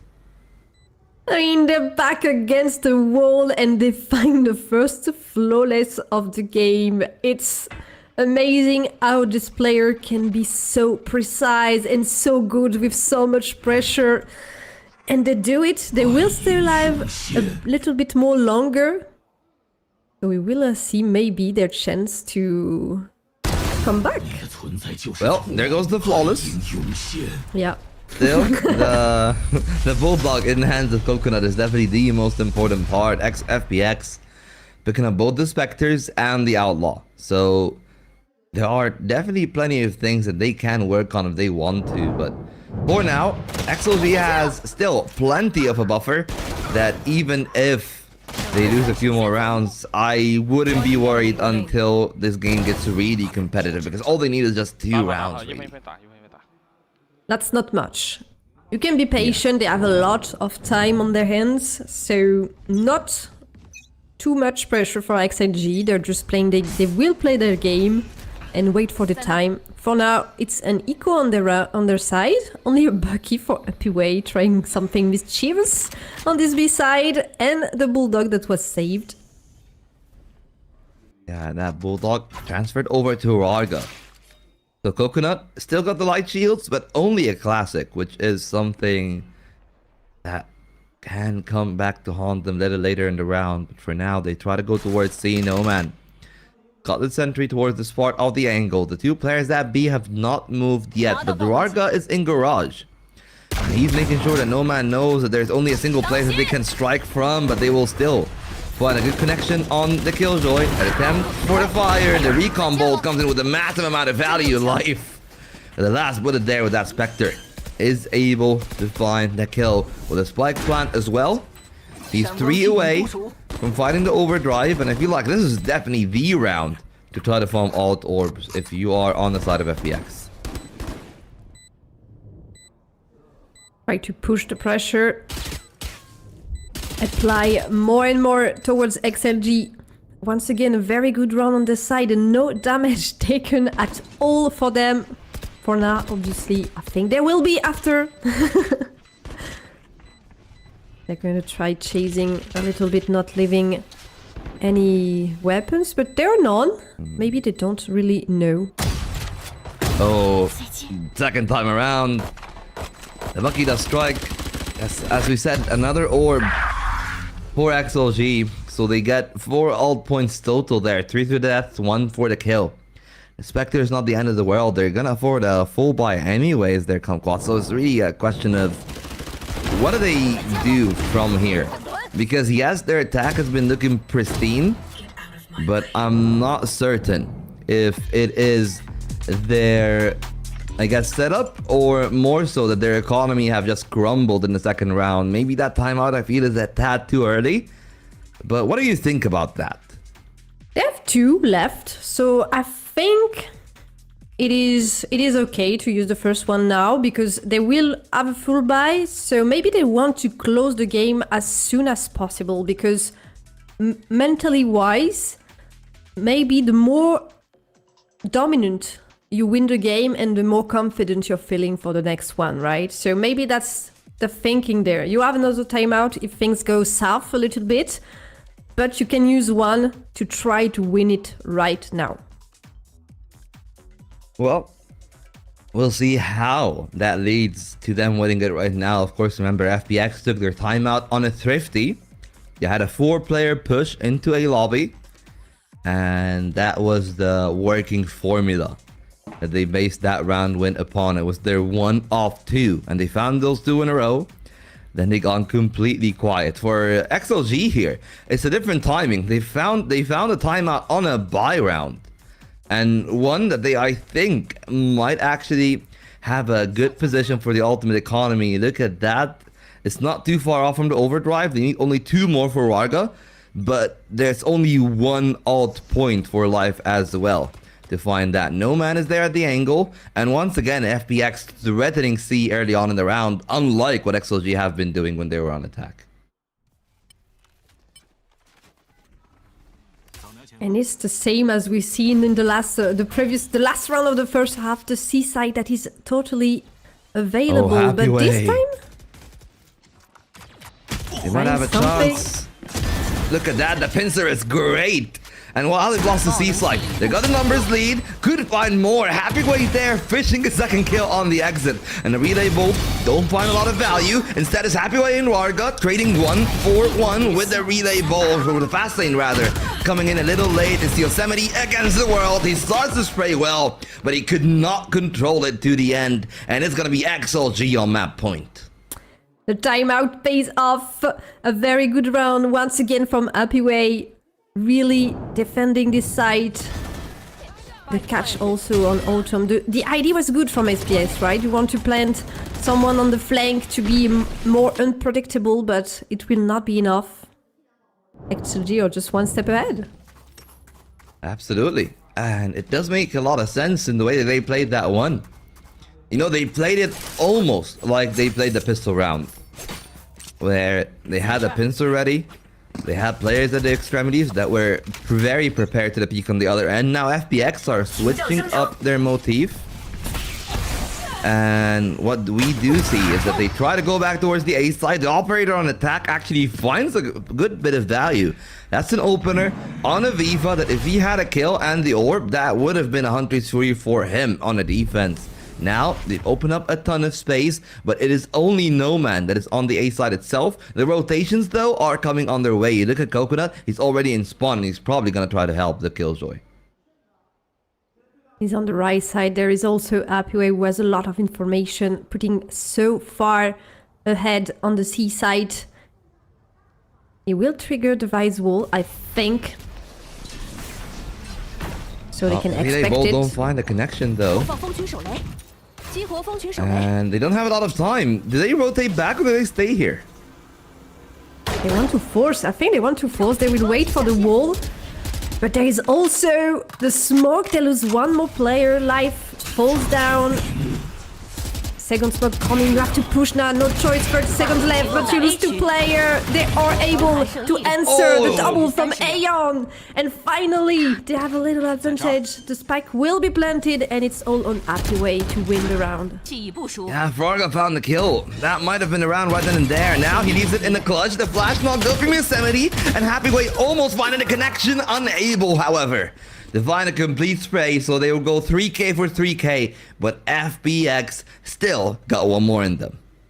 I was really scared on this one when they decided to stay. Smoke after smoke, the Viper wall, everything looked so shady on their side, but I don't really know how they find a way to make it, and even Happy Way, who is an amazing player, is not able to close this. Yeah, I mean, if Raga found the kill there, that would have been a one-on-one. I would have really favored Happy Way in there, but, you know, I was talking about this before the game.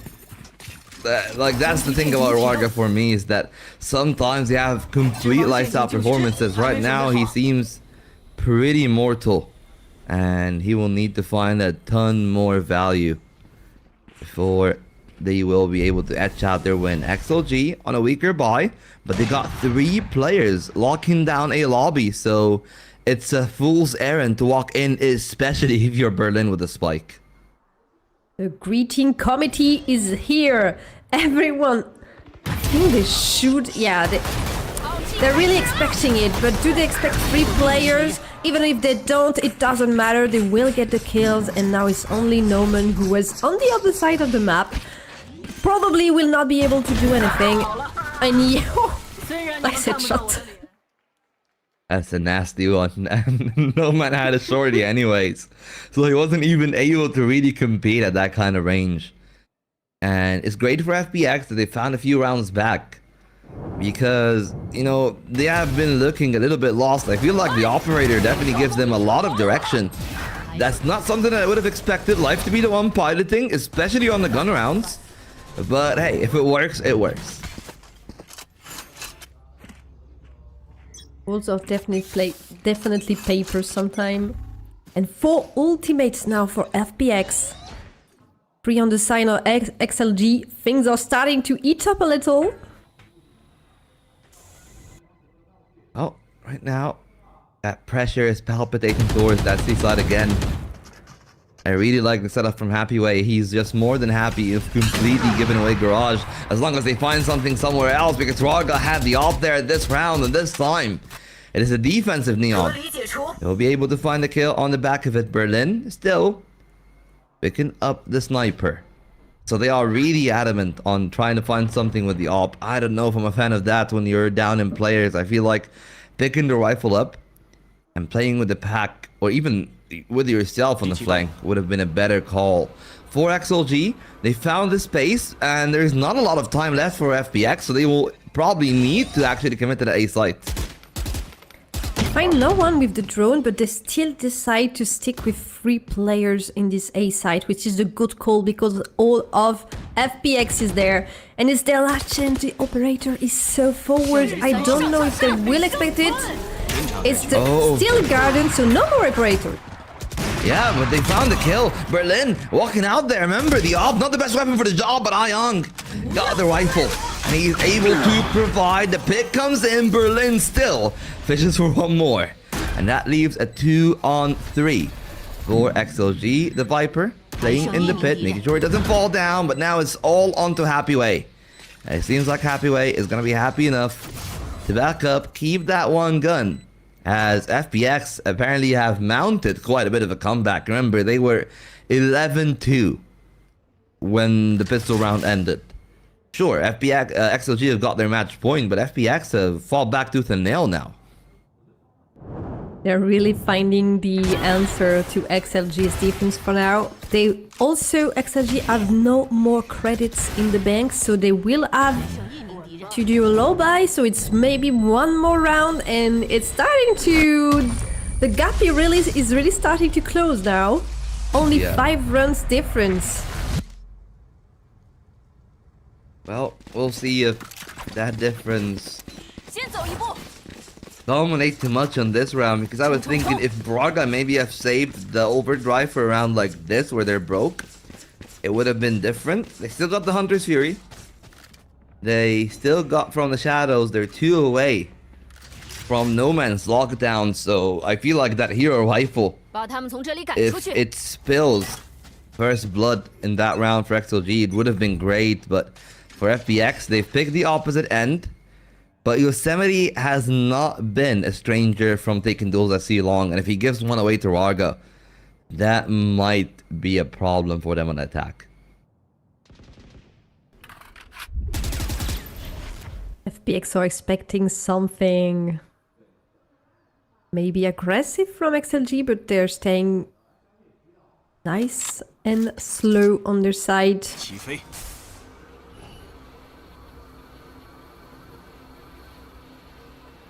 Well. A slight, at least A long, is clear. FPX still, I feel like most of the teams do when they know that they're against Thrifties, they prefer to go B just because you can play from outside the site and just get your plan down, but they have been a lot slower in the approach. Now finally the execute coming in, it should be an easy plant even with the sentry there from No Man. It's not a real obstruction. The Hunter's Fury comes in. They found the first tag, but Berlin escapes death. And Raga is already in backside. Vandal on their hand. And instead, they're gonna go back out. If they find the kills on Garage, it's great, but there's still a player on site that they don't seem to be aware of. Life strikes Yosemite as well. Berlin still in the round, even though that XLG have found their first. FPX trades back for 2 more, and they will close down the round in a convincing fashion as they put 8 on the board. They never saw that Berlin was still on site. I think they just passed next to him and didn't see he was there. They didn't even try to take him down. So it was kind of funny to see.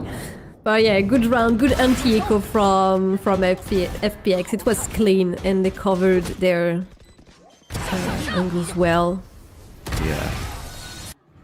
And, well, I really like that from FPX, and I feel like there's something that we gotta come back to. Is this the time to call for a second timeout? Okay, never mind, it is. Yeah. I agree with you and the coach. I think it's the second timeout there. And what's funny is that FPX still has 1 now. I think the coach is really into his strat. New buy round from XLG, and maybe it will be the last chance.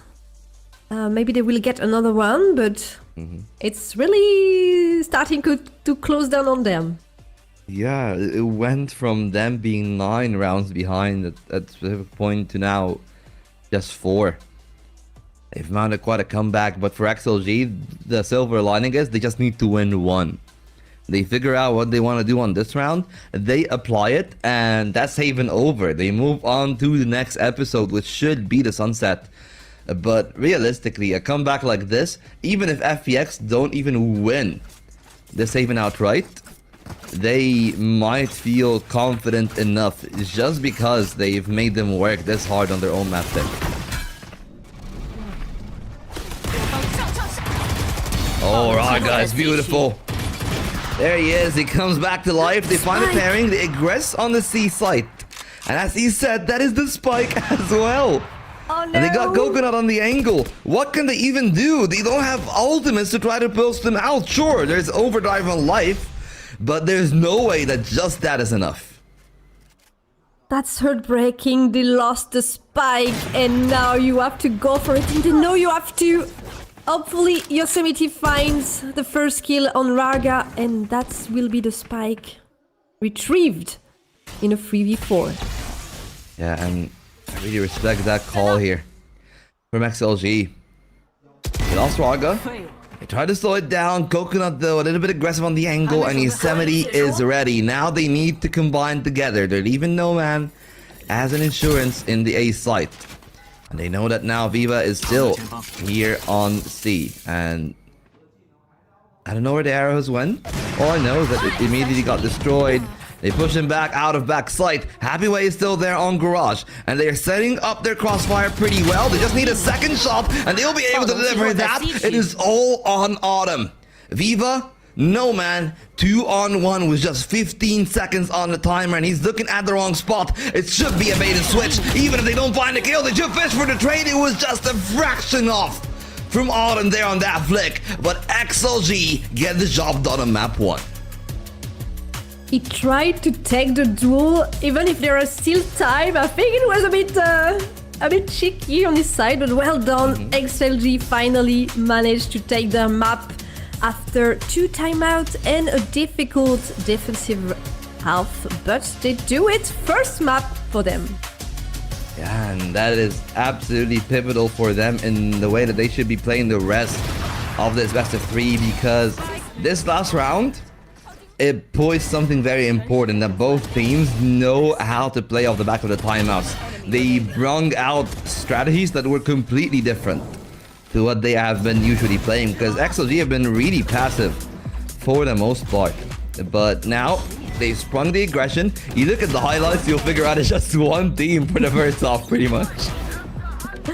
We should see Happyway a lot on this map. I think maybe he would be the MVP because he really stepped up in a lot of rounds. We saw him everywhere and it's amazing because he's playing Viper. He's not a duelist, right? But he's just an amazing player. The triple from Aeon also. We remember this crazy round from FPX. And then, you know, look at the rest of the highlights. Like, honestly speaking, when the half was closing down, it felt like FPX were always a step short in comparison to what XLG had on the defense. And if that is something that, you know, you can base what's gonna happen on the Sunset on, it's gonna be pretty intriguing. But the different part about the Sunset, though, is that XLG actually rocked the double duelist composition over there. So that is the switch up on a half of its own, of course. Yeah. And we need things with the team comps. Guys, go pick. Okay. Feel close. They recall already, guys. Okay, they recall already. I'm smoking. I shot that. Oh, first one. I don't see backside. KL. I'm watching. Give me wood. Care wood. Spam wood. Check in wood. No one in smoke. No one in smoke. Whoa. Ulti. I have ulti. 你可以捡狙在这边，行吗？能回来。什么弹？I need a turret. I need a turret kill it. Okay, I'll hold. I come back. So about ulti when they retake. Yes. I去看。I hold power CT. 去看 guys. 3 记着。你用的。Garage dead. 2 more. 2 3 should be. Chill guys. Play time. Oh, he already pushed me. All three. Dude, wait. Top. Time. 2v1. Off. Off. 挑 pick 一眼。Off. You got smoke. 你一滴血 ，bye. Nice. And we're back after this team comms. What an amazing game, and as I said, it's Happyway that is our MVP for this game. He had an amazing map, and I think we all agree on that. Yeah, absolutely. I feel like the most, I guess, best thing for me as a non-Mandarin speaker is that I get to actually listen to English team comms and you see the things that we're highlighting upon, you know? They basically had the call to spam logs, they had the call to use the Sova ultimate, and one of the things that differentiates a lot of the teams in the lower tiers to the VCT players is that even in such a heat of the moment decision, the comms were clear, they called out the numbers, they called out the position, they called out to use the ultimate, and well, XLG, they've been looking really solid as a unit when they were playing on the attack side, and it does show big time. The intriguing part though is that despite all of that, First Bloods actually went over to FPX, so you gotta say that the most important thing in that one is that Life has been pivotal on the op, and that could translate into Sunset really well. You see the stats? So 2 thrifty on the side of XLG. I think Yeah, I don't remember when they were, but yeah.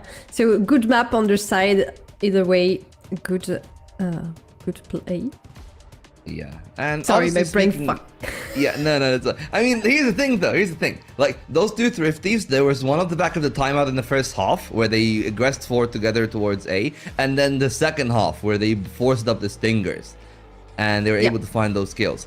And that's an impressive, I guess, clutch that you have, or something to rely upon. Because when we're gonna head into Sunset, Sunset is a map where you can actually find a lot of value of those guns, especially in places like Market, if you like to aggress there. If you like to play towards Elbow with the Neon, that could also be another big bit of value. But how do you feel that the second map would actually reckon? Do we think that it's gonna go to all three, or at least is it gonna be like 2-0 for XLG from how solid they've been looking?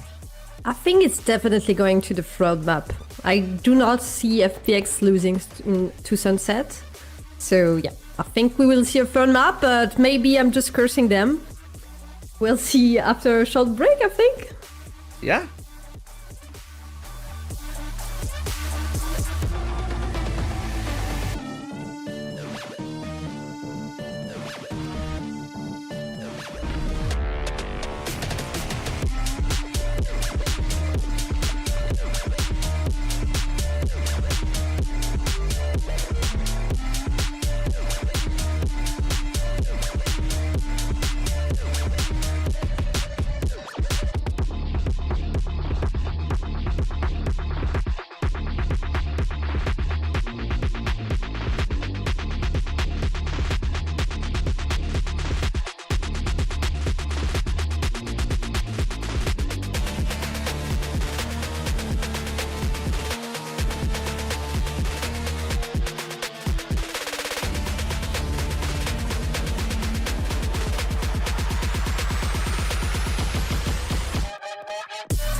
Well, welcome back, ladies and gentlemen. It has been a pretty exciting Haven that we have seen. Kumquat have decided that we are bound for an Ascent that is gonna go all the way. 3 maps again.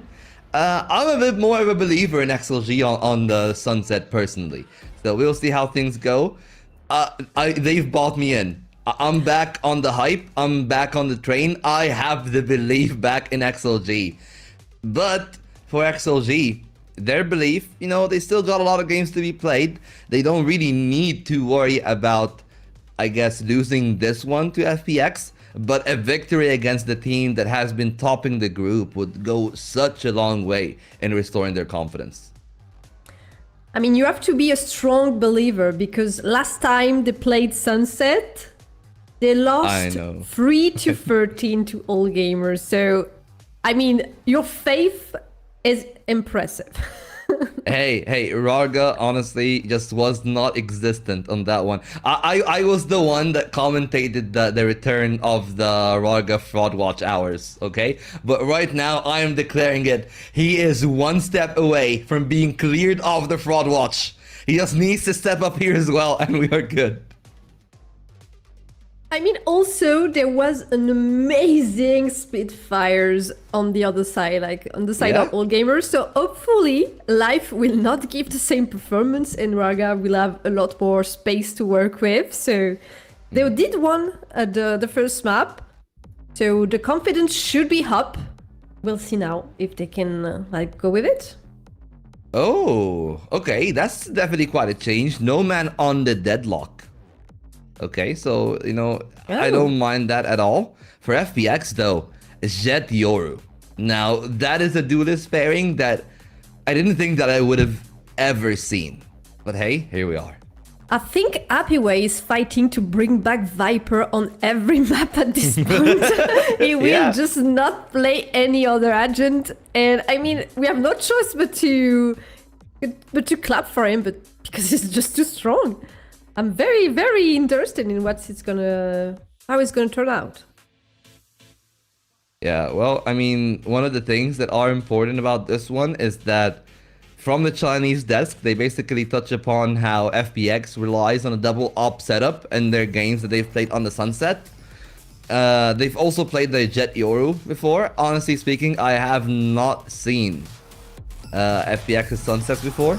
It was just a matter of timing, but it's gonna be pretty interesting to see how that one pans out, because again, much like map 1, a great pistol start for XLG does mean a whole lot in the outcome of that series. They start on defense this time, and hopefully it will be a lot better than what we've seen on Haven. There are several changes to their composition, so I think they have a plan for this one, and I can't wait to see it. Oh, that wall on the B side, that is supposed to be the plan. But they didn't really utilize it that well, at least early on in the round.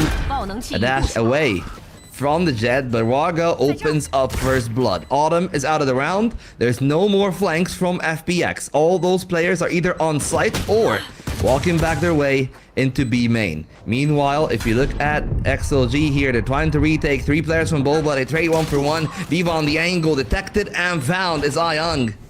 And leaves Life and Yosemite. The former found the latter in B main. At least he detects one with a Cypher trip. That leaves a kill for No Man. But time is of the essence, and Viva sticks it halfway through. The spray is not good enough for Yosemite, and eventually they'll force him out of that round. It's XLG with the 3rd pistol out of 3. It's really it totally crumbles for FPX. Like, they planted a spike, all players, almost all, they lost 1 in the middle, but 4 players were alive, but nothing really happens in the post plant. They did not manage to find anything against XLG. So really clean pistol. It's a 3 out of 3, as you said, for them.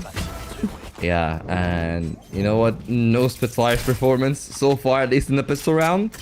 And this time, FPX not forcing up on the 2nd round, which makes things a lot easier for FPX. They have very little util left, and one of the great things about this wall is that you pretty much bare minimum need to cross it twice, maybe even 3 times if you want to clear that little cubby on the left side. So that gives a lot of space for XLG, who have actually afforded FPX their own set of space. No Man has got to be very careful. He's got the grab net. If the timing is good, he could have caught 2. For now, FPX are patient. Smoke fading. No Man shoulder spotting, finding the 1. Love the grab net, but it just took too long to land, and that does mean it's a lot more defensive. And as you can tell in the setup, They're trying to peek towards market. They will identify the coconut is there in the angle. But at the end of the day, they're swinging from happy way. They trade 1-for-1 still. A defense pretty solid on those kills, especially with coconut chiming in late. Dwarga taking Yosemite out at a site. So it does mean that Berlin is alone. He's got just the classic now upgrades to the SMG, but there are only 9 rounds left in that Spectre, which will prompt a reload. 25 seconds. And I feel like nowhere really to go in this one. Like Dwarga should have his number. He's just patient, finds the timing, and finds the shot to the head on top. And this time, FPX will not convert a Thrifty. He had seen Raga, but he was trying to escape silently towards A side. Nothing to found on his side. The 50, as you said, did not go through. A lot of damage were done, so I think the bonus round should not be too good. We've seen this kill that we did not see before. Good one. Yeah, well, we'll see now. I love the fact that they changed the Viper wall 2 rounds in. And they already decided we're not going to put the Viper wall. Instead, we're going to have Raga playing aggressive, but he went a bit too far. He could have waited for the paranoia. He tried to spring early. And there was no respect for that paranoia from the side of FPX. So they beat the timing, they found first blood, and now the bonus round might start to collapse as they have to play 2-2 on either of those 2 sides, leaving mid open. Probably a lot of space for FPX to work with. And the paranoia was amazing. So maybe with a better timing, it could have had a very different ending. Unfortunately for XLG, it will not be the case. Only 4 players left, and not many weapons for them. Yeah, still the Bulldog with Viva. Best weapon for the job so far. For the defensive side, no man detecting opposition. On the other end, he could have actually gone for the grab net, but instead, he'll find slower value. They let the clone go, but they need to find a good shot. Coconut taken out of the angle there. Commission gone. Viva still on the back of that B slide, but they immediately clear him out. Pretty sure that they'll also instantly take out the dart. So that's 0 value from the Sopa, and not even a chance to play beyond the smoke. He didn't even shoot, man. What is he supposed to do there? Denied, totally. They just knew. They knew he was there. They saw him towards Boba, and I mean, that's just pro player playing, right? Yeah, absolutely. And now XLG, they've lost the Bulldog.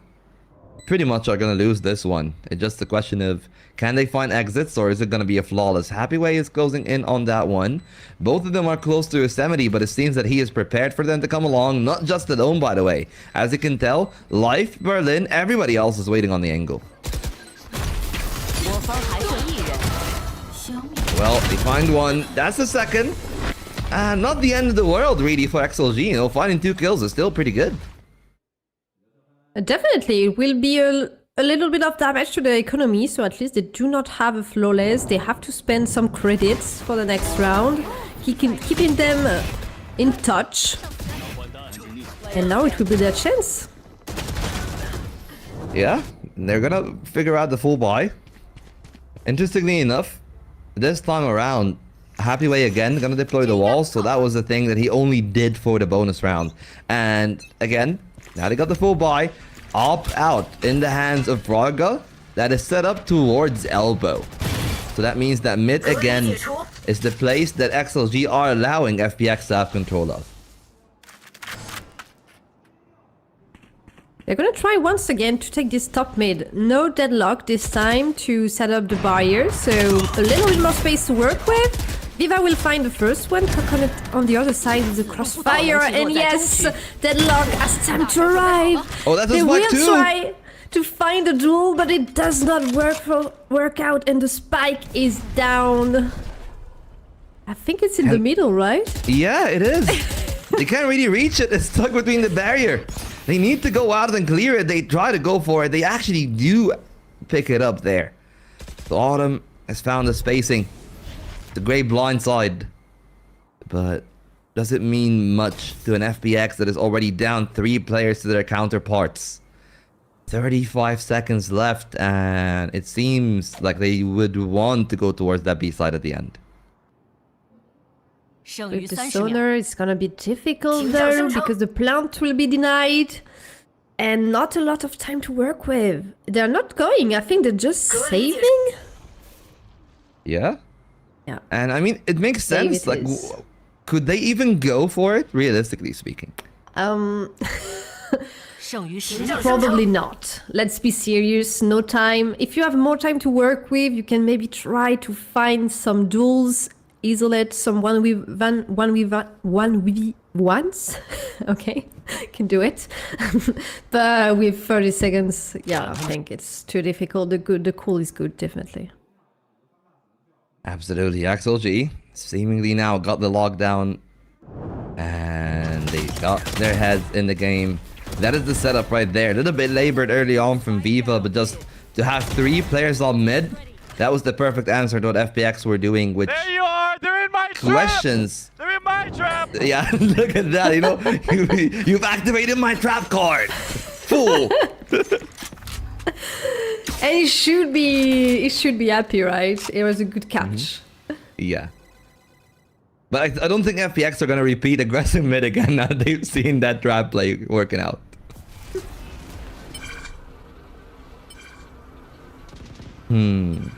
What do you think about that Viper wall? I don't know if I'm a fan of that one. But anyways, they're not a fan of the B side on the side of FPX. Warga on the line. The Blade Storm don't work out that well, and Warga's able to find a kill and dip away. 2 players right there. One underneath Market, pretty close to Warga, and Autumn trying to peek towards Boba, but respecting. There might be opponents on the other end, though. Such a close shave from Happyway. And it allows Yoru to ascend up, try to play for the flash. Both players on the angle, but the flash doesn't really find much value. Instead, it's going to be Autumn dead to rights, as he does not respect the presence back at the spawn position. Now 40 seconds on the timer. They still got 2 more guns. But if you look at XLG, they are all right there in backside. It's a 5-player retake. They're just waiting for you to plant the spike, to crawl over you. They will roll over this B side as soon as the spikes start taking, and it is what happens. A flawless, almost a perfect flawless for XLG. Once again, a very clean round on their side. The Blade Storm really not paying off in the beginning of the round. And not just the Blade Storm, like I wanted to see the rest of the replay. Like at this point onwards, when Warga got that kill, it just confirmed that they lost both of their entries with no trades. And I feel like that's the most important part here for FPX in this matchup.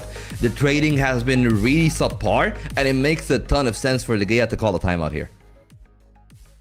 And this time they do not wait too long, right? It's earlier than before, and then in the previous map, so they want to maybe turn things around a little more quickly this time. Also, it's their map pick, so I think they're not happy losing it. In the previous round, it was like it was XLG pick, so they were confident, but knew that maybe something was prepared on the other side. But this one, they should handle well. And right now, it's not really the case. Yeah, and honestly, the case for FPX, that maybe that's why they started to slow down a bit, is that they came out with a lot of great ideas, but the teams have started to adapt. And in 2024, I would have said, yeah, Chinese teams don't adapt, they just go for the frags. But XLG is one of those teams that have actually made their strides on being one of the more respectful teams. You know, Voya definitely has done a lot of work in, I guess, making a team that is bigger than the sum of their parts. They have some excellent parts right now. Warga 5-1, Happyway 5-3.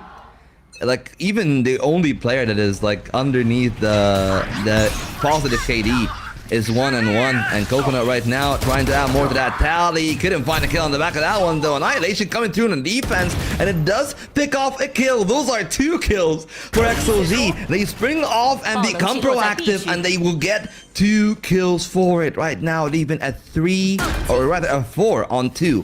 Life only got a stinger, but that amount of space that they've bought themselves does mean that if I am FPX here, I'm attacking on Happyway as fast as I can. It's a costly round for XLG. It's again an eco. from SPX. So I think even if you lose, you're pretty happy with what happened. Hunter's Fury and Annihilation were used.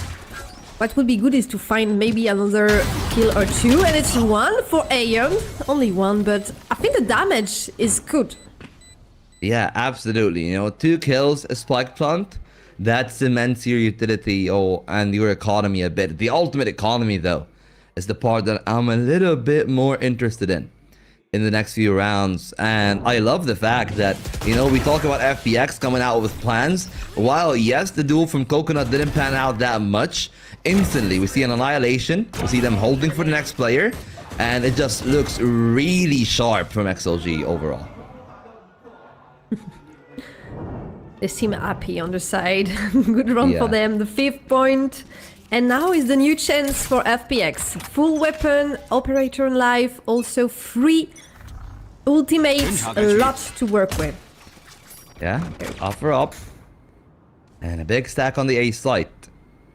Viva playing alone towards elbow. On the short side, however, is Coconut. I believe that he's boosted over the bots, if I'm not mistaken. And they will eventually detect the information. Only a single player, though, spotted by the Owl drone. But that is the operator. On the other end, we do see Rarga stepping up to the platter. The flashes from the Yoru could be a big problem in the way that they approach this one. That's why I really love the fact they've actually moved up a lot more aggressively. But it does mean that they can flash him out. They go off the angle here. The Hunter's Fury come in to try to find as much value as it can. Tags on both players, but it's going to be Autumn to find a kill there at the end. Viva is down. Yosemite still at mid, waiting for the rotations to come through. And that is a spike down. Raga still in the round. Now instantly taken out by Life. And that will have a massive complexion in how the retake goes, because it's a 3-on-5 and Yosemite is moving at mid to be the nail in the coffin. It's not looking great for XLG. Yosemite, a great timing in the back. Norman falls, only 2 players left. They're gonna try the good headshot from Life and Autumn to close it out. The first round, second I think, sorry for FPX, but a very, very clean one this time. Yeah, and it is clinical, really, from FPX and the way that they played that one. You just look at the incision of the Yoru in that position, then taking care of business. Yosemite late in the round, everybody finding their shots, everybody playing the bait and switch, as they would like to say. You know, like they screen for each other. And this time they were ready for the trades. So very clearly the timeout have worked out well. For XLG, they can afford rebuying. They still have more economy to rebuy in the next round as well. But I believe that this is the last chance that they will have at running the op at Warga again until they reset their econ one more time.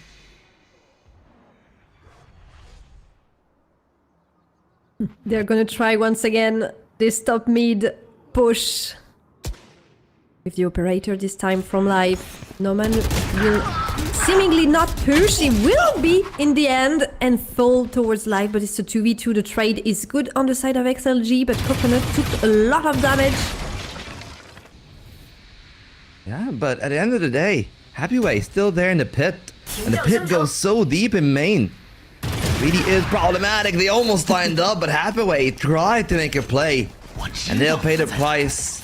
That was a high reward, but he got the risk and it incurred what probably is going to be a round loss. Rarga apparently moving away with Coconut, that they just want to save the guns that they have, and that is a 3rd on the board for FPX. Pretty much guaranteed with how far that they are. Things are really starting to shift, I think, in the side of FPX.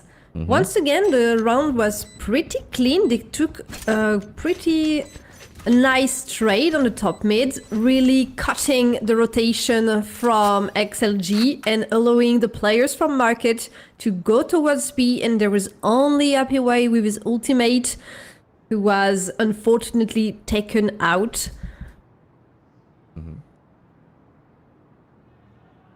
Oh, I take a Coconut. He said low HP. And well, the shush comes in. Does it come with a kill behind it though? Or is it just all bark, no bite? That's a real question. Oh, it does. Coconut went down.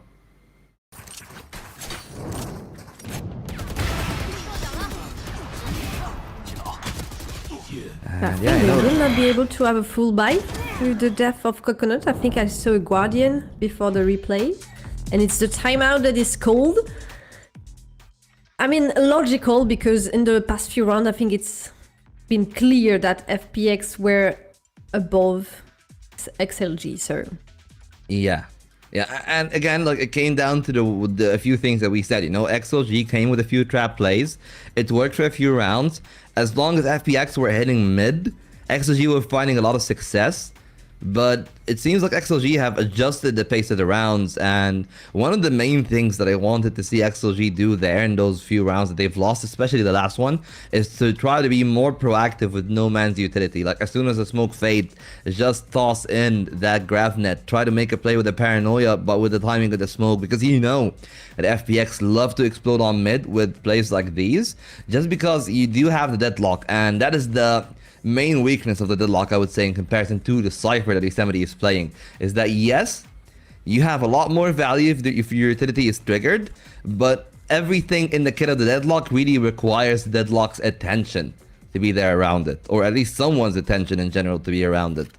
And it has been pulling a lot of numbers towards mid from the side of XLG. Now FPX again towards A. I was calling them no man being proactive. That is pretty much the best grab net that they could find, but the problem is shots not really backing it up. It's Life to open up with the first blood.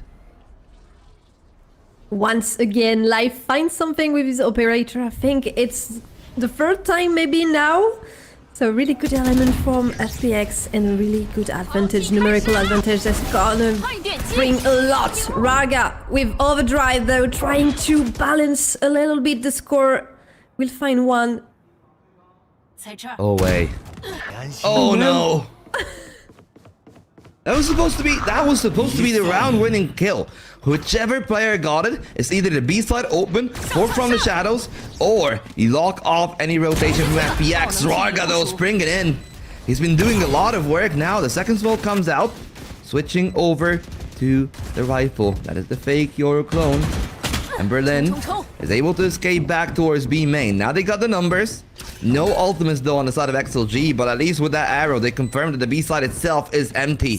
They go out for the first one way, and Raga goes for Mark and spots the player, an excellent shot on Ayang. But they need to find the other two. Berlin on the right, and Autumn on the left. Raga checking for the one. He will find the 4K, and that's XLG clutching one back up and immediately making FPX sit down. What an amazing retake. They clear the site with the recon to know that nobody's there, and then the one way is put in main, so FPX, sorry, are just totally blocked there. They cannot advance, or we will see their legs. Very good close from XLG, very good retake, and Raga obviously doing an amazing round with a triple kill. Well, Econ still rough. However, you look at them, like 300 creds for Raga, 800 for No Man. At least a little bit better for the rest of the team, but for the time being, it has been the main problem with Life finding the opening picks, even on the first map. Right now, Viva, a little bit over aggressive. I'm not a fan of re-beaking an angle thrice. But it's not that. They not even just triple down, they quadruple down with the setup. At least there's a dark cover. Try to facilitate a play for the sonic sensors, but nothing found much. Instead, FPX making the exact same play. However, this time, Happy Way a lot more passive towards B, and Raga again, basically like clockwork, finding a ton of value with that operator. Raga is definitely stepping up right now. Even though they lost one player, now it's balanced once again. We have Happy Way on site, maybe doing something better than last round. The double kill from Raga. Coconut also finding the headshot on his side. And the spike is top mid. It has fallen. Oh, and that's an important one onto Yosemite, because it means that they'll have to work their way through each and every corner. Autumn got 3 players in all those 3 angles. No Man is ready, and the backstab is there as well. It should be a guaranteed kill, and Happy Way swings just in the right time. Any later, and he would have been the victim. Instead, he is the perpetrator, and XLG stabilized themselves. There's some space to breathe now with a healthy buffer that they found. They really managed to bounce back after the little life that FPX showed. But now they're back, definitely.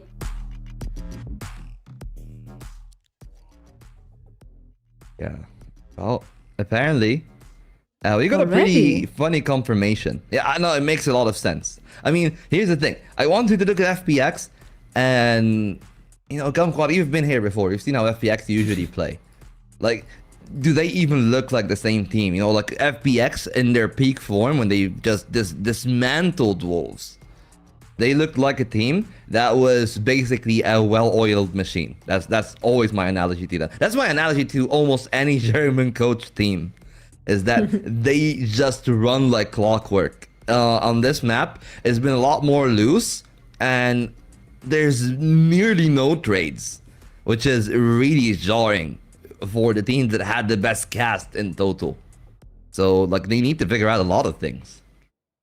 And also there have been several rounds where the spike was lost in kind of weird places, which tends to indicate that maybe everything is not into place, and some decisions that are taken mid-round are not the good ones.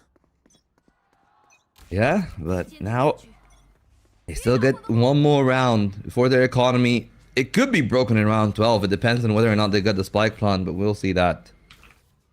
For now, though, round a little bit quicker. Life again. Wanted to go for the super dash here. Onto that B side. He goes up, ascends down. Doesn't really find a lot of value for Blade still. But they have a quick spike plan. That means that we're going to play a 5-on-5. You look at the ultimates, nothing on the side of XLG. Neither are there anything past the Blade Storm from FPX2. At least they're on site. At least the spike is planted. They have all 4 players.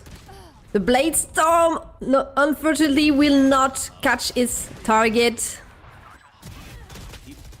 Well, the kills coming back on the other end. They trade now. Advantage for FPX.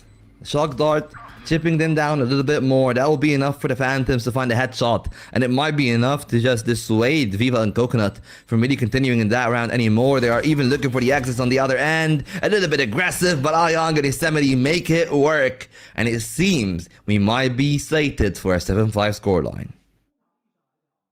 Okay, this one is taken. So that's a 4th round for FPX. They can still find the 5th before the switch of the side. This one was a little bit scary at points, but they managed to find the last 2 kills. Yeah. And they have everything that they need for the last round. Yep. Operator on life. They got the interdimensional drift and the Hunter's Fury. And I really like this from Happy Way. You probably want to be a little bit more proactive to stop the Euro before they make the play happen. Now they go for the drift. The rest of the team are quite a way back, but that's great because it means that they buy so much space on the side of FPX. Now Autumn inserted himself into market, but look at that positioning from Happy Way. If he finds a good timing, it could change the way that the entire round is played. No man is still there towards market. Could be spotted by the operator. That's an opener for the round. And on the other end, if you look at XLG, 2 players late mid. They want to open the market door. They want to make some ruckus. But does Raga have what it takes in a round like this? They try to post it up. Viva good for the trade, but still advantageous for FPX. Now the defense try to strike. XLG bearing some fangs, but Ayang is able to beat a Hunter. At the midst of all of this, everything is down to Coconut. We've seen them clutch those before, but this one, a tad too much to ask for. So it's 7-5 at the half point. Yosemite did the full rotations for the flank, going towards A and top mid, coming back to market, but in the end, they did not even need it. The team just found the kills on site with a very good round from Vive and Life. Operator finding his targets once again, and it's the 5th round for FPX. So at points, it was scary in this half, but the score, I don't know what you think, but for me, is completely workable in the second half. I mean, they're playing a double duelist and they only got 5 rounds. So that is a pretty intriguing point. I guess we're gonna have an audience interview as well. So that will be pretty interesting to see like how it goes, because these are wild in their questions. I heard happy weight. Yeah, okay. So they're talking about the comeback, I guess, for XLG, and like the plays that are memorable from them.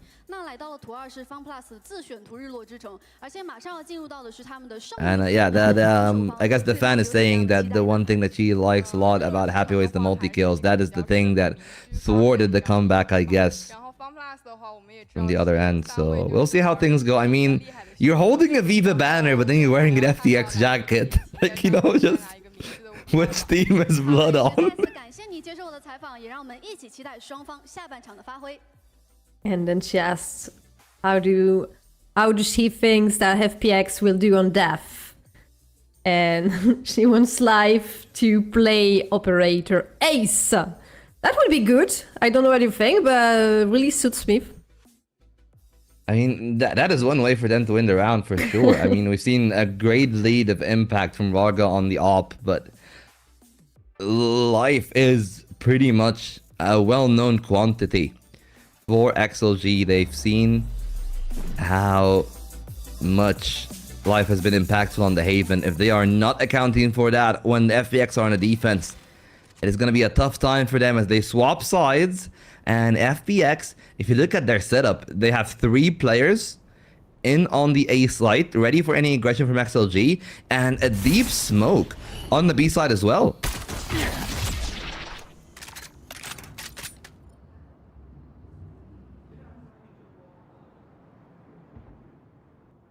Pretty silent pistol run for now. All players from XLG in the main area. They will be smoked out. There is a paranoia to cross, but not much. Well, that's it. They found a space. They're gonna speed through now. The GravNet caught Autumn. He took a shot, but not the kill. And it's excellent from Happy Way. I think you just stay in the dark cover there. Buy as much time as you can and wait until the smoke refreshes for your own Omen. No man could be caught out in the open. Luckily enough, survives that sequence.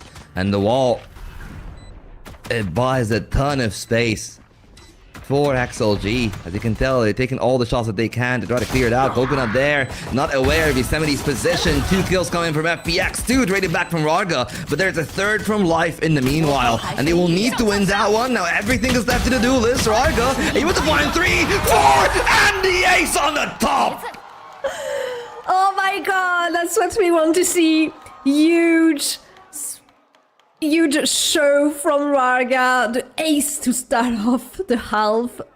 What a round. I guess the fan was right. She just predicted the wrong duelist. Yeah, the and the one weapon, but the energy's there. Yeah, I mean, it's excellent. You know what? He's off the front wall, ladies and gentlemen. He is back. He's back in full form. Look at that. Like, no man hyping him up. He definitely... I'm not gonna lie, that might unironically win this game for XLG, because it would have been 7-7. Momentum in the hands of FPX. They get the up on the defense quickly. Now they need to start from the eco, and even if they do, they won't immediately get the operator. Also for the energy and the mantle of the team, it really helps, right? Starting with the ace. That's something that really puts you in a good place. Absolutely. Well, they're getting the good vibes and just running away with them. Something from Life though.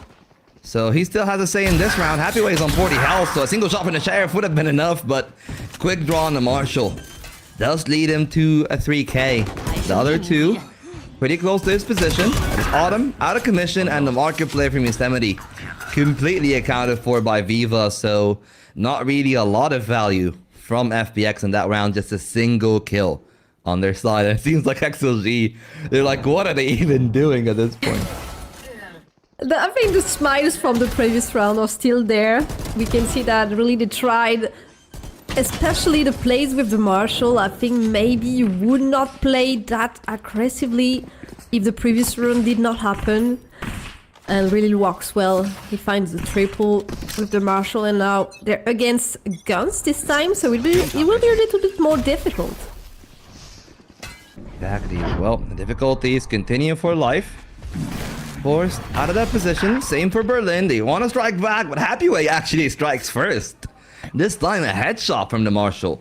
And that is Ion down. Mid is completely barren for XLG if they want to exploit that one. And as you can tell, Autumn moves to try to recover that space, but that actually softens the blow if they want to commit to that A side, because the B side has actually been left completely empty, so they're taking a gambit there, and it is the right call. A double stacking elbow. What much does it find? It finds all three. Life actually springing out to action here, and that is the spike down. Gravnet not finding a ton of value, but No Man finding the double kill in return, and it makes it workable. Now a 2-on-2. And what do you do now? Do you rotate? I think they post the barrier, so maybe they will stay. Otten could have a good timing there on Happyway. The line is old. Okay. Oh, the timing is good. The timing is good. They're not looking, Swim. Oh, but they don't find the kill. And Autumn, he just falls down. Yosemite, though, in this side, unaccounted for. Almost messed up the spray, but he got a cage to cover for himself. 20 seconds on the timing. It's Sentinel on Sentinel, and the Classic is not up to the task. And FPX post back around. It looked pretty solid, and honestly, it is really solid from XLG. They brought down 4 on the bonus. They did not believe that every player would be on this A side, and that was their mistake, what caused the round, because then Happyway just goes into the side thinking that nobody's there, and there was the Sentinel from FPX on side. So yeah, a bit of a mistake there. It's unfortunate for XLG, but the round was the bonus round, so it was still an amazing round on their side. Absolutely. Well, we'll see how things actually go, though, for FPX in this round. They're actually electing, even after a win, is a single hero rifle, Bladestorm from Life. Really hoping that they can find some value. They duck 2 players in the angle. And actually moving past the stairs, moving past the sensors, but not across Viva and No Man. As they clear off that round, that's the hero rifle gone. A Sheriff for Autumn, who's not been accounted for yet by Warga, but the sun remains and Warga just flicks over. Easy work for him. It's the easiest kill of his life, and now Berlin is also a known quantity, which does mean that XLG should find double digits. It's a Ghost in a 1-on-5, so like that's not a miracle, that's impossible. Yeah, with a Ghost, definitely. I think it will be difficult. Maybe we'll find one. Yes, double ding on Norman, and a Vandal for his trouble. That's something to get home. Yeah, at least the rifle is gonna be great for the economy. Second kill for Berlin, who has been struggling in this matchup, now finding a third on top. You know, like, I don't like to harp about back ADs, but Berlin definitely has not been up to par on that Sunset. So it would be great if he steps up on the defense. They almost line up for him there, but they take the gun away. And 2 casualties in what was a hero rifle buy, and the hero rifle was even carried over from the last round. It's just that they've invested the Bladestorm, and now they're not gonna have it for the next stretch, which could actually be the final stretch with how nice XLG are going. And Berlin was not far from finding more than 2 casualties, right? It could have been worse on the side of XLG, so they're pretty good with what they got. And now it's the 10th point on their side, and FPX, you do not have the right to lose there. Oh, they almost got life. If they did, it would have been disaster for FPX, but I like this from No Man. Just putting up some pace, put in the sensor, leaving the angle, knowing that the op is probably out somewhere. That's why we're seeing XLG being this passive. They are respecting the potential of life as much as possible. You do not want to lose an early member to the operator. Not at this point in the game. I think what they want is close this 2-0. Well, towards market they go. 50 seconds on the timer, so time definitely enough for an execute. It's just all about whether or not Life will actually keep sticking to the angle. Happy Way finds the opener, and now Life has got to move to an opposite spot. He cannot find a shot on Warga, and no man is there to exploit. Life is gone, and that is the B side open. Ayang trying to at least have something back into that one. Annihilation pulled pretty early, and no man still got that to play for. Well, now that it's gone, it's on the Yoru clone, just in case, you know, just in case. I mean, why not? Oh, the placement from Coconut. I think they will not take this corner, will they? Yeah, obviously they don't. There are only 2 players left. And it's an 11th point from XLG. It was so well played. Life was so patient in main B with his operator, but he was then surrounded by players from market and from Norman who was there, so he had no choice but to try something and put him at risk, and it was punished directly by XLG.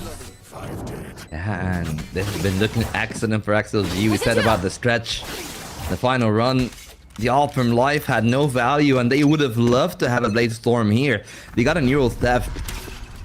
And maybe if they found a kill on the back of it, they could have used that as pieces of dominoes. Now they are trying their best to find something. But the play from XLG is great.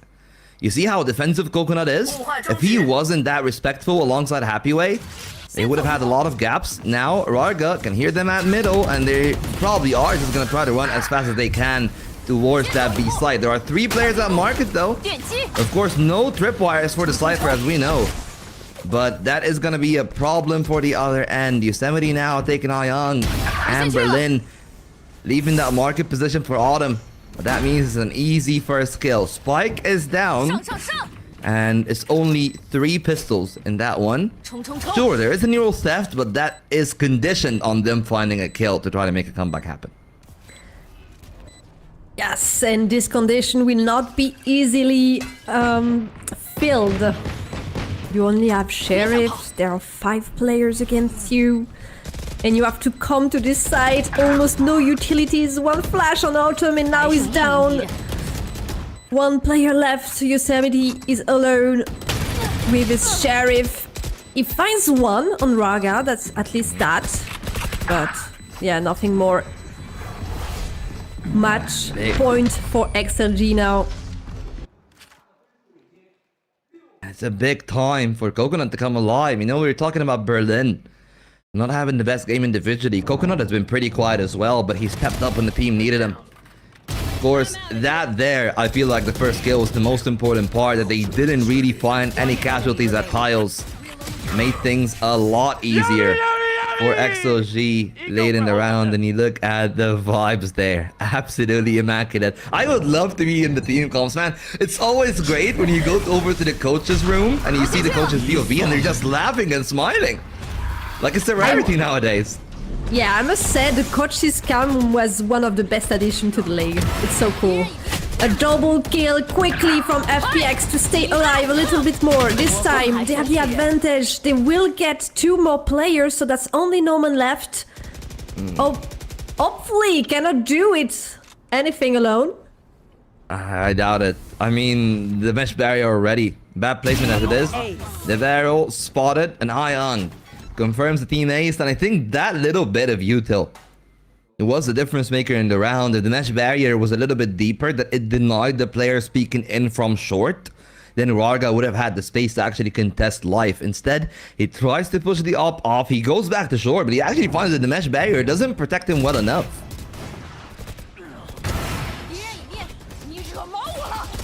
One more chance for FPX to stay in the game.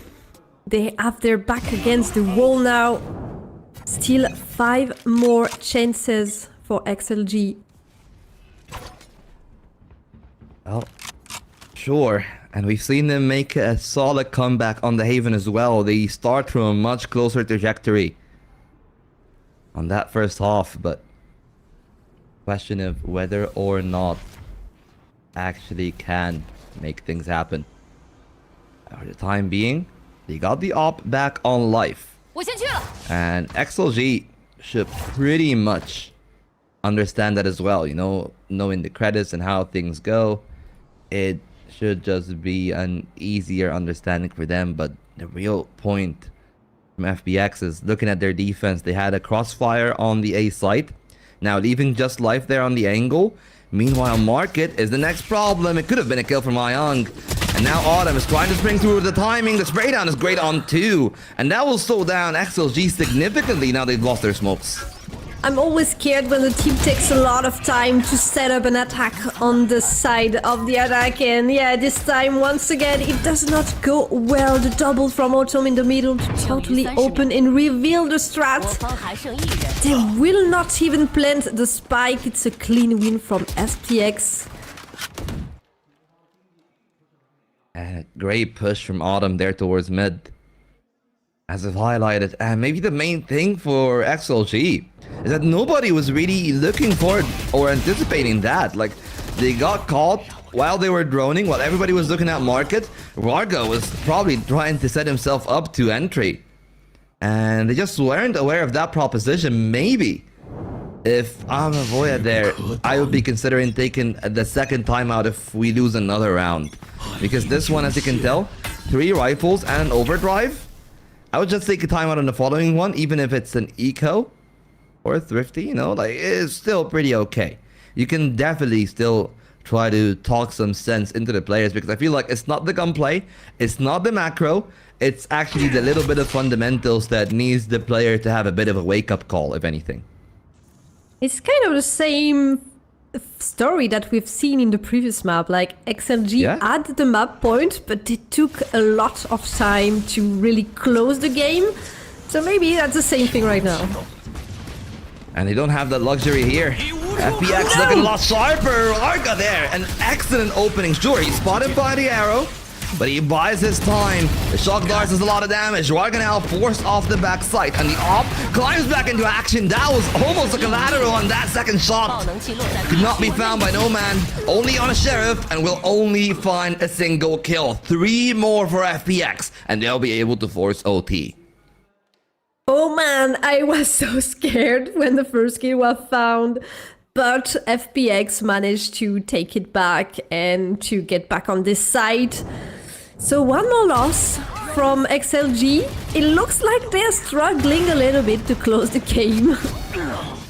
And I mean, FPX have such a strong, like, their so-called edit. I think their experience really speaks there, because they're managing to get rounds even though they're on the verge of losing.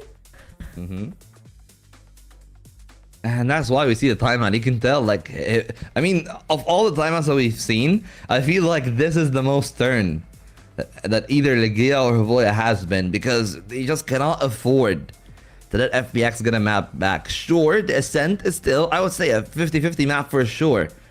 But with how FPX has been playing, XLG are very susceptible to be taken over, and really love the, you know, I really love watching China. It's a lot of fun. Like, you know, the teams in VCT China are just so much more centric around the entertainment and show boasting.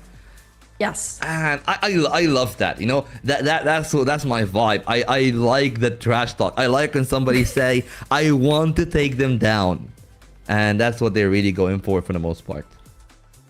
I love the competitive energy and the fact that players are not afraid to show their personality. That's what is good. I think, yes, you're a player, but you're also a star. You're playing for your fans, for the public. So yeah, show us who you are.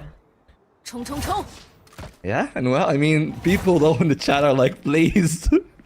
You know, people in the arena at least are like, please, guys, we cannot afford another 3-map series at this point. We won't catch the metro.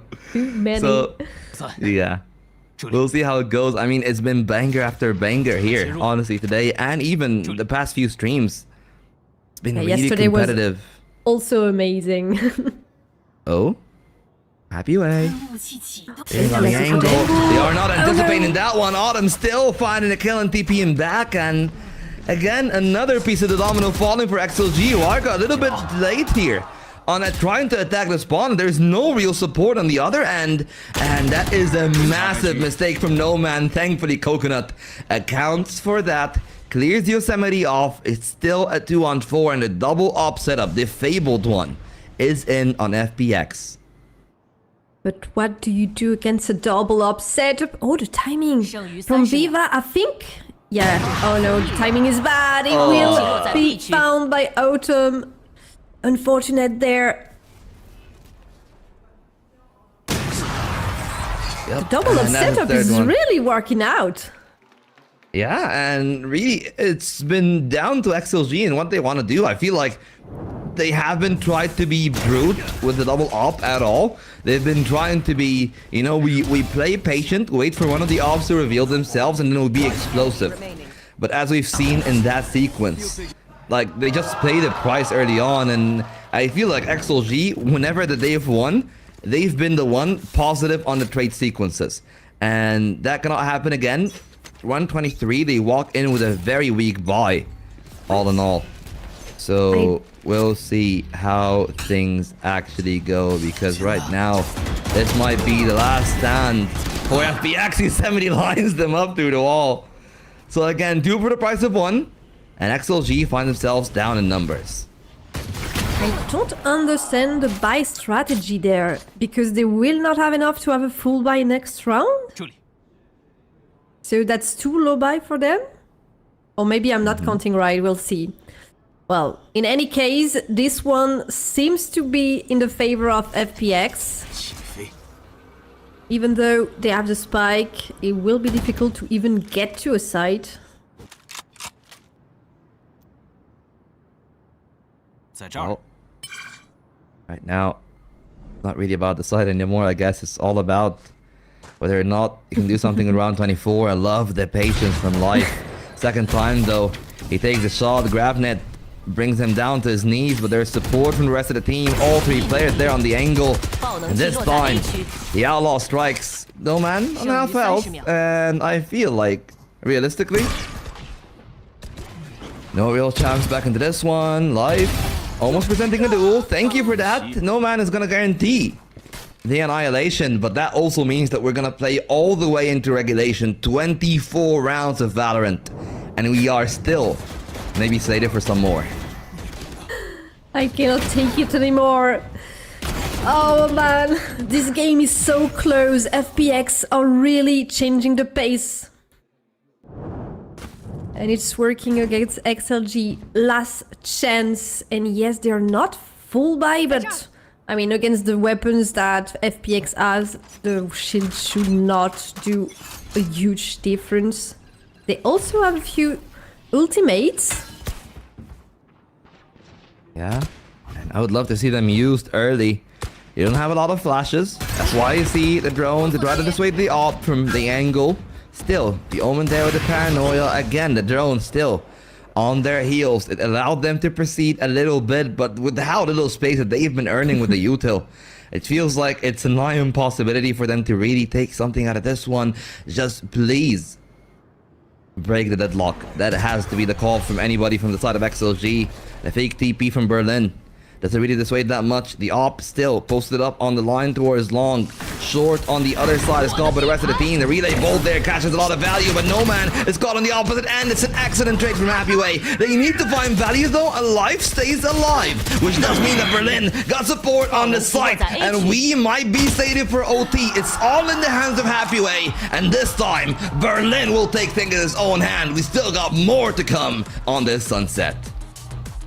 What an amazing play from FPX. They managed to get back to the 12 and bring us to overtime. I must say I was not expecting this, because XLG looked so good on this attack side. But in the end, FPX find the solution. Absolutely. And you know what? Life, a massive round, a kill from the shorty, to swap over to the Bladestorm. If he did not find the first kill initially, that would have been XLG's round, because they did so well to actually be patient and take the ops out. Now that we go to OT, electing just for a single operator, which might mean that XLG might actually be in a good spot. Remember, it's OT, and they're on attack. So I feel like that makes sense to have at least one of your duelists being on the sniper. Warga as well is doing just the same thing. The smoke, though, denying his angle. Meanwhile, the rest of XLG are ready for the eventual mid-crash. They're playing their signature strat, trying to take down mid. And here they are. Life with his operator is missed by Paranoia, but misses his shot. Oh no, man. He's completely deep in the corner. They don't anticipate that, and life goes down. Finally, we see a first blood for XLG, and maybe that will be the beginning of them finally fighting around. Remember, like regulation. I think in the last 5 rounds, they have not found first blood. So things can really be quite intriguing. Right now, though, they try to burst through mid again. 30 seconds only on the timer. And it will be a real problem if they're not able to strike through. So they go back towards that A site. Warga's there on the angle. He does not detect the players on short, but it's all about the timing from Yosemite. As he peeks in, spotted by Warga. Now they know where the op is. Yosemite tries to find the op, but Warga bests into the duel. And there's another player waiting for Warga at the angle. Ayan got the diagonal. Another at the site. Meanwhile, XLG waiting for No Man, waiting for Viva. That means that Warga will need to do some work. He finds the one and the next. He's taken everything into their own hands, and he knows where Autumn is. He's the last player standing when they line up for the Euro. It almost came down to No Man. Thankfully, he was able to trade it out. My heart almost dropped at the end of this. What happened? So many change in pace and in who's winning in this round. That was chaotic in my brain, and Autumn already almost did it. Do not line up, players, please. My heart can take it. And Raga, I don't know if I the timing. So many times I thought he would die, but at the split second, he just changes his focus and he made it. That's just unbelievable, man. No, I am in love with No Man, honestly. The amount of fun he's having with the game that they're playing is immense. Because you think about all the pressure that is there. 12-12 OT. You could have actually closed out the game in regulation, and you struggled for quite a long time. But then he just, as he basically figuratively did, he reeled the round back in. He held the line for the rest of the team. And now they are the ones that are ahead. FPX are gonna go transition to defense. So they might want to bring out their double op. But remember, on OT, that means that your glass cannon, you're only on 100 HP. Yeah, I wonder if they will try it. Because it did work really well, because I think part of the reason is that XLG are running Sova solo initiator. And they do not have the Euro, so they have very few flashes. So it's hard to move an operator, so only one. So we'll see how things go then. Single op, as we've said. Could find the value. I like this from XLG that they're just abandoning the operator instead. Everyone on rifles. Drone comes out. And it might be a little bit dangerous for FPX here.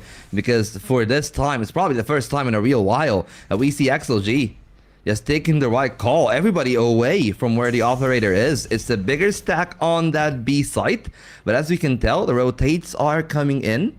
And that means that they're able to find first blood on either Autumn or Yosemite. XLG should have a pretty solid foundation for a game closer. Yes, Hilal found a kill. The first one, Yosemite down. Raga trying to run towards the backside. They lose the double from him. Maybe this is the run that they've been wanting since the beginning. And this is the Warga that I miss seeing. This is the Warga of stage 1 that basically took China and probably everyone by storm. He's doing it again now on the Neon, and in contrast to the game that they have had on the Sunset. That was one of the first games that they've had before they went over for EWC. Now they close it off in pristine fashion, and it is duo XLG set up a statement. Now they are taking the lead of Group Omega. It took them overtime, but they finally did it after, I think, 5 or 6 tries that they missed in regular rounds. Now they do it. A 2-0, and they take the lead, yeah, as you said, of the group, locking their place in the playoff also. Yeah, and that means that there is one more spot in Group Omega to fight for. That is DRG and Wolves. So I hope DMV is going to be able to strap on. It's a tough ride out there. A roller coaster of emotions and conditions. And for everything that we have seen, I have got to give a standing ovation to the players of FPX. This was a very entertaining matchup. I would say this was high-level Valorant. DRG Wolves, that was a little bit more glue in comparison.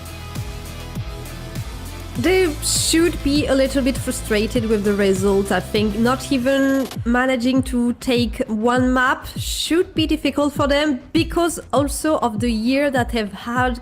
They're kind of struggling, and this was like their return in the spotlight, being the first in their group, but now they lost to XLG. So yeah, a bit of a setback for SPX that we wanted to see back at the top level. Absolutely, but for somebody that I wanted to see at the top level personally, really happy to see Warga perform 26 kills there at the end of this matchup. Now we get to see the rest of the highlights over the course of this game, and it has been really jam-packed. It's been a back and forth game.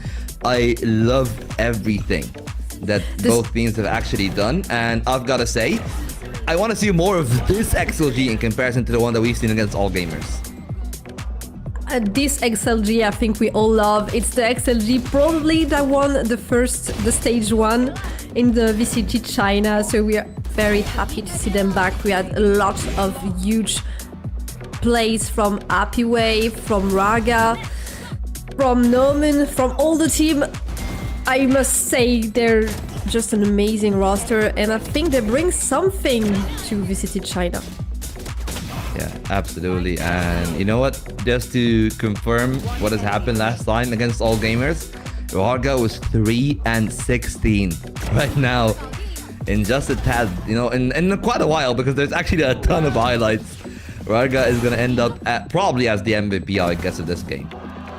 So, like, what a turnaround, really. And I'm really happy for Warga, because you could tell every time you look at the camera when they were at Masters or at EWC, even when they were immediately back, Warga looked pretty shook. Like, it really actually affected his mental.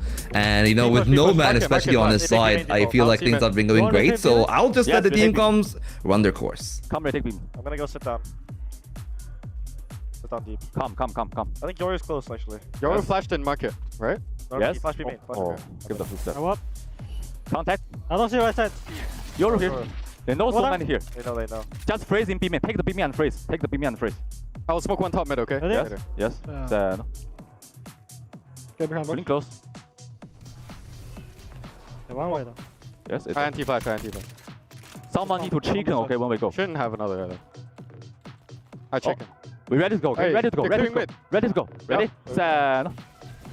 CT no smoke, guys. Power. Backside. Recon, guys. Market. Go.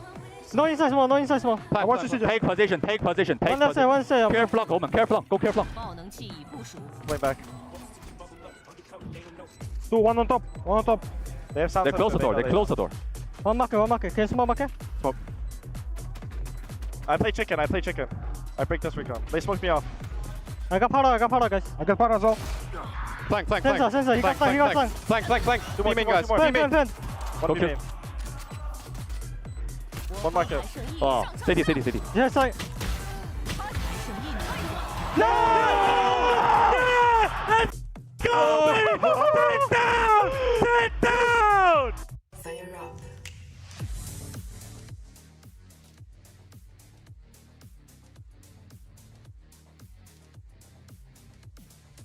Oh, yeah, sorry. Now you hear me. So I was saying, I think it's crazy that everyone has a crazy reaction except Raga that just did the ace and is just still very focused on this gameplay. So it was very fun. Hey, Obviously. I mean, I was coconut there. I was like,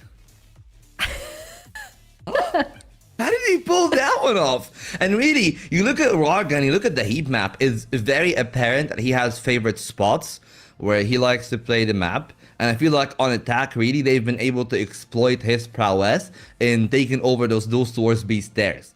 Like, you can tell there's like at least like 7 or 8 kills at like just that corner, maybe even more. You know, 276 ACS, a lot of multi-kills, a valiant effort from Life, you gotta say. Like, this game came to OT.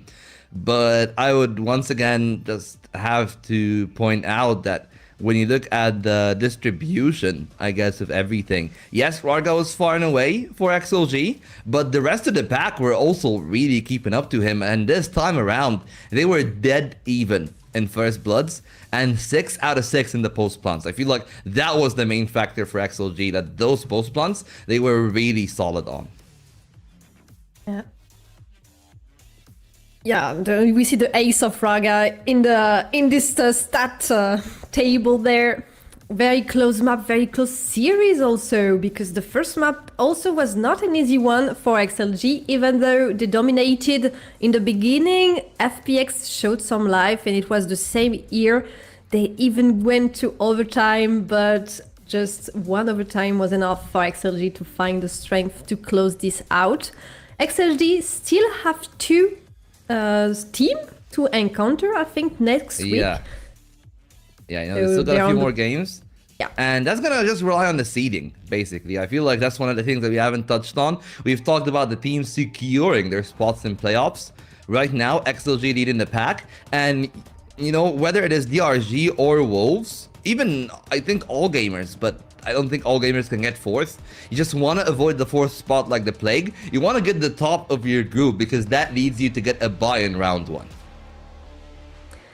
Yes, I think, and the first seed is definitely a huge difference because you only have 3, if you do not lose, obviously, but you only have 3 games before you're in the final, so before you secure your spot for the champions. And I think we're gonna go towards a little interview. Thank you for beat us to translation.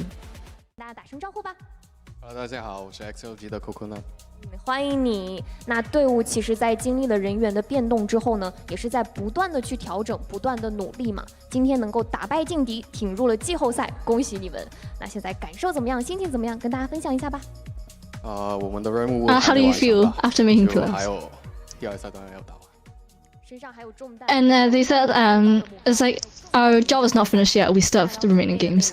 今天的图一影视修所上半场，你们在进攻方就是拿下了一个10-2的美妙开局啊。那其实，在比赛数据统计当中，这张图是在防守方的胜率会更高一些。那对手其实也是在防守方会有一些小巧思的队伍。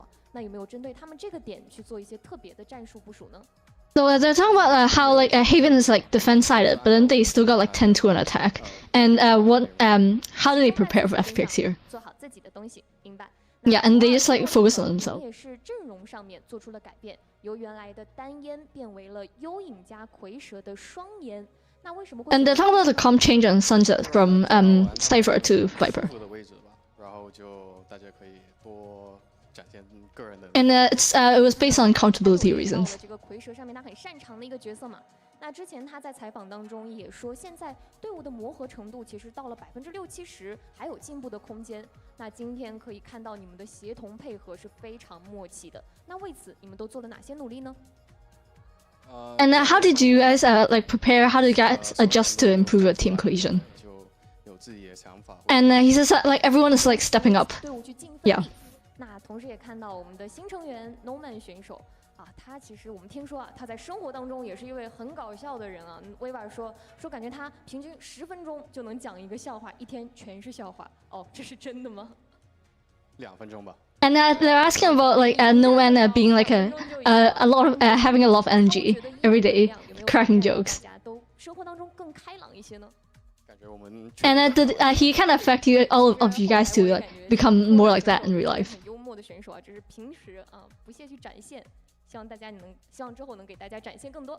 也感谢你接受我们的采访，今天辛苦了，恭喜你们。And that's it for the two. 也辛苦大家了，大家不要走开哦。接下来我们就把时间交还给解说席。Wow, you know, the contrast there, like, you go from no man just basically being a hype man and all the positive energy, Coconut is like, game face. We win. We take care of ourselves. We take accountability. Job's not done. It's like, you know, it feels like truly what, you know, that's the thing that I love about XLG though, is that the whole time they've had a killer instinct about them that was really, you know, the good thing about XLG. And I feel like once they got somebody that also get the morale up and it just doesn't spiral into a negative feedback loop, they just feel like, you know, morale translating over into the players not tilting, which translates over to those spots that they were in. Stage 1 XLG would have lost this map and would have actually headed over to Ascent. Stage 2, their momentum is not a problem. Even if it's negative, they just keep their mental locked in. Yeah, it's so easy to tilt when you're this close to winning the series, but you just, for some reason, cannot manage to put in the last round. But they stayed focused, and in the overtime, they managed to try to find it. And I agree with you. I think that's something that is really important. And if Norman is one player that brings that to the team, definitely is a great addition. Absolutely. Well, you know, the day as a whole has had 2 bangers. Love to see Spirit right there from DRG in the top 5, but indeed we have Sprung today in Project Horizon. Spring has had quite a performance. And as you can tell, those are the teams in green that are locked for playoffs. Trace and Bitty Bitty for Group Alpha, for Group Omega, XLG, FPX, all gamers 2-2, yes, much like DRG, but based on head-to-head and map difference, they are locked in bare minimum for playoffs, which is gonna be intriguing. You know, EDG, Taidu, JDG, I feel like those 3 teams are going to battle it out, and I'm really interested in seeing if JDG got more surprises for us, because the win that they've gotten, I feel like really threw everyone off the hook. But the other end, of course, are going to be the points, because as we know, the 2 teams, the top 2 teams from Stage 2 playoffs qualify automatically. The other 2 teams that are picked off of those points. So EDG leading the charge, XLG equaling their tally with 12, and with XLG being locked to playoffs, you know, they should be in a pretty good spot. It is just about Wolves here. I mean, Wolves, I feel, and Trace are the 2 teams that would want to do the best, because depending on how their run goes and whether or not Wolves make it to playoffs, they would need Trace to perform really bad for them to actually make it the champs. Because I feel like Traces are doing great, but we've seen how they collapsed in Stage 1 as well. And speaking of the things that are up ahead, this is the remaining schedule of the group stage. Nova XLG, that's gonna be a pretty intriguing one. But with how Nova have been playing, I'm actually much more looking forward to EDG, JDG, because this is always an entertaining game, even if it's a bit scrappy between the 2 teams. Yeah, a lot of amazing game. Next week, it's the last week of group stage, so after this one, we will know who will go to the playoff and who, unfortunately, are the 4 teams that will stop their journey there. And most likely will not go to champion also, because the teams that are lower in the brackets right now do not have enough points. So yes, we will have our answer next week, and hopefully you will be there with us. Yeah, hopefully, guys. I think that wraps it all up for today. I was going to pin a wall of shame for everyone that predicted FPX today. And you know what? Akamask, I'm sorry. Kumquat, I'm sorry. You know, like, Veggie is always known to be a bit of a hot predictor, but the lovely lads on the bottom chart, they got the right prediction. This was the closest one, I think, all week for predictions. You know, it came down to just a single vote. I tipped the scale. That's all I'm gonna say. And it has been such a close game. Yes, it's only a 2-0. But it doesn't really pay justice how close that game was. And realistically, really happy to be here. We're going to be back soon, as we've seen. The 30th is when we're going to be back for the rest of the coverage for the Chinese VCT. Really a pleasure to be alongside you here, Kumquat. It was such a pleasant time, and a big thank you as well to BDOS, who hopefully will be catching the bus this time around. Magnum as well on the production. And with that, the biggest thank you goes to all of you guys who support us here at Project Horizon. This is a project that is fueled by you guys. It is made because of our passion and love for the Chinese region, but you guys are the people that we want to deliver that to. So thank you so much for tuning in. We hope to see more of you down the line, and we'll see you in a few days.